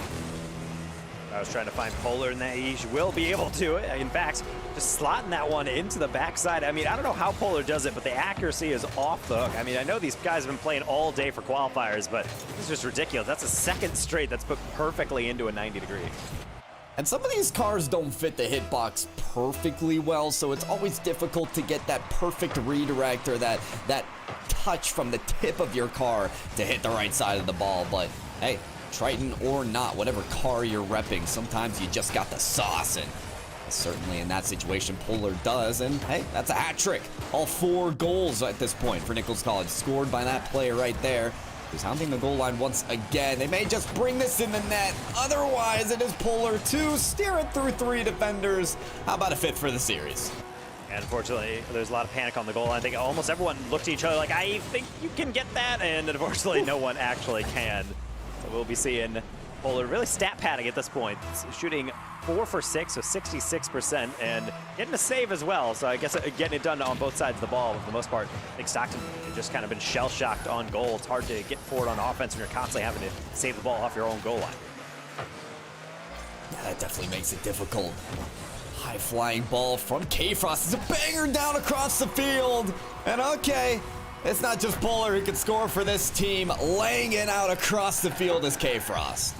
It's nice to see K-Frost get on board. In fact, one of the more, I would say, passionate players within CRL, especially now with Nichols. I think he recently tweeted, because they did qualify into CRL League play today, that he was pretty much shaking, like crying, like incredibly emotional about that accomplishment, which means I can't wait to obviously see this player on LAN and see how much it means to him to make sure they get these results, because clearly you can tell Nichols is here to be able to make an impact as one of the best rosters in this entire nation, and they're doing it with style, with stat pad, with a 6th here in Game 2.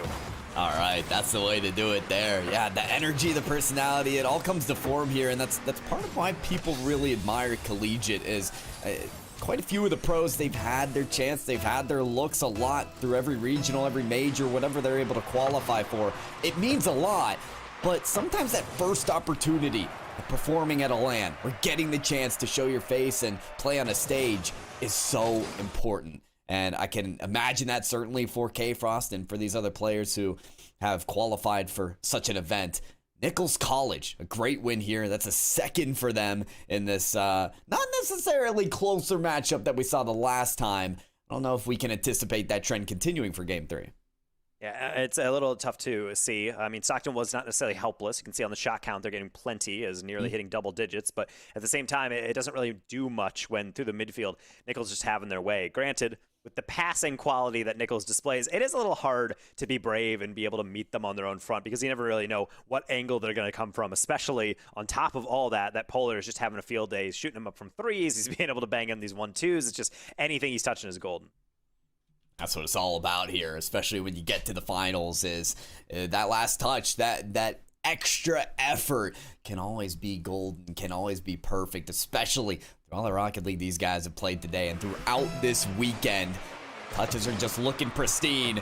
We got Game 3. We got match point for Nichols College in this finals of the qualifier, and they may just see a continuation of the matchup. This is now an 8th goal of the series, brought in by K-Frost. It's a little bit tough to see there, as Stockton not able to get that first clear, and then I think there was a finesse touch attempted to the corner, but it's not actually going to go through. And so, therefore, if you are trying to get everything under control, that is not the way to do it. Drip, trying to zone the flip reset, but well met by Polar to shut that one down and then some. Oh my, but K-Frost, another opening there. Able to pick up what was pretty much left over after a couple exchanges there. Credit due to Polar. Finding a way to keep your car around the ball after that series of events is not very easy. It takes a lot of good reactions, a lot of one-time moment, real-time aerial switching around, and it's been really impressive to see from Polar, who's not just flexing on it with a little backflip there after the kickoff, enjoying their 2-0 lead. This is a tough thing, especially when you are dealing with a situation like this from Stockton, trying to make sure that you're playing creative. I mean, obviously we see the players having a little bit of fun, as this is a game, again, is for that seeding that we all talked about, but you're also trying to make sure that you're getting in good practice, because ultimately you're going to have to play this team again. So this is a kind of a good way to scout, see the play style. I often relate Rocket League as, yes, you think about the game as very simplistic, but what makes it so unique is that every team has different play styles, and sometimes you match up really well against a team because of that. You match them well on play style, and other times you just don't. That's at least somewhat encouraging from Deck to equalize, at least, or rather to get something on the board. And that's nothing surprising from Deck. You talk about play styles and you talk about the strengths of these players. Deck, for me, has always been about that transition game from the defense to the offense. Oftentimes, I see him on the back line setting those clears up for his teammates to take that big shot. But in order to have that vision, you can also be the one to catch the pass and take the shot yourself. So a lovely downfield strike there to put Stockton back on the board. Unfortunately, it's going to be matched immediately and restored to a 2-0. CK Frost just tucking underneath, and Drip, it looks like they were expecting anything except the slow roller. So high IQ play there from Nichols. Now there you go. Figure out what your enemy is foreseeing and do the exact opposite. I like to employ the strategy, if you don't know what you're doing, nobody can.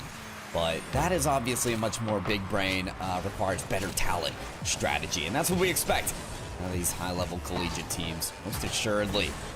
Anthony Pizza This is a take to the sidewall. He's just going to pick up some boost on his travels outside. K-Frost opting for a read off the corner. Double's not going to go. Drip's got work to do off the sidewall, especially after being dunked. There's a demolition and an opening and a post finish from Pyros. I can't really say I've ever seen a Scarab in a competitive game score. I feel like that might actually be a first for me, especially in the collegiate sphere. But hey, Pyros at least not just speed left back. He's not just third man. He can also make sure to tuck home some goals. To score the ball, you gotta be the ball sometimes, and Scarab is about as close as you're gonna get with it, unless you're tacking it on with your wheels, which is also a cheeking component of that vehicle. It's a nice goal for them. They're gonna get a 3-0 lead and are hoping for that 3-0 finish in this series, coming as close as they possibly can to it here. 3 minutes left in the game. Polar's gonna steal that ball and definitely has a wide opening here in the corner. It's clamped down on immediately though by Deck. Stockton see their way out. Pyros will be looking for another double, but one is not going to be as easily read. K-Frost instead. An air dribble that to his back corner, trying to keep possession. Hopefully Polar is there to back him up. It looked like the Stockton side was also just stalking him back, trying to take advantage of it. But either way, just about half time here, and I would say a match point game, and probably the final, the way that Nichols has been playing. It's going to be real tough for Stockton to do anything about that, especially when Drip tries to save him, instead just teased up for K-Frost. Oh yeah, I mean, this is stellar positioning here from Drip to even be closing down that angle, but it's left up for K-Frost to just dunk. I see it almost as an alley-oop. Maybe not the teammate you were expecting from it, but still pretty flashy show. It is a 4-goal lead, maybe just 5 after this kickoff. Wide opening here for them to work off of. K-Frost sets it high. And off the top of the backboard, you can see 2 players already committing to that ball. Stockton just trying to get the defense coordinated on a touch. They can get this ball away. As it finally will, they'll find a route to the blue end. Maybe an opening too. There's Drip, there's Deck, both of them on it, but K-Frost still gets an escape. And honestly, it was wide, so I don't think Drip really would have had that. Plus, it wasn't going to roll, so it's not like it's going to go into the middle. It's going to bounce out. I think Deck was trying to help it along, but the communication was not there for Stockton, and that's not the first time. We've been 2.5 games into this one, and that's kind of been the main pattern. Nichols is just more coordinated. I know these guys queue rank together. They constantly scrim together. They're trying to show that just putting in hard work is going to pay dividends, and putting in 5 goals in a match point game against one of the most storied names in Collegiate Rocket League is really saying something. Certainly is, and 5 may not be the final number. We've got a shot there from Pyros, followed up by Polar. And that's all gonna make its way out and towards the corners. We're back to the midfield. Touch there from the side wall is met there by Pyros. It's a top shot, almost under the crossbar. Drip earns a savior medal with that block, but it's another attack from K-Frost, and everyone's on the goal line, trying to create a wall with their cars. Save after save is made from these players in order to keep the scoreline at least a little bit closer. But with this follow-up and this pass off the backboard, it seems like hopes are wearing thin for the Stockton roster to finish ahead in the finals. Nichols College very comfortable with their lead at this point. And they're just trying to drive around, just kind of have fun, get some interesting touches, because that's really all they can do. Polar apparently thinking the exact same off the ceiling for that one, and really driving one home as well. No pinch there from Deck and Drip. I think that was the intent, at least initially. But as you mentioned, yeah, hope dwindling is really, even if you're at a 2-goal disadvantage this late in the game, it's all over. But now it's just truly Jover, Pyro, as Polar's going to get yet another one. It's a fair way to put it. I feel like there's Triton. Is that the Triton, by the way, Taco? It is indeed. Okay, so that might be a new main. I'm just saying. I'm not saying you should ever go off like the Octate or the Fennec. Me personally, I don't use either, but that's another conversation. That is not the first really nice touch in that car that Polar has had. I'm just saying. I'm just saying. One of the favorite cars of the Colorado State manager, Erich. And for good reason, Polar, the flip reset into the double tap, use the flip to spike it down to set up the Brazil. I mean, there it is. There's a flex, and then there's that. That's just the next level up, the alpha flex, if you will. Beyond that, being in a final there of this open qual, and Nichols College closing it out in style with authority, and they will be taking that 3-0 sweep to round out this bracket. That is the finals wrapped up indeed. Nichols College, they can bring home the rewards of many today. Earlier today, qualifying for CRL, and now taking the qualifier victory at the end of this round 16. We had the group stage. We had it all here in this East qualifier, Taco, but reigning supreme is Nichols College. What a team to stand out. I mean, they're incredibly well put together. It's a team that also was a dark horse for me. I highlighted them on social media as saying, I think this is a team that could go far. I believe in their ability. I've known K-Frost for years at this point, and he's always kind of just been on the cusp. And I feel like this is the team where he's like, I have 100% faith that this is the squad to make the run. And I think we're seeing the evidence kind of play out before our eyes lately, especially in the past just 24 hours. Yeah, it's really impressive to see. Honestly, the polar move as well from EU, and I mean, Pyros. Great name is really all I have to say personally. Okay. I just gotta say it's a pretty good name. Now, they do fit together very, very well. And I feel like every single event that I see them in now, they just impress me more. So this is really the start of it in my eyes. You know, it's the start of the collegiate season. They're already making a name for themselves. Sky's the limit at this point.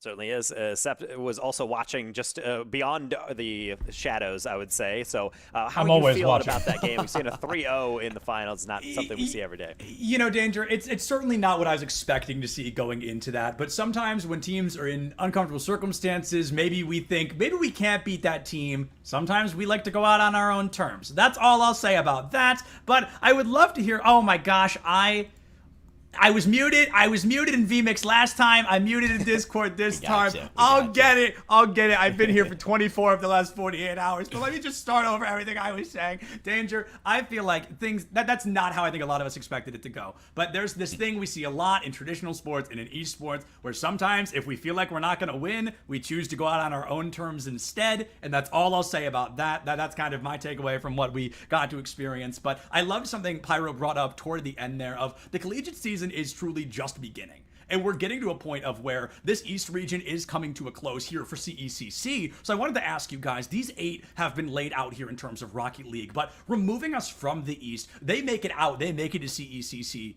What are other teams, and if you could include regions as well, just across the country that we should be keeping a close eye on, especially those that made it all the way to these grand finals? You survived your region, that's great, but watch out for blank. Danger, we can start with you. I mean, that's so tough because every region, I'm thinking through them, I'm like, they all have new additional teams. Everybody's got somebody, yeah. I would say Nichols definitely in the East is probably one of the brightest glow-ups in that it's not even like a most improved team. It's just like that team did not exist in in a competitive fashion, I would say, in a competitive sense even before this semester. So I would say in the East, definitely they are the team that if players aren't paying attention to the scene, they will definitely get matched up them in the bracket and be like, I don't even know this squad. I've never seen them in a tournament before, and they're just going to get worked. So definitely, I would say within the East, that is the squad. I know up in Canada, there's certainly Durham is back with a pretty incredible roster that they're still somewhat workshopping. With St. Clair has 2 competitive teams, and both of which almost made CRL this past 2 weekends. So it's hard to label it to just one. Pyro, I don't know if you have anything else that you definitely want to add in, Dom. Maybe not even the best, but just a Nichols equivalent of other regions, like Danger Taco said. You know, a team that maybe people aren't giving that respect to, but they're earning it very quickly. Yeah, the whole glow-up scene is an interesting one to remark on. I mean, I'll take it from the West since I was at that qualifier last time, and I can speak to it now. I gotta talk about Boise. I know I do it a little too often and too much. It's but fair though. They actually did get a glow up. I mean, shout out to the original team, right? I loved Gil especially working well with Durtho, but now it's Durtho, Woozy, and Preston. And the people are very impressed by that lineup. They played really well in some preseason tournaments. I think the West has a lot to deal with Boise and a couple other teams out there in the West getting glow-ups as well. Yeah, I really like what we're seeing because I don't remember if we talked about this yesterday, but maybe we've got more time to do it now, so I'll ask it again. I'd still love to hear from you guys twice. Every moment of every day is a blur for me, but that's not important. Going into Rocket League, I think we Pyro, you and I talked about this a little bit on how of the 4 core esports, right? Rocket League, Smash, Valorant, and Overwatch. This one seems to have the fastest growing skill floor. right? Each year it feels like the best player of this year is as good as the worst of last year. You know what I mean? That continuous growth and improvement. And do you guys think, I hate to use the word simplicity because this is anything but a simple game, but do you guys think the way this game doesn't change as much as an Overwatch or a Valorant, do you think that allows the skill floor to continue growing and forces these players to get better? Because there's not really some new tech or some new skill to discover. You've just got to beat them at their own game. Taco, your skill floor is higher than mine. Take it away. I would say the thing that is fascinating about Rocket League is when it got developed, there's been, let's say, like 3 different eras where people are like, all right, we have reached the best it's going to be. Like, there's no mental idea of like us trying to project forward and say, I think there's still room to grow. And yet then season after season on the collegiate level, pro level, semi-pro level, that we continue to see that. And CRL, I think, is one of the greatest examples of that, in that we have current pros in the league, we have in leagues, we have semi-pros, we have players who are retired pros, and then we have all these aspiring kind of up-and-comers. And because of that, I mean, if people are outside the Rocket League scene watching this, there is a very well-known Discord called Six Mans, which is basically like private 3v3, and more or less you get ranked into the highest ones being S, which is purely pros, X, which is like pretty much you are pro level, and then A. I would say CRL at the very top is pretty much A or X level for pretty much all the players. It's incredible to see that nowadays when you're qualifying, it's not just like, hey, beat the players that just happen to play the game at your college. Like, you're beating some of the best players in the entire continent sometimes to qualify into these leagues. And I think it's fascinating as well because Rocket League has the lowest team size, right? You're only looking at 3v3, and I think in a lot of other games like Overwatch or like Valorant, I continue, or Smash Ultimate's another good example, you can kind of bring one person in, and they truly can deadlift your team, right? You can replace one of the gears in the lineup, and especially with Smash Ultimate, they can wipe out the whole team before anyone else has to play. But is that what forces people in Rocket League to continuously get better? Is you're never going to get that carry. There's never going to be a time where you can just put someone on your team and say, oh, you know, great, oh, we're totally going to win. Is it that constant, like, if we stop moving, we're going to get left behind? Is it that mentality that forces these players year after year to always break this ceiling? I think that players are forced to adapt and change like all the time with how these Rocket League teams will shift and change and have these roster moves every single time. It's not always about like, oh, I've employed this new high-level mechanical player on my team and now I'm going to play better because I'm forced to move at a quicker pace and meet these new challenges. Good example that might be Harrisburg, a team we saw earlier with T-Krell in there, but Nex is already a great mechanical player, and Mincy has been working up to that level as well, as we've seen with that team. But it's just these different play styles that you have to mesh with. We talked about this yesterday. Taco mentioned it in a great way, that you are just the sum of your parts. You're not just the own individuals. So you're going to elevate your standard just with whoever you play. And that's kind of how it is with Rocket League. You're better off playing in this collegiate scene as it is now with where the talent is at, because you're always going to be forced to play at that level. We talk about that at the professional scene with different regions, right? Some regions are locked into maybe lower talented, but when they come into these international performances, when they get to scrim against the best and the best of the teams, they get better and better and their talent gets greater. So surrounding yourself with the best people in Rocket League is still the best answer to get better. Yeah, beautifully said. Danger Taco, any closing thoughts from you before we go ahead and wrap this up, get ready to ship ourselves over to Valorant? Not really at all. If you guys are watching Collegiate Rocket League, I know a lot of people every single time, like Pyro, I mean, you're casting, I'm casting, except I'm sure you get the comments on this just in any esport, is a lot of people come in and say like, hey, what is Collegiate? I only follow RLCS. You should definitely be following Collegiate. Collegiate is 1000%. The skill floor, as you mentioned, is going up. There's incredibly entertaining teams, and more importantly than any of that, if you don't know what team to root for, you probably have a local team, and they're probably pretty good if there's a college near you. So definitely get into esports. No better time than right now on the collegiate level. Well said, Danger. Well, hey, thank both of you so much for coming out yesterday, being here today, and just always kicking butt on the mic. Always great to have you guys with us. Thank you, Seth. And with that, folks, we are going to go ahead and throw it to a bit of a break here. We've got CECC Valorant coming up as our fourth and final game of the day, the East Online Qualifier. Going to be a banger of a matchup, and I'm super excited to see you in just a couple of minutes with that game.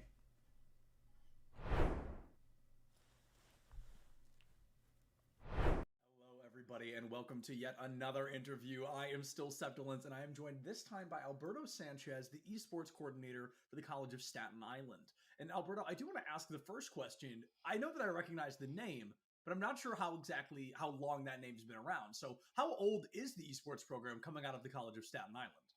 So the esports program at the College of Staten Island started in 2020, right in the middle of the COVID-19 pandemic. So we've been around. This is going to be our 4th year going into esports competition, and we're really excited for this season to get started. Yeah, I know that we are super excited to have you guys, and the season is just around the corner. And I did want to ask, going into Rocket League and Overwatch 2, I believe being the primary games you guys are approaching, was there anything specific you had these teams do to prepare for such a large tournament like the CECC? Was the training regimen changed in any way, or is it just, hey, play these games like we would any other and hope for the best? So with Rocket League, this is going to be our 3rd year trying for the CECC. We've been in the CECC the last 2 years. Very great competition that we see in the CECC. It brings out the best in our team. So our team always looks forward to this. They always try to qualify for CRL. So, it's something that this is along the lines of that in terms of competition. Our Overwatch 2 team, this is the first time they're competing in or trying to compete for CECC.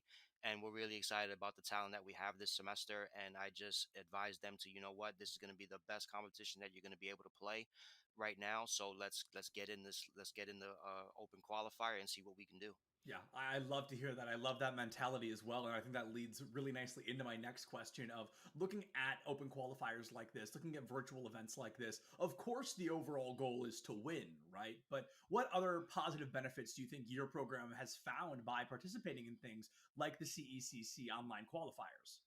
Well, one of the things that I really look at with our program is just exposure. One of the things that our Rocket League team, you go to events, you go to LANs, and people know who we are. Simply because for competing in CECC and competing in other leagues that we're in. So just getting our name out there in the esports world is very important. And then obviously the talent, kind of speaks for itself where we're qualifying for top 8, in online qualifiers. And, we're making a little bit of noise in the CECC as we continue to try to get better each and every year. And I like that a lot because you talk about having that impact, having that kind of I guess rapport with these other teams and these other programs, and being one of those up and coming teams, one of those growing teams heading into this online qualifier for either Rocket League or Overwatch. Is there a team that you're thinking, hey, if we take them down, that's how you make headlines, that's how you make some space? Is there any team, maybe is there a rivalry that the CECC is not super familiar with, or just a team you guys are excited to play against this weekend?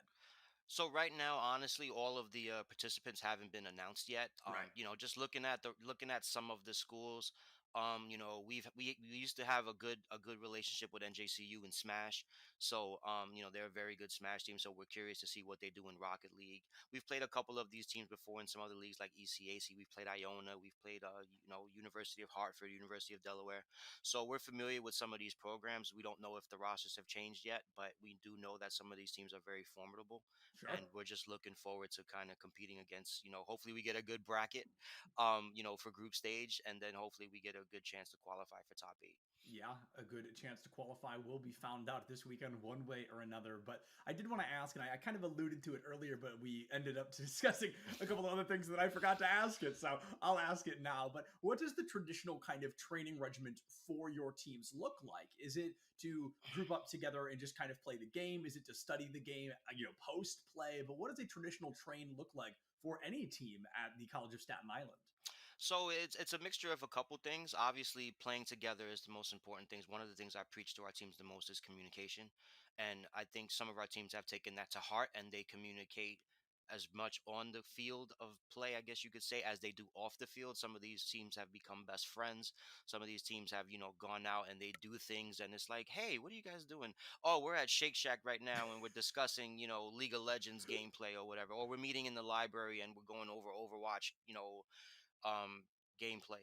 So our teams are really taking, I put a lot of faith in my captains, and they really take it to heart, where they're getting everybody prepared, trying to understand what role everybody fits best, and then just putting it all out on the field every time they go and play a game.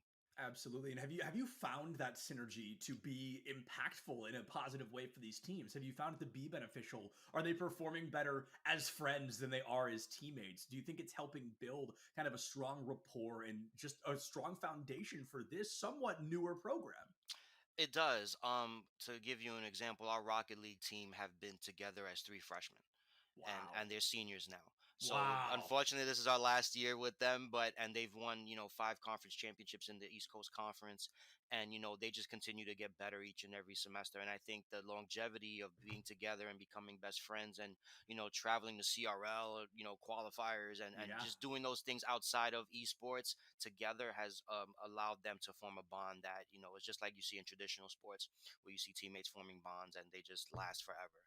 Yeah. And I think that has definitely helped them. They know each other, in terms of their gameplay style, and they know what each other's going to do before they do. And, a lot of that, I think, happens when you have those connections that are, outside of esports. Absolutely. And Alberto, if someone was watching this and they were attending the College of Staten Island and they wanted to make connections like that, they wanted to join the program, what steps would they take to be able to do that? Well, obviously, one of the first things we encourage all of our students to do is fill out an interest form. We have an interest form on our website. We do broadcasts to the student body every couple of months, and we just encourage our students to get involved. We have over 35 kids in the program right now, and we're looking to grow that number. We're looking to form, second teams and third teams and get, as many kids involved as we can. We're hoping to get a space really soon, hopefully by this summer, if not sooner, so that we can kind of have a place where people can gather and enjoy esports together. So we're hoping that more and more students, that come to the College of Staten Island know that there's a place for them here. We're all about inclusivity, and anyone can join. That's beautiful. That is fantastic. Well, Alberto, those are all the questions I have for you this morning. Thank you so much for taking the time to join me and talk about your program. And I wish you truly the best of luck this weekend. Thank you so much. Thank you for having me. Of course.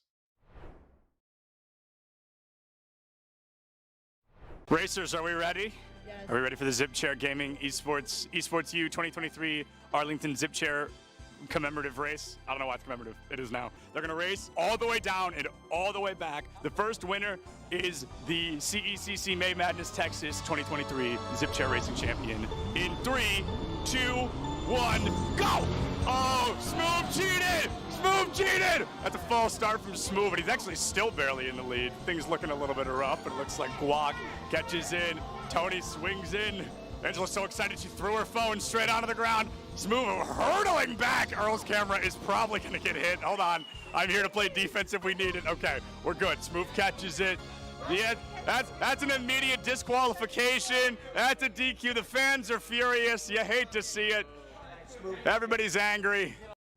Hello, everybody, and welcome to another CECC East Online Qualifier interview. I'm still Sepulence, this time joined by Jason Schaub, head coach / coordinator from Stockton University.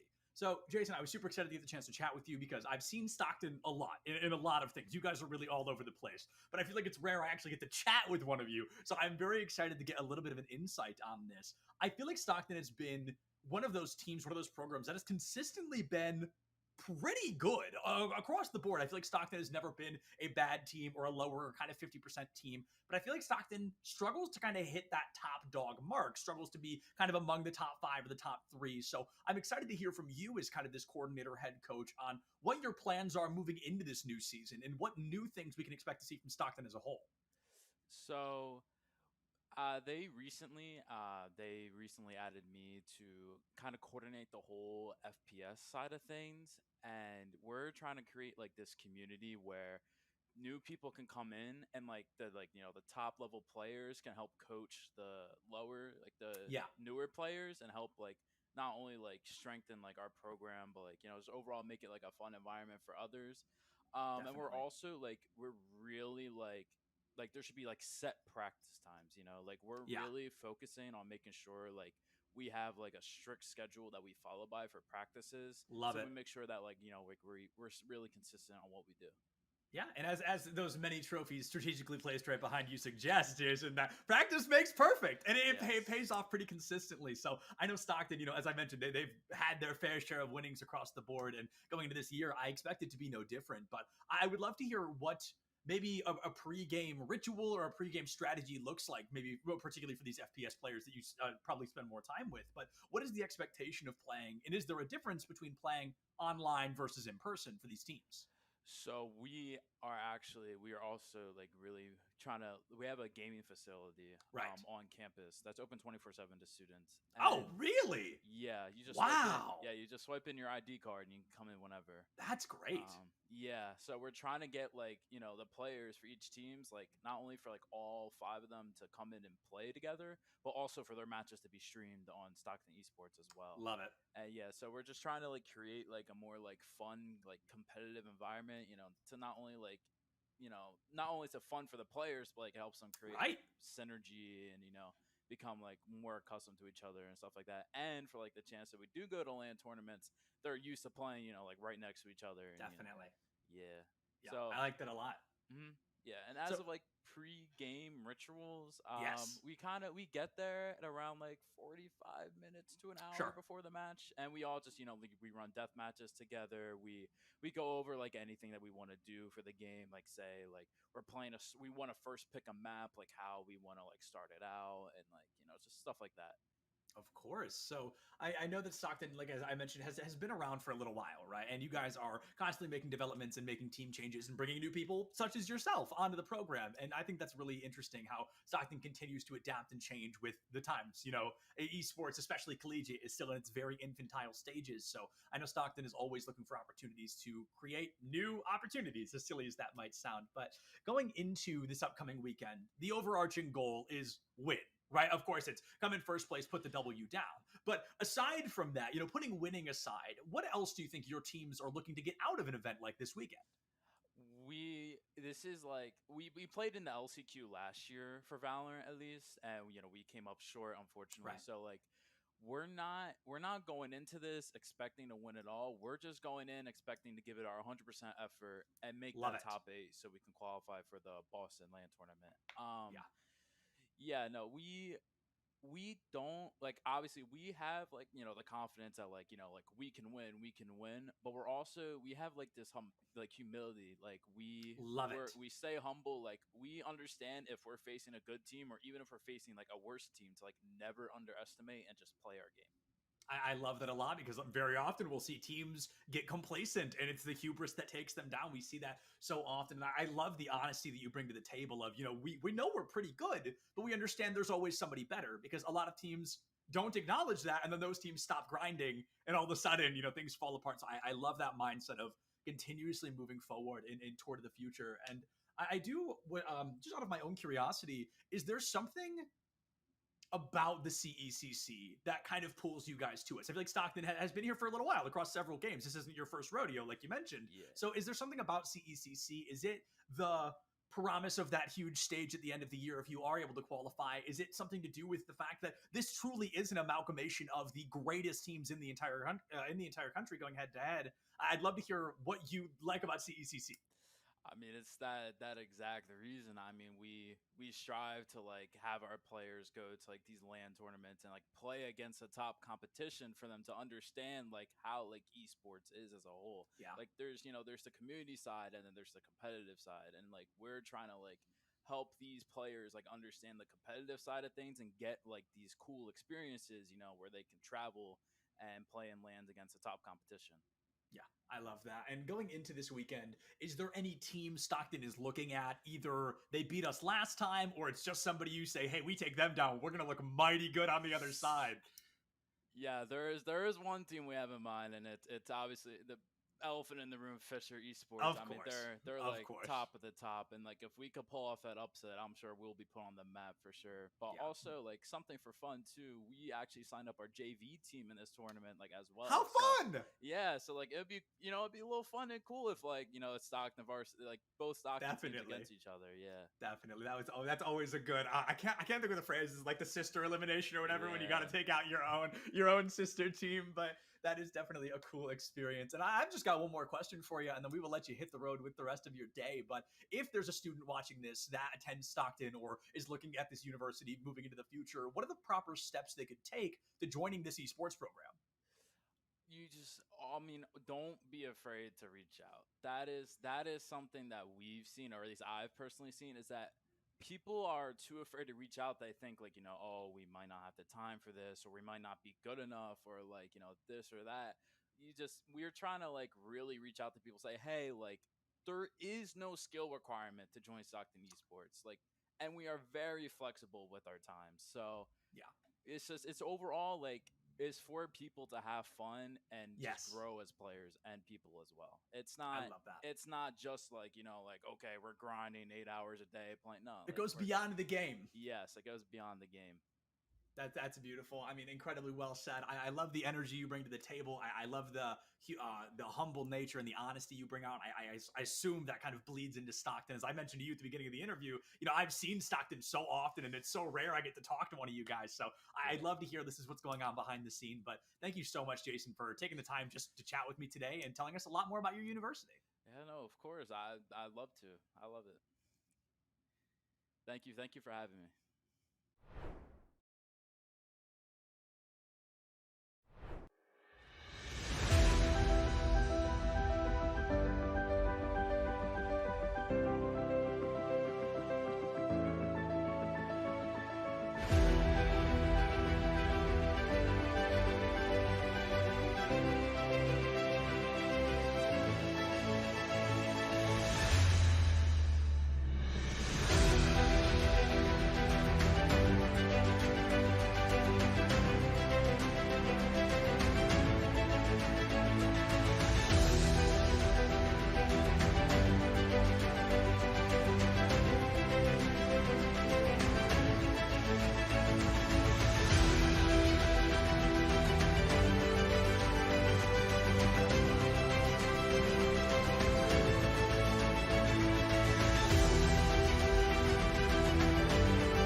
I wasn't born a leader.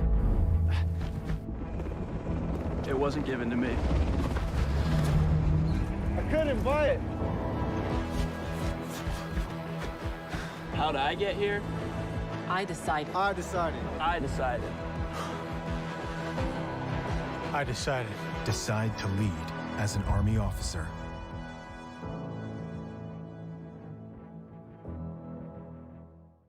Hello, everybody, and thank you for joining me once again. I am Septilence, joined by Jordan Chapman, the head coach of the Toronto Metropolitan University Valorant program, who will be joining us for the CECC East online qualifier this upcoming weekend. So, Jordan, first question for you. Very simple one, very easy one. How long have you been with the program?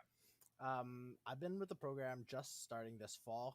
Picked up probably just the end of the summer as well, just getting introduced to the players and everything like that.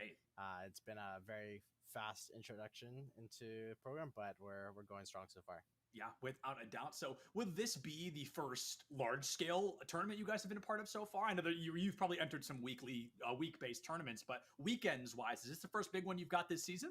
No, actually, at the end of August, we competed in the CNE Gaming Garage event here in downtown Toronto, our first LAN as a team. So that was really the first introduction to a full-scale event, I'd say, for our competition. Yeah, without a doubt. So this is just going to be some more water underneath the competitive bridge, which is already being built for Toronto Metropolitan. But Yeah, a question, a question I have that may be a little bit silly, but I've never competed outside of the United States, which is where I'm from. So I would love to hear from you coming from Toronto. Is that going to be? Is there an expectation there of like, you know, we're not an NA centric team, or is that not the circumstance at hand? I'd say we're more just focused on the competition rather than Sure. focus around like who we could be playing against in the area or anything like that. We're just really excited to be competing and going from weekend to weekends. Like we can't get enough of the competitive itch. Yeah, absolutely. I mean, it is super exciting to have you guys along for the ride with us. And going into the East, I say this year after year. I think the East is one of, if not the hardest region in terms of the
Hello, everybody, and welcome back to the CECC East Online Qualifier. Once again, I am still your host, Septilence. I love that I say that every time as if my name would change, but it will always stay the same. We have been through a very long journey, viewers and friends. We have seen Overwatch, we have seen Super Smash Bros. Ultimate, we have seen Rocket League, but now it is time for one of the fastest growing esports in the collegiate scene, Valorant. And I am going to be joined in just a moment by Zobi and Shibby as they make their CECC. Both of you, we are super excited to have you guys joining us for the Valorant Grand Finals this weekend. How are we feeling tonight? I'll answer. I mean, I'm feeling good. You know, my football team lost today, so I'm looking for my prediction to be right today. I'm looking for a pretty solid victory, but other than that, I think it's going okay.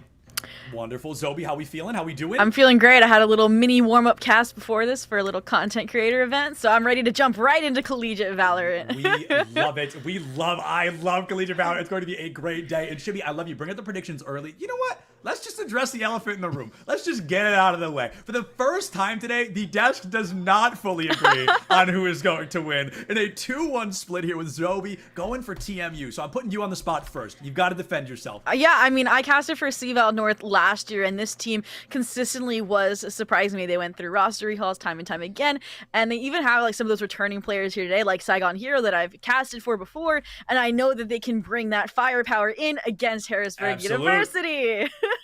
Now, I'll just get myself out of the way before we go to Shibby. I'm in love with Elk. All right, sick. That's it. Shibby, your turn. Let's hear it. How are we feeling about Harrisburg University? I think this team just exudes excellence when it comes to esports, right? Across all the other titles, League, Rocket League, all the other titles, Overwatch, like they're just killing it. And I think it's a no-brainer to go for HU Storm here. I think Harrisburg, they have my heart. They've had it for a very long time, and I couldn't betray them.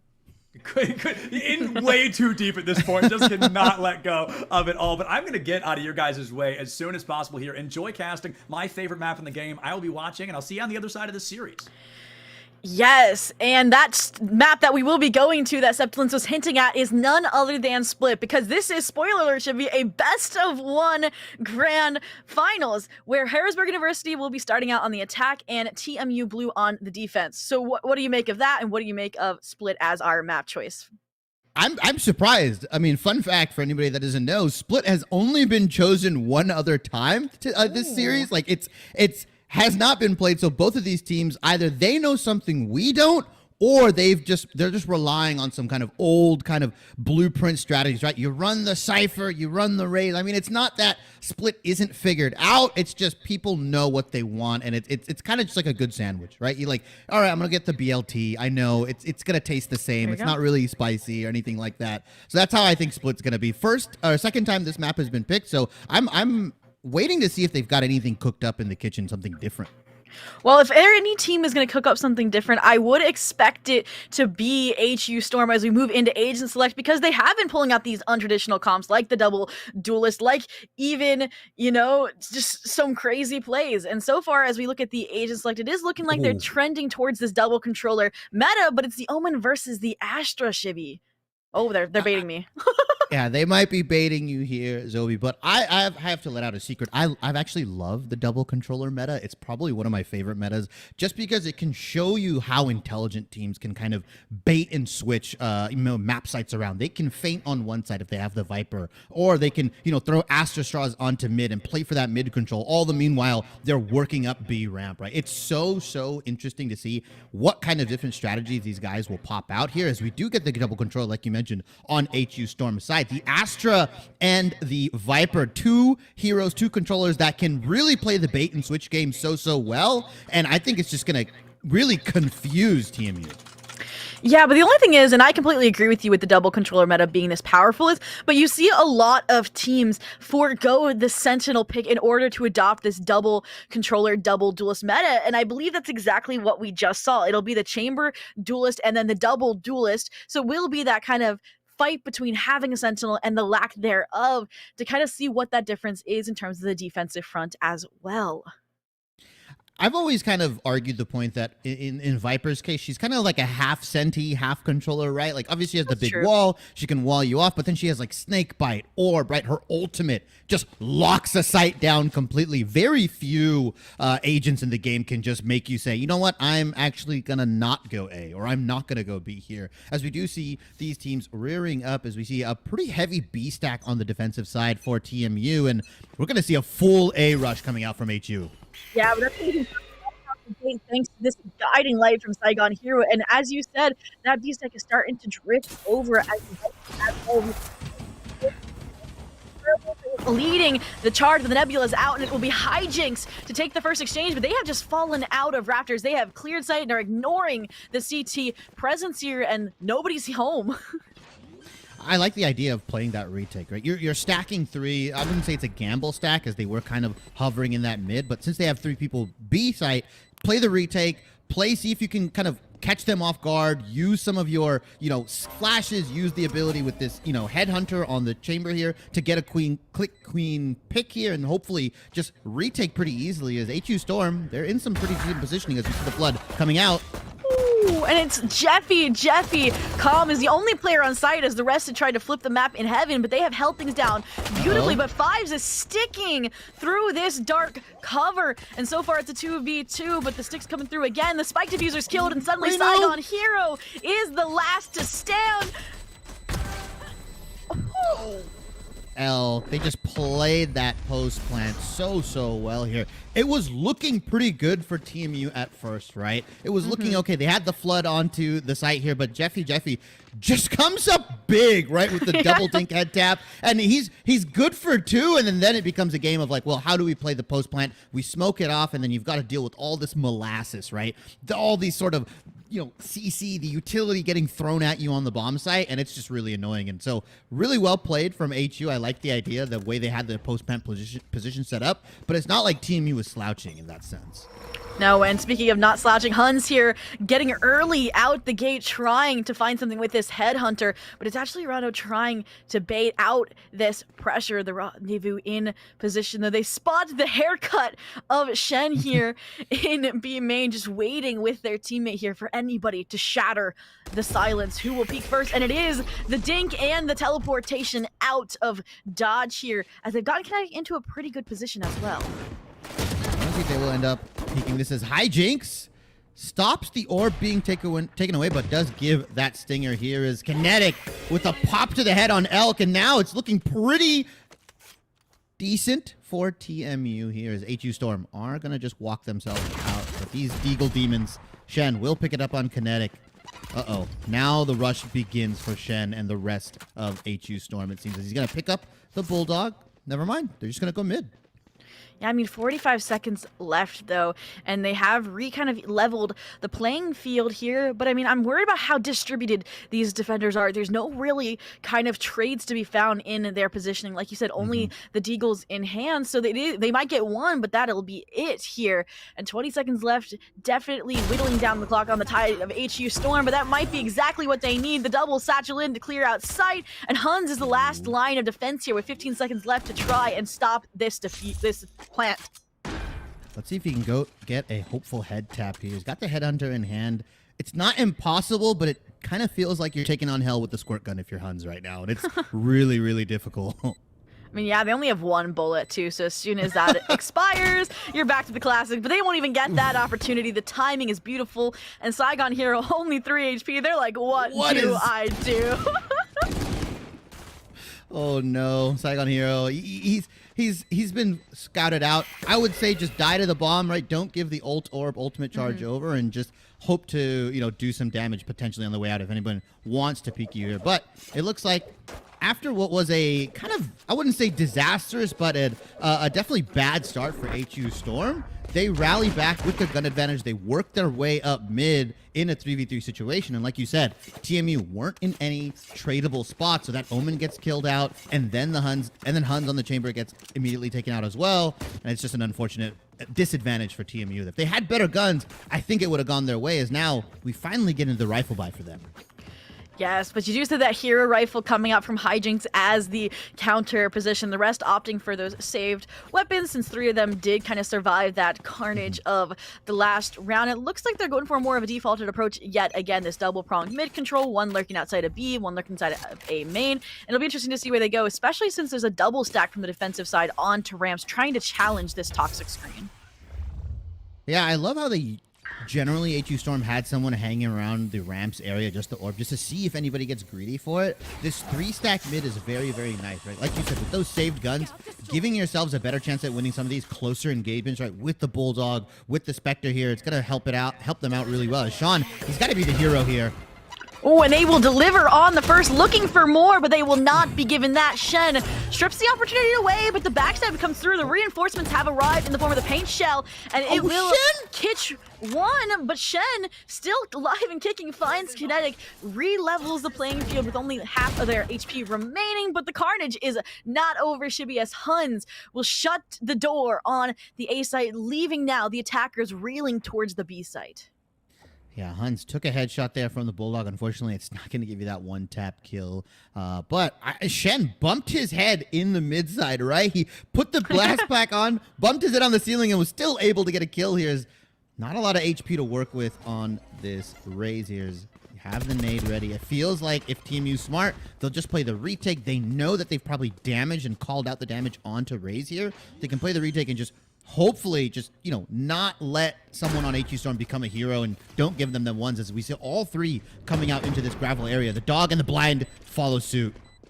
And that regrowth as well comes in, so Huns is able to lead the charge, and both him and Fives are able to get the picks and get a clean round. Although they do lose 2 in that little mid exchange, it will be their rifle round coming through for the first round on the board. And I completely agree with you there. They kind of fixed the issue we talked about in the last round about not playing these fights together, and I mean, fix it early, you definitely have a chance of going far in this best of 1. HU Storm did do some damage, though. I'm not going to say they didn't hurt the eco a little bit for TMU. Like you said, going 2 down when it is your first rifle round, we see Hijinks forced to kind of play that judge role. And, I like the judge, as we do see, I believe, a disconnect coming out from Sean here. So we're going to have probably a bit of a timeout or a tech pause as of right now. We're 3 rounds in, and it feels like you said, TMU, they're trying to kind of feel out how HU want to play it, right? Okay, they're going 3 mid. They like to hang back one on B ramps here. They're making sure they're not kind of overstepping and over-rotating, and TMU has been playing it just a little bit better now. I want to see, with this first real rifle round coming out from HU Storm, are they going to go for that more aggressive mid kind of push? Because they had up until Mail, and then they backed out, killed somebody at Vents, and then they tried to re-hit. It was all very scattered at some point. Yeah, no, I completely agree. And like we said, I feel like Kinetic did a good job of corralling them into that B site where they did have the retake kind of set up there through CT. Pretty coordinated effort. But what I'm looking at here, though, is this buy, right? Hijinks, like I said, was that hero rifle force. So now they are kind of forced to buy this Judge light shield instead of the rifles to match the rest of their squad. So it's interesting that they are kind of leaning towards that mid control with the rest of their team instead of taking it kind of like a double satchel into A ramps to kind of dismantle that hold that the Viper has been doing over on the A site, for example. Yeah, I do love the setup that TMU has kind of been running with this Viper, just completely cutting off any vision, forcing them to take some of that poison damage, right? If they're going to storm through a mid or even through ramps here. That wall that he's been placing has been so good at just stifling off any sort of aggression. Like you said, the double satchel or even potentially the jet dash in. I do want to see some more, let's say, trickery and tomfoolery coming out from HU, if that's the best way to put it. I mean, they have the Astra, they have the Viper. Start placing stars in kind of some of these positions that TMU typically would play at, right? Either in mail or probably in gravel, and don't let them go off. Just keep it there kind of as a guarding presence, as we are going to get out of the tech pause here. And as I said, I love that wall that Sean's been putting. He's completely kind of switching up his setup here, which is perfectly fine. On the other side of things, not switching up their setup is HU Storm, going for this mid pressure, waiting for the Poison Cloud to drop, and as it does, Shen's satchels into vents, but nobody is there to meet them with greetings arms. Instead, though, exactly, Hijinks here, trying to challenge Sean. Sean receptive of this, though, and playing a little bit further back, unlike previous rounds, which is smart considering a Judge is staring at them on the other side of the wall. Yeah, I mean, they're just kind of waiting around mid, and this is where it kind of gets dicey, is we see Sean potentially looking for 3 here. He's going to back out. And he's got the dash available with the Judge. He's got to cover some space pretty quickly. Dash is onto site. Fives, the one man on B bomb. Can he get 2 here? If he gets 1, it's not too bad. Reno trades him out. Yeah. Great trades, now back to a 4-on-4, but it has cleared out the site, so that is one thing gained from the fight. But quick pressure coming in already from TMU Blue, and it'll be Shen to challenge it, catching Huns off guard. The follow-up is the Trailblazer, but the pressure from Heaven has not been relinquished, has not been dealt with yet. And as a result, look at the backstab, look at the trigger discipline! Jeffy! And Jeffy gets 1 before falling, but it's a 2v1, only 30 HP, and Rano 10 seconds and counting. Can they even get the plant down? He's gonna go for something. Saigon Hero though cleans it up, and it looked really good for HU Storm in a split second though. Jeffy unfortunately cannot get the spray transfer out, does not get the kill onto Kinetic, and he gets sprayed down. A nice 180, well played from Kinetic, but that was more of a Jeffy mistake rather than a really well played, I would say, from TMU. I mean, that's the dream situation. You get the lurk, you get the backstab onto this kind of Heaven area, and you just kind of whiff it, and unfortunately for, Reno, he was stuck on site with 30 HP and can't get the bomb down, can't get the plant money. Now you've got a broken buy coming out from HU Storm after winning the pistol and the bonus here. Yeah, so we are tied yet again. Kinetic, quite literally not even a second into the round, finds Jeffy. So another mistake made on that side of things. I do want to point out here, though, I believe the Chamber, they had an operator and opted to switch into the Judge from the longest range to the shortest range weapon here to occupy Mail, which isn't the correct read. This is the first round they're not challenging this mid control. Instead, it's a more dedicated, straightforward, good old B hit. And Fives is actually playing more reserve. They're not fighting for this space backside. They're waiting inside the Nebula to play retake with their team yet again. It'll be 5 people versus the 4, and the Seekers and Showstopper online for both teams as tools in the toolbox.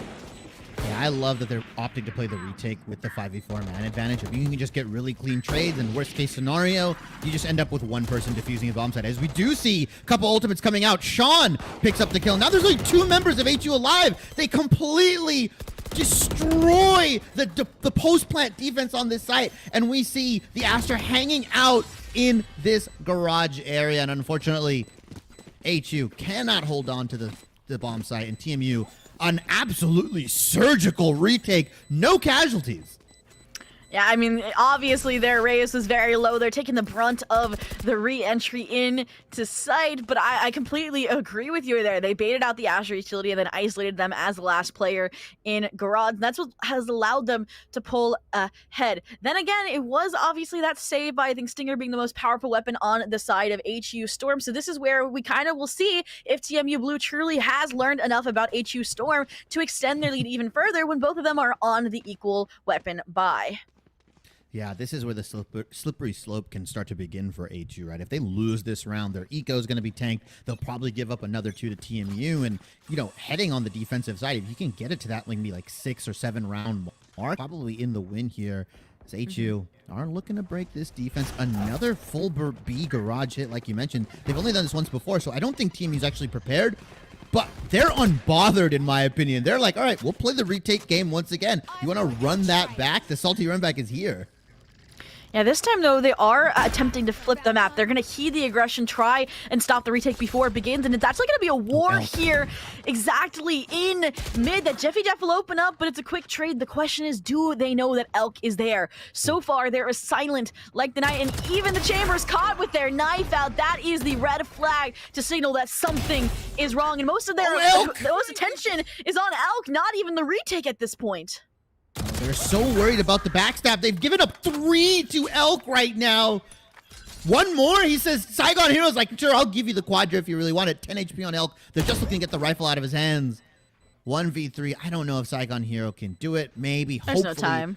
Optimistically looking for some exits here. As TMU, they have amassed themselves quite a big bankroll. So losing this round isn't going to destroy them, but it is kind of rough because now they've got to be wary of that B garage push. They've been playing off of B or even solo B just pretty much the whole time this series has happened. Yeah, I mean, I like how they were trying to change up their retake strategy on B. Like, hey, let's not all go CT like we did the previous round. But then ultimately, I don't think they expected that double player to reflank through mid. And although they dealt with one, they didn't expect the second. And then you saw how Elk just popped off in all respects. And I mean, you can't focus that much on it, but you also can't let it slip through the cracks. And I'm wondering where these trips are then that they can reposition from the chamber, the one benefit. Regardless though, we're already into the action here, and although Shen's trying to entry off the showstopper, all that utility has denied its impact, and it's Sean to go huge before they fall a hero. Yeah, B bomb side is theirs, though. They don't understand that 3 people were rotating from A, so they can get the bomb down. They can play that post punt. They also have the Astral Wall ready to go here, so they can be really, really sneaky and devious. Now Elk is going to put themselves in a different position as they are going to go back up into this kind of, I would say, sneaky, ratty area. Jeffy Jeff, though, once again with the lurk. Yeah, speaking of rats, that's exactly what they are about to do to Saigon Hero. The backstab as Hijinks will also take the Tour de Force off the table. This leaves Kinetic in the unfortunate 1v3. Does have the showstopper, able to find the first. Off of the vulnerability, they're able to find the second. And this is when you think of investing the showstopper. And as I say it, there it is. But the trade comes through, and because you are the attackers, you come away with the victory. You come away with the lead.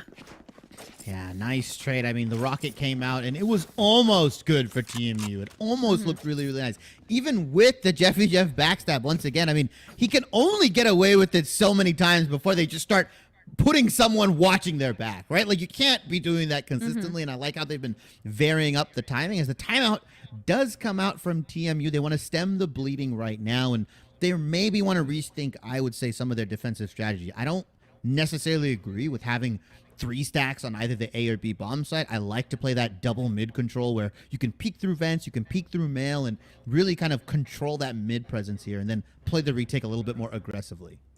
Yeah, and obviously their spread on the minimap might kind of redistribute after this timeout, but currently it seems like both teams are leaning towards A. So even though the reads have been towards B, been towards mid from the action HU Storm has made, they might be predicting correctly here. I mean, another thing is that Huns hasn't pulled out the operator yet. Yes, they used the Tour de Force, but now that is kind of what they're hovering over in their arsenal. Other than that, like I said, I might rethink the trip placement because it really hasn't had much of an impact where it is outside events in A Heaven, because you usually have that Raze playing there later into the round. Maybe you can put it male, maybe you can put it B Heaven to kind of stem that backside that we talked about, so you don't have a person watching it. But regardless, the read here of 4 people on A might be correct, Shibby. Yeah, I hate to call it like a gamble stack because it's not necessarily like they're low on money or anything like that, but it just feels like they're looking to kind of stack this and stop the aggression here. And like you said, might be the right read is now Huns. He's got the operator in hand, but he can't really do much with it. Hits one. Ooh, but they're overwhelmed by hijinks with the Blaze Storm, not able to rendezvous out to safety in time. And with that, HU Storm will have a free site, will have the Viper's Pit online, as well as a plant for Heaven. And this is a beautiful situation. You can play in the pit, you can play Heaven, but it doesn't matter if Saigon Hero overwhelms the option to play in any of your post-plant positions. Oh, look at Reyno's positioning. This is so disgusting. He's going to be able to get one. I don't know if Saigon Hero is going to be able to find out where Elk is. I think he did fire, so they're going to have to pay the post-plant with these the stars here. They have the suck, they have the stun. They've got everything here. As Jeffy Jeff, he needs to come up big right now. Yeah, but they're actually playing on the exterior of that smoke integrity, just running out before they can come back. And with that 5s, they'll drop it. They get on the spike and actually invest their own Viper's Pit. Concerned, they get it half before the gravity well comes in, and just like that, Elk won't be able to get there in time. Visibility block. Defenders will claim the round coming out of their timeout. But I mean, even after the round has ended, Elk has not gone down without taking a few with them. Yeah, a bit of a head-scratcher play coming out from Jeffy Jeff, right? I get you want to play outside of your Viper's Pit for a little bit just to kind of throw them off, but he pretty much played the whole round as they aggressed in outside and didn't really have a good angle on the bomb. Unfortunately, they planted it for Heaven, and so he was playing behind the pillar, behind that wall area, and just couldn't get any of his snake bots off, anything like that. And Elk was so far gone, so they couldn't even play off each other's contact. That post plant was a little bit sus. Yeah, no, completely. And because of that catastrophic failure of a post plant on the A side, we do see a shift back to what was working, which is the B. But they don't expect 5s. Backside, Paranoia, frags, spray through the dark cover, all landing up beautifully. And the timing on it fading is even more picture perfect, as now the 2 controllers, the 2 support players, are left in the 2v5. And 5s has played that position only a handful of times now through this half, as Sean is just going to pick up the counter kill onto Jeffy Jeff. And Elk, lone man with the Sheriff. Let's see if he can do some damage. He has been pretty clean with the head tap so far, but he's going to be facing the Headhunter from Huns. Is just going to hold this angle. But yeah, 5s has been playing that B backside angle really, really well. And it's really good for the Omen because you can get that lucky spray, or you can get that spray through the smoke. Ooh. Unfortunately, Elk doesn't check the vents area, gets sprayed down, and yeah, really nice positioning. I don't know if they're going to end up repeating that position from 5s, as they kind of get spammed out here, but this Omen has been flexing between the bomb sites so nicely that you can't really get a good read on where they're going to be. Speaking of other standout players, 11-3, Saigon Hero, my hero, making my prediction reign true so far and saying that you should keep an eye on them. They've been such a fundamental force in these retakes thus far. Now that the Seekers are online, it's that much more powerful of a retake tool kit here. So I'm hoping they stay alive. I'm hoping they play their life. And although the Guiding Light will confirm that the Viper is lurking still, the real aggression is towards mid, where the Viper utility is now the only defensive force. Yeah, Sean has been swapping up positioning as well, right? Playing vents, playing male, has even gone to that ramp area multiple times. Sean is going to get out here. They're just going to run at him. W key is the best one. They got stuck on the rope trying to go down. I mean, you saw the panic in their eyes as they died. But that is the first blood. And now the rebound is actually going to be right into Kinetic. And suddenly they're crunched here by 5s. Once again, denying any motion in the round. And we're once again even 3v3. The Cabbage Heads do come out trying to figure out where they are playing here. One for each, as Jeffy Jeff, like we mentioned, has been constantly playing that orb area around ramp, seeing if they can catch anybody off guard. As 55 HP on this Jet, gets absolutely sprayed down from Heaven. Bomb is down as well, I believe, and this is already a tough situation, and it's made even harder for the fact that that bomb is up near rafters. Oh, and they challenge their own snake bite there, but the vulnerability will just lead to their demise. In the meantime, though, Elk is hunting for the thrifty kills. Only 20 HP, but they're good for 2. And suddenly, it is the 1v1 15 HP Kinetic, not trying to get the thrifty loss here. The bait is perfect. So is the run out, though, with the knife, and it's bob and weave. Time is ticking, and that bob might as well solidify the round. Oh. Wait a minute. Yeah, seconds are going down. Kinetic's just going to piece on out here. I'm surprised that Elk, as he goes down, didn't go for the stolen rifle or the rifle that was taken away from Huns, right? He immediately went for the plant, and the Raze was moving so slowly. She was shift walking through. With the knife out. I know, with the knife out, unfortunately, just doesn't hit the headshot with the Marshall, and that could have been a completely different round if Elk is scoping in there or has that Vandal like we mentioned. But overall, foreign eco, not too bad. Yeah, no, I mean, I completely agree. It's keeping the economy of TMU Blue in check, but it won't keep it in check enough to take the operator off the table for Huns. They're once again posted up on screen, which is the correct read, as the toxic screen will fade, if it even does at this point. They're kind of being left as the only defensive player on the A side here, which is interesting considering the trip is the only thing holding Heaven. But maybe that's exactly what they want, exactly what they need, as they open up the round with the first blood, taking out one of the opposing duelists. But ultimately, it will still be a 4-on-4. They know where they're going to plant, though, so Rondo's dropped to 30 HP as the Cosmic Divide and the Seekers are expended to try and solidify this post plant. One is all you need if your TMU is. Unfortunately, Viper does go down here. Jeffy Jeff, another backstep. I don't know if you can keep doing it. He gets away with it again, and there's 2 Heaven. Shen and Jeffy Jeff are being played for that bomb site here, but there's no Astro Wall in the way. I mean, that's their own Astro Wall, is it not here? It's facilitating the defuse. The wall makers are coming through, but they are not landing. There's body shields, meat shields to allow you to stick it the entire way, and that will be a 7th round, solidifying TMU Blue's lead before they go into their attack half.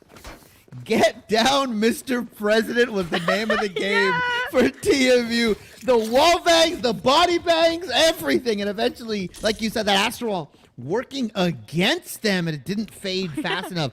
I like the push from Heaven, the double push from Heaven, but you gotta swing out if the bomb is being defused. Like, you can't just play behind the Astro Wall. Remember Jeffy Jeff tried, and they got dropped, okay?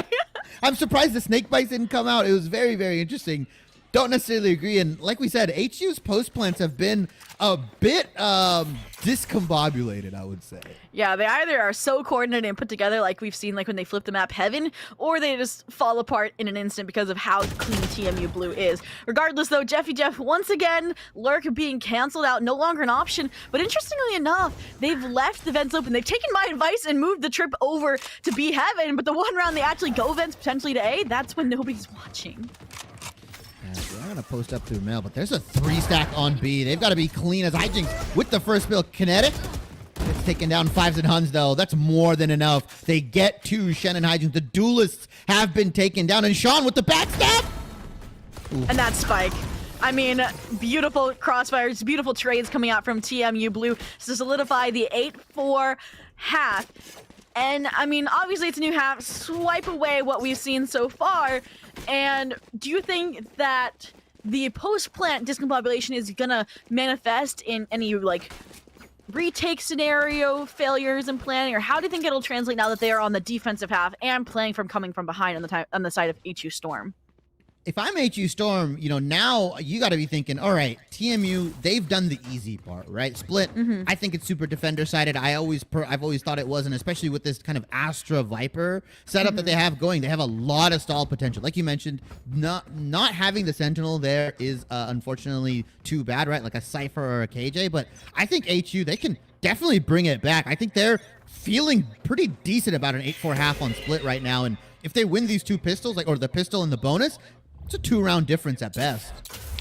Yeah, but Huns here is the only Sentinel for the side of TMU Blue. It has been aggressive force fragging, supporting that Sentinel kit beautifully. So far, though, they are a lot slower to this mid approach than we've seen coming out of HU Storm. They're waiting out this controller utility. They're not rushing into things, and I hope that benefits them in the long run.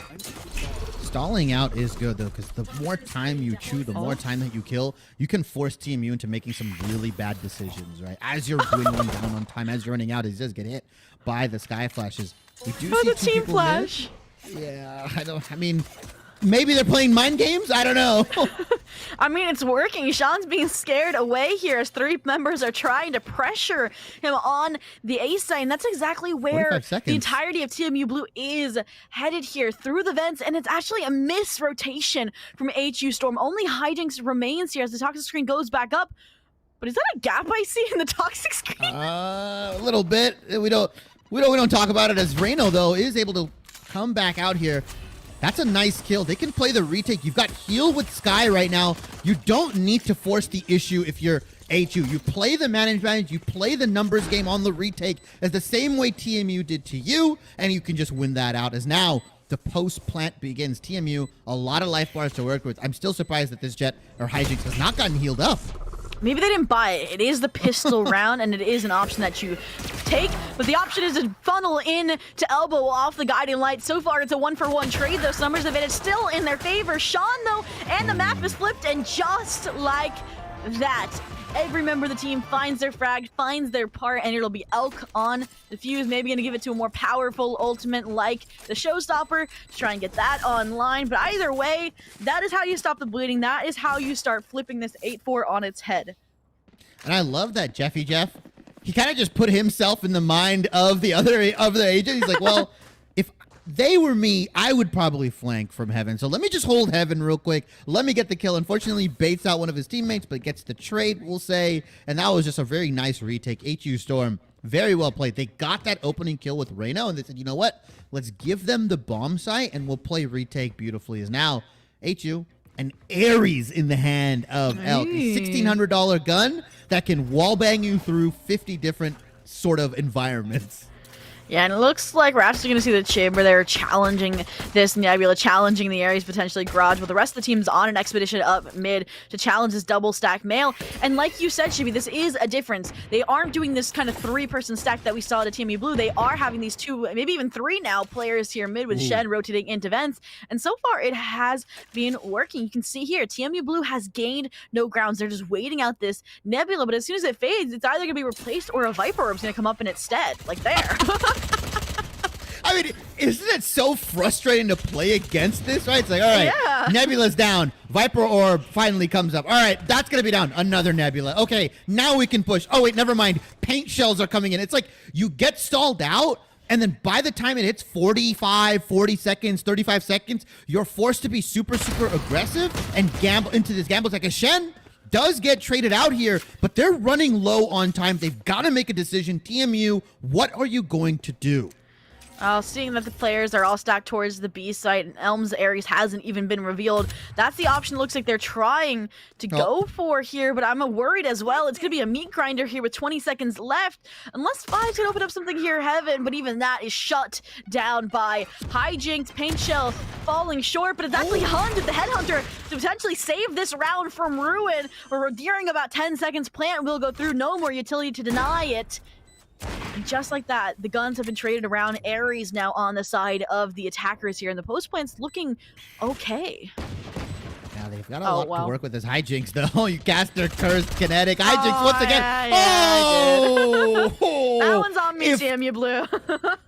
If that was not the most egregious example of a caster curse I've seen recently, it looks beautiful for TMU. They've got the Ares, bang, bang, bang. And I think it looked okay, all right? I think what really fell apart there, right, was you saw kind of the desperation from Saigon here to try and get across to heal Huns, who was at such low HP, and Kinetic solo swung to try and be that facilitator, but in their solo swing, they fell first, and like dominoes, the rest followed. As now, Hijinks on the defensive side. I'm a big fan of this. The Jet op can hold it down. He's the only one that's bought, a real gun, I'm going to say. It's Spectres across the board for everybody else, and Elk is obviously bonusing with that Sheriff. I like this. You don't expect this if you're TMU. Who expects, a round 3 on the half? Op, as he's going to get the kill on the Fives, and that's it. You cannot come to A side anymore. Sorry, it's locked down. It's closed. The yellow tape is here. Yeah, but there's always the green tape in the form of that toxic screen that Hijinks is actually challenging here. Sean was trying to follow up the trades, not granted. The jump peek as well will be punished. And just like that, you solidify the idea that it is in fact closed for business, and you might even now see kind of that backpedaling, the reconsideration of, okay, where do we get food now if a site is closed? And so far the answer is they knock on the door and Hijinks is there to answer with, we're closed. Zombie, A's not closed. It's been taken by the banks. It's foreclosure. I mean, you're not allowed here anymore. Your favorite sandwich shop, your favorite curry spot, it's gone. You know, he's got it on lockdown. Don't come back for the repeat. Don't give Hijinks the fourth and fifth kill. I think they're just saving at this point. They're like, nah, we're good. We don't want any food tonight. We'll just go eat, next time out. But regardless, I think this is a smart decision. I mean, now you know that they have an operator. You might even be able to kind of repeat this round if you think that they're going to bonus their weapons again to keep the economy flowing. But this is nerve-wracking, right? It's going to be an 8-7. You are probably going to have some players that cannot buy fully next round. So then you might even be looking at an 8-8. So this might be where TMU Blue looks at their second time out or tries to do something deeper in their playbook. And I like this from HU, right? They're just taking up and picking up guns. They're like, all right, here's a Vandal here. Ooh, a piece of candy here. The Phantom's down there. That's what they're doing right now. And I like that they're trying to at least somewhat hunt TMU as they don't get those last two kills. Yeah, it was a little late, but you look at the fact Shen, Reno have upgraded their guns. Elk is going to be going, probably not upgrading his Spectre here. And you still have Hijinks on this operator. And now you play the guessing game. Where is this defensive op playing? Is it going to repeat the same angle? Do we have to burn util? You've got to burn either the dog or the flash here, which is the only thing available from the sky. And if you guess wrong and you go to B and he's playing there, it's a world of trouble. Yeah, though the early guiding light out from Rana will kind of spot that out, but the Hijinks operator isn't going to reposition. It's still going to be this defensive hold on mid so that these other players, they don't have to put two on mid. They can have these players freely pivot around. And although Elk is there to deny space, it's still aggressively taken by Kinetic and this Trailblazer, and it will be the 5-person retake. And this is where those worst weapons, where that operator aren't going to be your best friend, Shibby. I mean, they're not catered for this kind of situation. Yes, they're great defensive tools, but not the aggression a retake might require. I'm surprised Elk ended up playing that screens position, right? Usually I would have liked to see Hijinks there or somebody with a rifle. You've got a Spectre and a Sheriff. I'm not sure how much damage you can do there. As like you said, they will end up playing that retake. Worst case scenario, I don't think you give the op over because that could be a little bit dangerous. As Hans, though, gets the first kill onto the retake, and quickly but surely, HU Storm is going down like flies.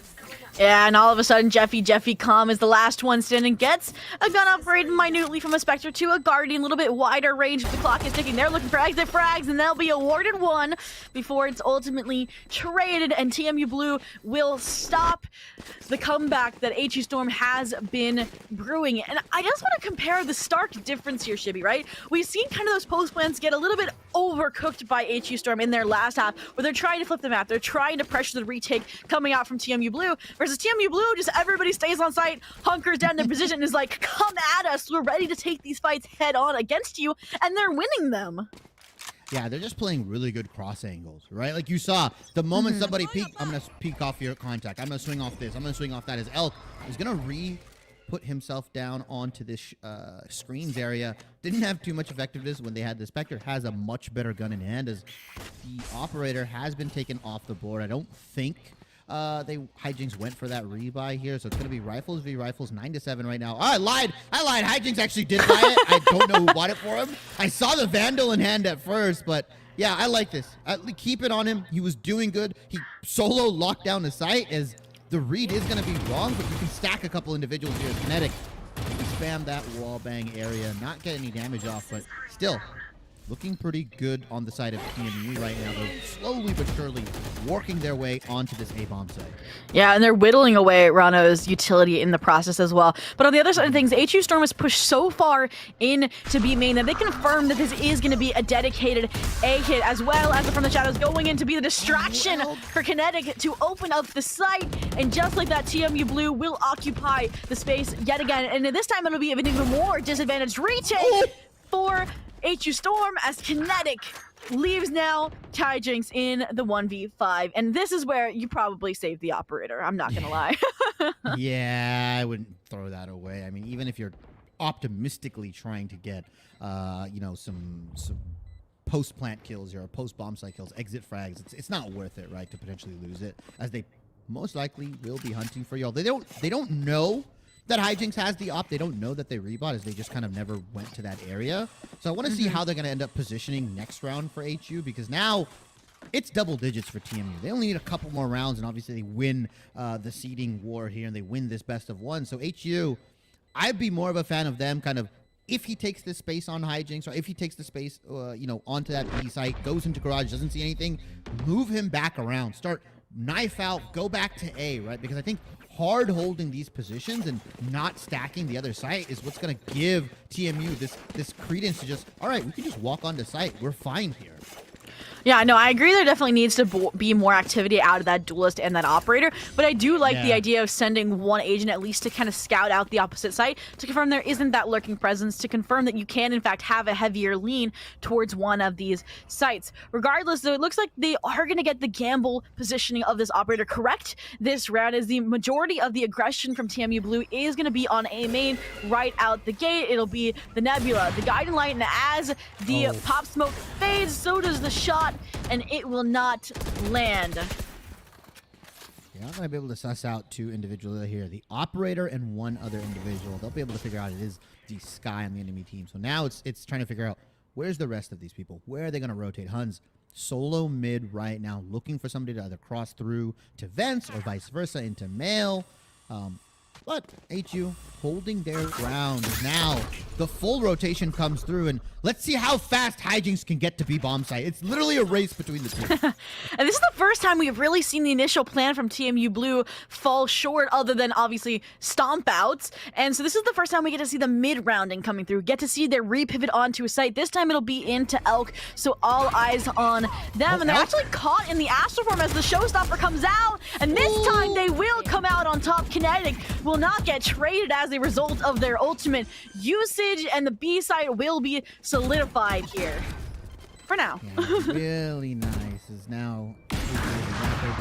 Oh, Hijinks does get a kill, but not before Kinetic head taps Jeffy, and now just play behind the corners. You don't gotta peek the op, just play post plan if you're TMU.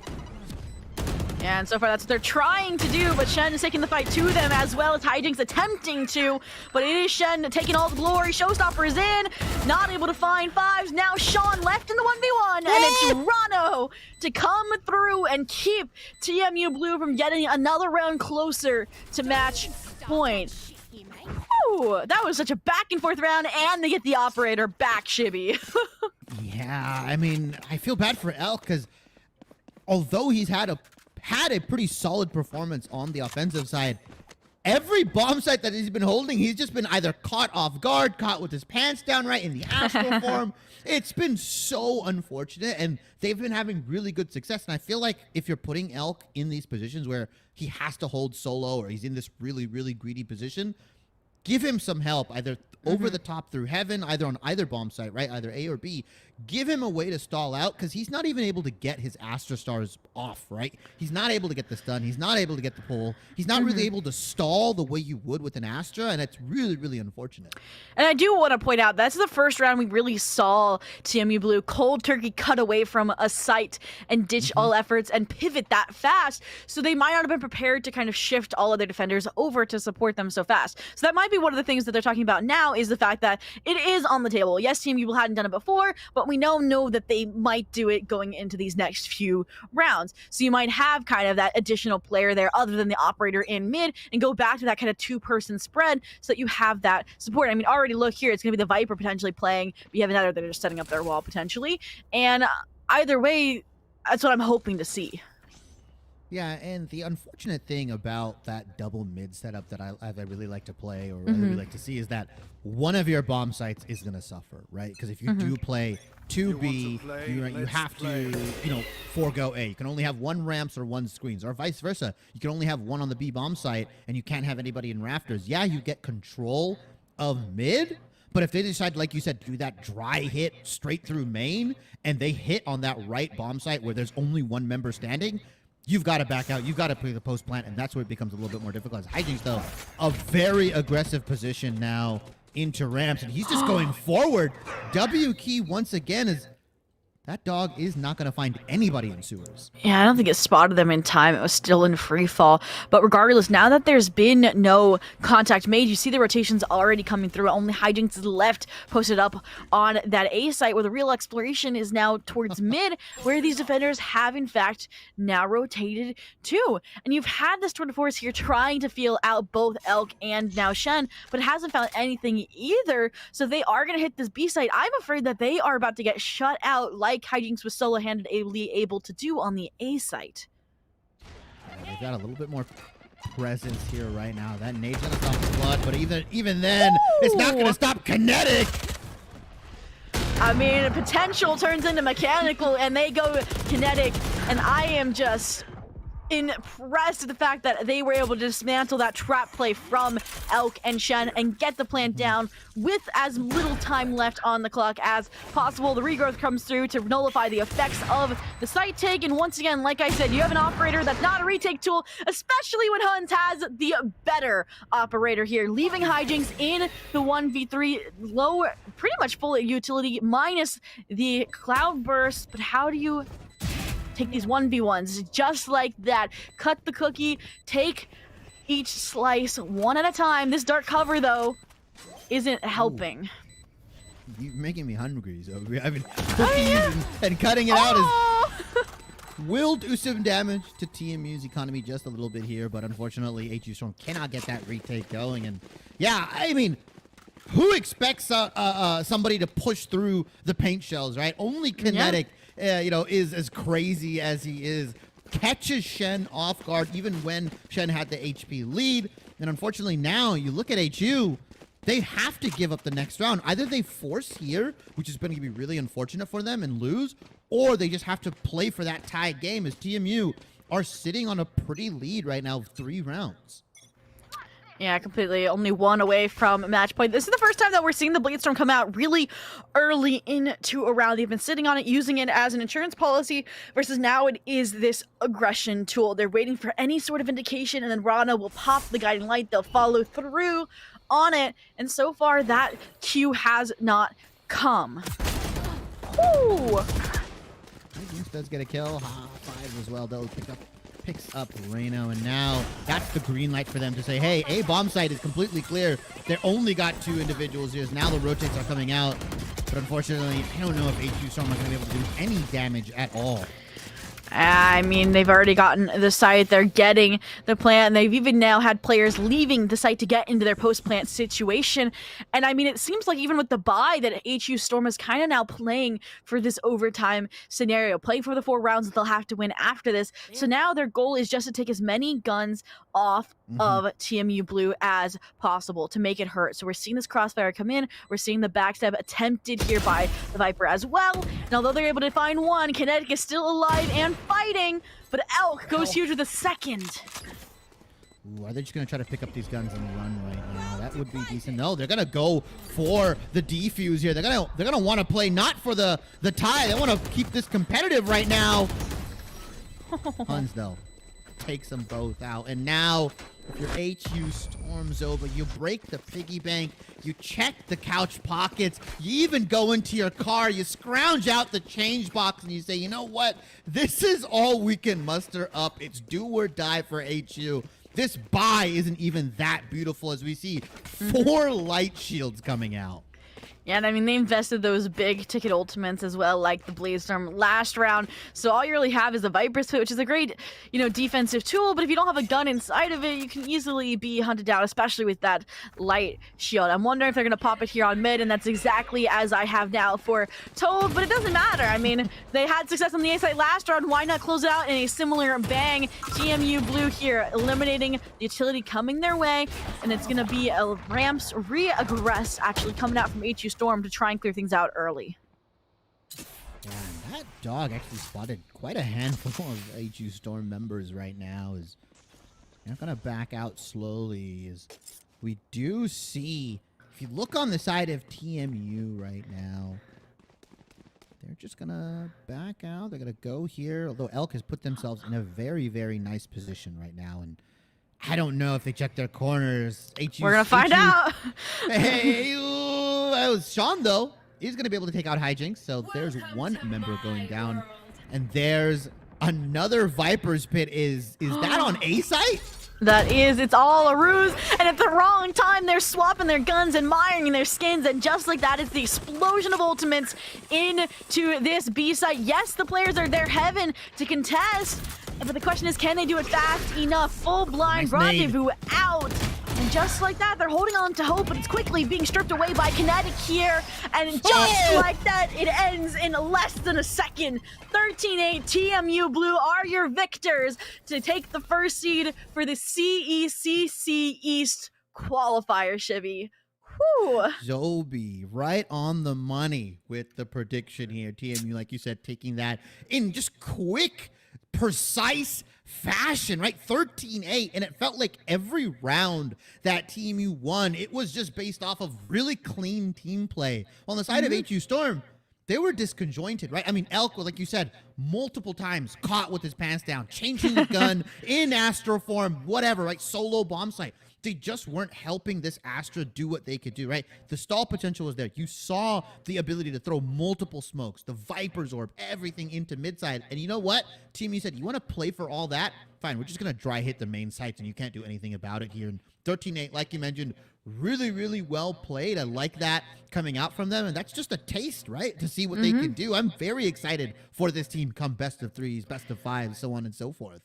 Yeah, and I completely agree with you in that disjointed approach that HU Storm was playing, because especially they have these high frag individuals. I mean, Shen, Hijinks, having the highest KDAs here in the playoffs so far. They just need to figure out and like play more together to get that same kind of cohesion that TMU Blue had, and I think that they can truly also be contenders here and live up to that kind of prediction that you and Septilence had made in their favor.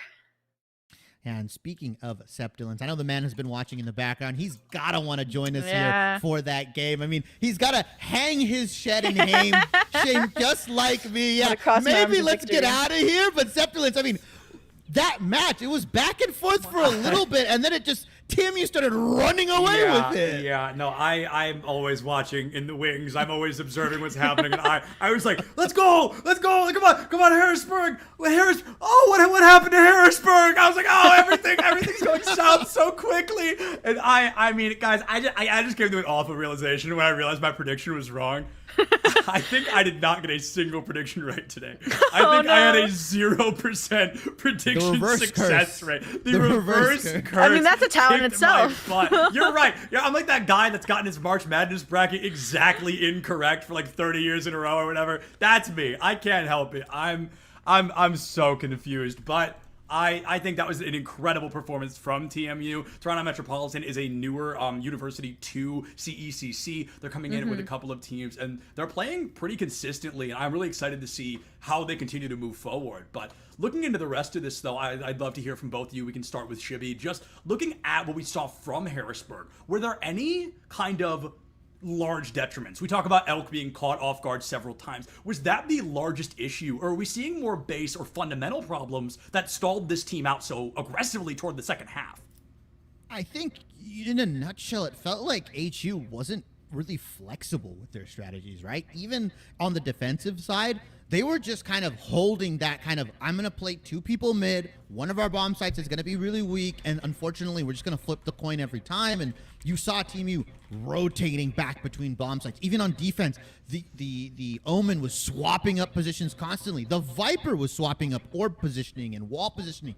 It just felt like HU had a very set style on how they want to play, and they're very rigid. Yeah, on the side of TMU, they were just kind of, they were taking yoga, I guess. Yeah, no, I mean, I completely agree. It felt like their playbook was kind of only a few chapters deep, versus TMU Blue had a whole novel written. And I think a good example of that was the fact that I think it was Jeffy Com was continuously on that lurk, in that flank on both halves, I would say, actually. And it kind of got read out and pretty much eliminated time and time again. So that was one person that you were down a retake on round after round. That, or they were there a little bit too late to the party, and then you're in a 1v4 with a worse weapon, and what can you do? Yeah, so here's a question for you, Zobi. I'm really curious to hear your thought on this. So Split is a very unique map in the world of Valorant. I think it's one of the most claustrophobic, it's very contained, and it can be extremely explosive, all things considered. So looking at Harrisburg's playstyle, this is a huge hypothetical, so take it as far as you'd like. Did Harrisburg play in a way where you think they may have performed better on a more open map? If they were to take this to a Haven or to an Ascent, which has open yet also some claustrophobic spaces, do you think the map played into the struggle of Harrisburg tonight? I think a little bit, just because, like I said, Hijinks is currently the highest KDA player in the playoffs before this grand finals, of course. And they were showing off those operator skills. So if you take it to a map where there are less options to post that operator on, you increase the probability of getting more opportunities like they got when TMU Blue in that one standout round kept banging their heads against the wall on A site, and Hijinks was there to respond every single time. Other than that, though, I do want to say that I believe that their success has been on maps like, actually, Lotus, surprisingly, is one of their more successful maps. So, I mean, they are running, Arrays Fade, and so they have these trap plays that are more cemented versus, like we saw on Split. If you're doing this double controller, it is definitely more individual players you have to look at and less kind of duos. Okay, yeah, no, absolutely. I think that's a great analysis. And Shibby, a hot spot question for you before we wrap things up here at CECC East. I don't know how much you guys were able to talk about it, but the Harrisburg Valorant team is in a very unique spot exclusively to them, dissolving their Overwatch team and bringing in 2 or 3 players to their Valorant team. Do you think that has something to do with what we're seeing from Harrisburg? The pieces are clearly here. We make it to the grand final, but do you think the mesh might not be all the way there? Do you think the glue hasn't dried yet? I think we can kind of see the influence of the Overwatch players, right? As an avid Overwatch player myself and former caster for the collegiate side, there is a lot of combos and stuff you can do, right? The high noon, Sigma, that kind of stuff. I know I'm throwing some stuff into there, but like those kinds of set plays that Zobi was talking about, you rely on that a little too much. And when you face a team like Team U who is willing to kind of get a little wacky, get a little different, and not bang their heads against the wall, it becomes really hard to execute on those. And I think we saw Elk relying a little bit too much on their abilities and not so much as their gunplay. And that's kind of what you get. You bring some Overwatch players in, you get some kind of ability hogs, I'm going to say. Yeah, no, I mean, it makes sense too, right? Because gunplay in Valorant is pivotal. It is one of the core fundamental basics of this game. But in Overwatch, there's some characters that don't even have guns. It's like it's this whole different existence. They've got hammers and maces. Somebody throws like these space tech grenades. Like there's a whole bunch of business going on over there that we're never going to see in Valorant. But Shibby, I think you're spot on, brother. I think we are looking at somebody transferring games. We saw a lot of Overwatch pros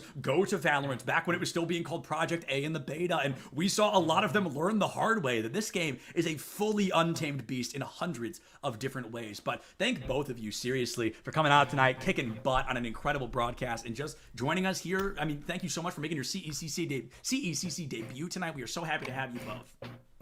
Thank you. Thank you. And with that, folks, if you'd believe it, maybe I've been chained to this chair for 7 hours. Maybe I haven't. But the point stands, we are finally done with the CECC East online qualifier here tonight. It has been a beautiful, amazing, wonderful day, and it has been great to spend it with all of you. Yesterday, amazing as well. Our next upcoming CECC event is going to be later this month. I believe it is a LAN in a state that I unfortunately cannot pronounce. Begins with an MASS, and there's just one of them. So we are super excited to see how the East goes out there. The top 8 teams of all 4 of these esports are going to be meeting there, and we are over the moon to see you all then. Thank you so much, everybody, again, for watching. To the teams that have come out tonight, to all the spectators, the parents, the grandparents, the friends and family that were able to watch, and of course, our incredible production team one more time. Big shout out to Cool Scoots and to Colton and to K-Tad and to Professor Layton for making every ounce and iota of this production possible. Without those guys, we'd be going crazy like chickens with our heads cut off. But most importantly, thank all of you again for watching. We love each and every one of you. Check your posture, drink some water, don't forget to love each other, and we will CECC you next time. Enjoy the rest of your night.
I wasn't born a leader.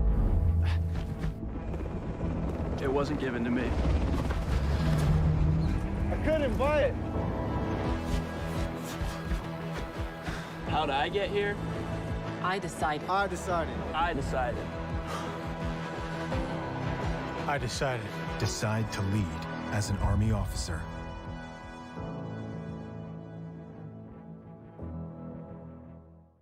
Hello, everybody, and thank you for joining me once again. I am Septilence, joined by Jordan Chapman, the head coach of the Toronto Metropolitan University Valorant program, who'll be joining us for the CECC East online qualifier this upcoming weekend. So, Jordan, first question for you. Very simple one, very easy one. How long have you been with the program? I've been with the program just